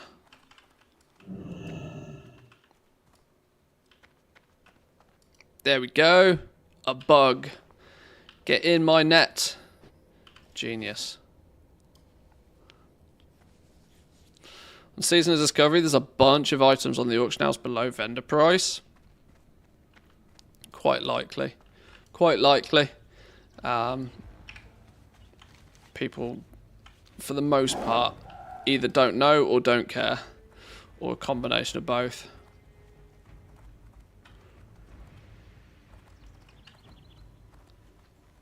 Easy solution. Hoover them up. Sell them to a vendor. Job done.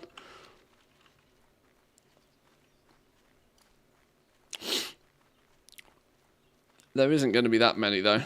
And the difference between, the difference between what you buy them for and what you sell them to a vendor is often going to make it even far less worth even bothering. Do you still play retail every now and then, or mostly Season of Discovery? I play retail when there's something new and worth playing retail for. Would you like to The likelihood for me, as I was talking about this actually on the Discord the other day, retail is 90% done for me.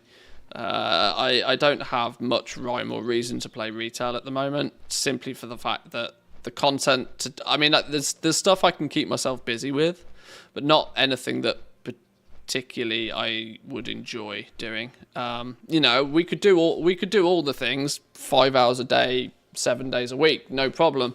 But I think it would get, there's other more fun stuff to do. The alpha turning up for the new expansion is going to be my next big step into anything retail wise. Assuming we get into the alpha, that is. We might There might be the odd occasional retail stream, but they'll be few and far between.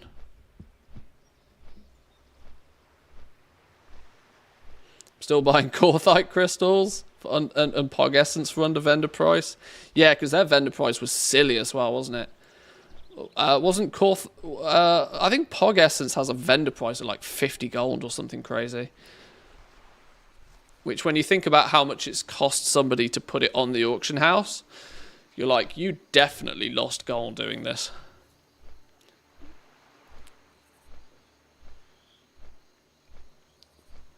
It's one of those items that shouldn't even make it onto the auction house, honestly.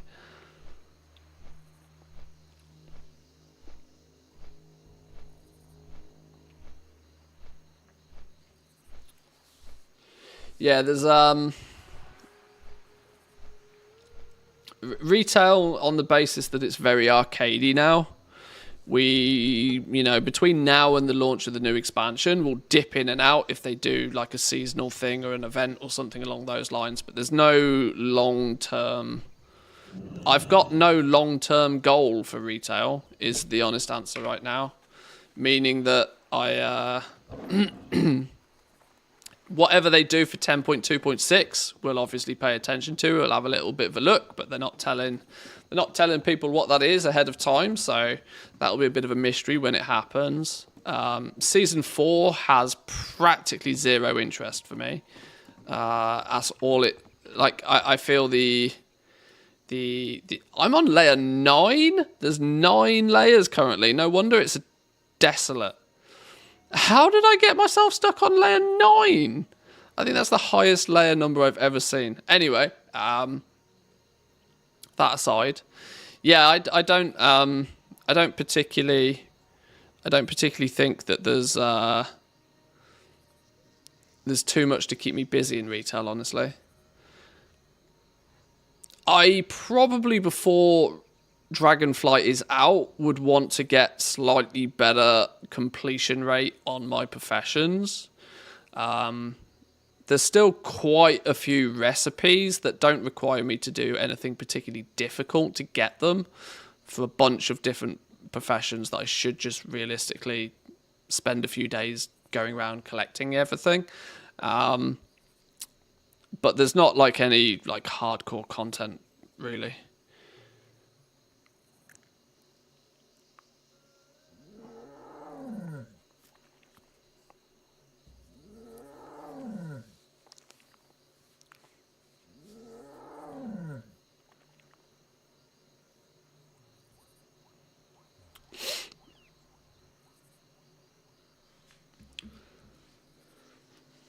Warbands, etc. looks good. Yeah, there's lots of stuff that intrigues me about the new expansion. I'm really intrigued about a bunch of things. I'm very curious to see what they're going to do with professions, since we know that they're going to keep a very similar... You know, the Dragonflight profession overhaul is here to stay. They're not like reverting it back. They're keeping the same implementation, but they are open to tweak and tune it. So I'm very interested to see what they're going to do with that. And hopefully, if we can get in early enough and we can give our feedback on that, we can help guide it in a favourable direction. Warbands sounds very cool. Warbands sounds very cool for sure. There's a bunch of stuff, really. Delves I'm intrigued by. I really hope Delves don't end up being flipping Nif and Digs 2.0 though. That's my only worry about those. I see Delves being more on a par with like Greater Rifts from Diablo 3, for example. Something that is solo world content that you can do with a group. I think it's going to be a real Delves could be a real combination of Torghast from the perspective of it's relatively solo, but you can do it in a group. Warfronts in terms of it being sort of heavily assisted by NPCs. I think that Delves is probably the amalgamation of the last 5 years worth of little systems that we've seen in past expansions. The hippogriff is a noble beast, proud and swift. They are an honor to train. But and can I still quickly couldn't take their rider a accurately great even distance. give you a guess to what delves are truly going to be.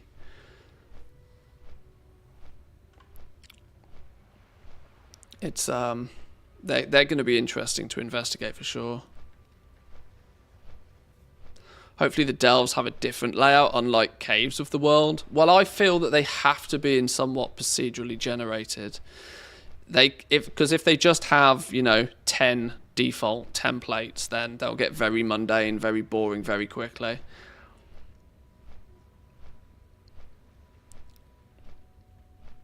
And much like, but then, you know, there's also the inherent problem that they are much like Greater Rifts, that you could then just in theory fish for one that works well, or fish for an easier one. I don't know. I don't. To be honest, I don't even know what to expect with delves. Don't even know what to expect. We will see when it turns up.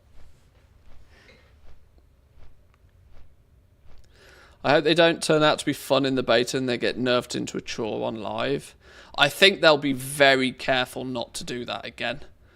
I think the after effect of Torghast is still strongly felt by not just the player base, but also the feedback to the devs. I think they'll be very careful to not have a Torghast 2.0 situation. Or at least you'd hope they'd be careful.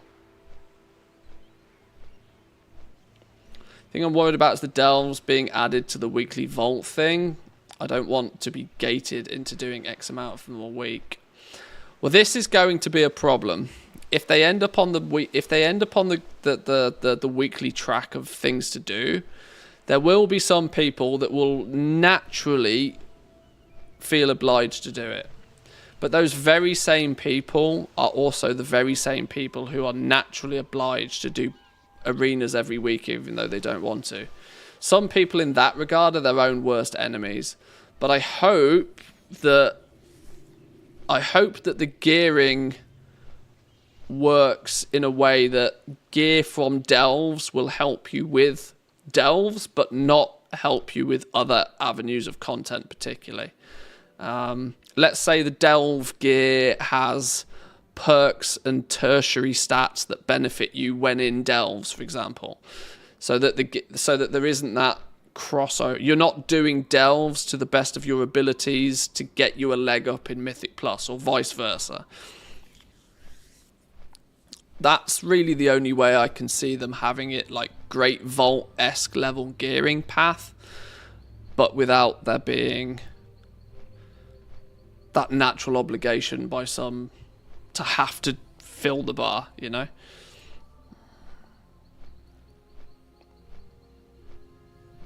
Sound a lot like mop scenarios. Yeah, there's it could be a bunch of different things. It's going to be interesting to see how they do it. They showed us so little at BlizzCon. Like, we saw nothing really but concept art for the delves, to my understanding. I don't think we even saw like in-game footage of one. I think it was just purely concept art, which doesn't mean shit by the time like we see it on an alpha or a beta.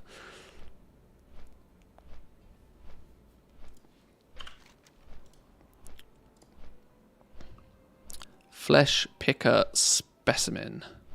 Is this presumably the last bug we have to pick? Then we take the bugs back and we get our rune of invigoration. Okay, so that's it. A flesh picker specimen, and then we take them back. Where did we pick them up from? We picked them up from, was it Swamp? No, that's Badlands. Flipping hell. 20 years on, I still can't remember where all the zones are. Swamp, here we go. We picked them up from somewhere here, didn't we? It's my Hearthstone's not on cooldown. That's going to be a trek back, isn't it? It might be time for food before that. We might have to bank that for later on.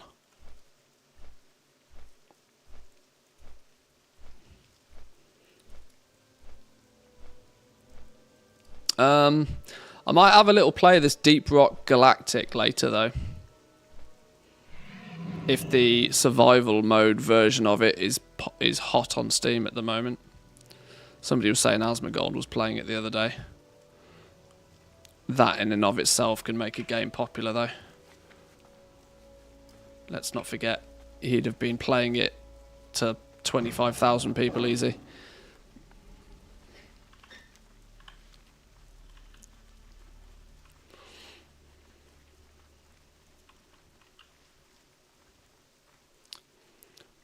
He was on the Survivor version.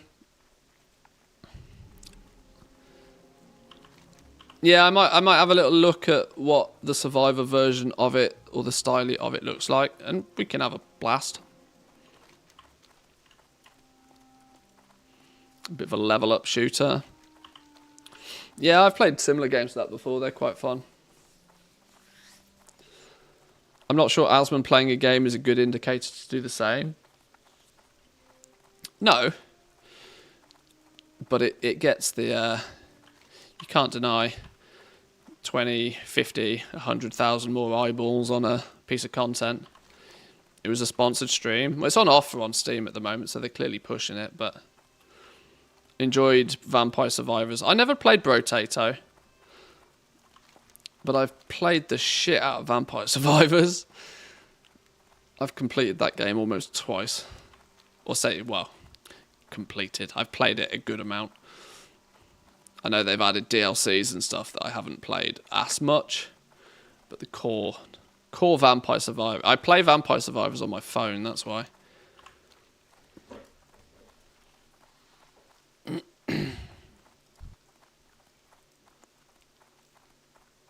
Oh, hello, let's not run into them.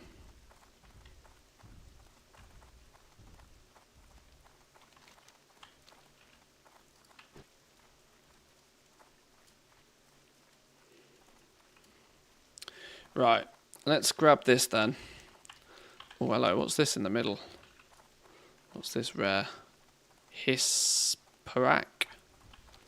Whoa, whoa, whoa, whoa, whoa, go away, go away, go away. Oh, hang on, am I going to need to be up here somewhere? Do I need to find a way up? Can we go up this way?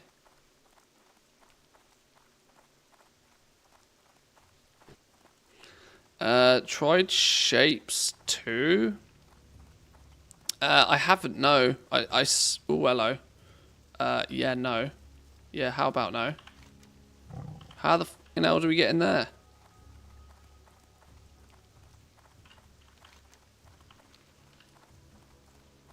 No, go away. Go away.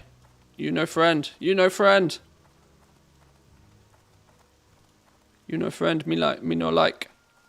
Oh, there it is.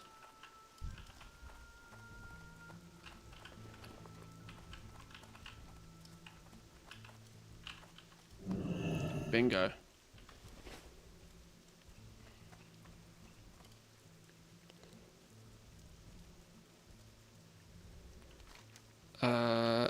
Now we go all the way back. Okay.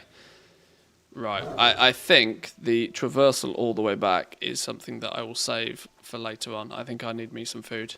Boys and girls, that means I'm going to leave it there for today. Weirdly, 4.5 hours have passed and I don't really feel as if I've done anything, but welcome to Classic. Now that we're level 40, now that we have our mount, I am probably going to... well, let me put it this way. There is Last Epoch launching 1.0 soon, TM. I can't remember the exact date, but soon, TM. And I said I wanted to have a little bit of a look at it before it does go 1.0 to get my head around what is occurring with it. Because I'm quite keen to have a blast. Diablo 4 disappointed me so immensely with the fact that it was reasonably fun up until about level 50 and then it got repetitive and boring AF and there was no endgame in D4. That I'm keen to play an ARPG and I've heard good things of Last Epoch. Not to mention there's a crafting system in it and there's a bit of an economy side of it which was actually developed by one of the guys over at TSM.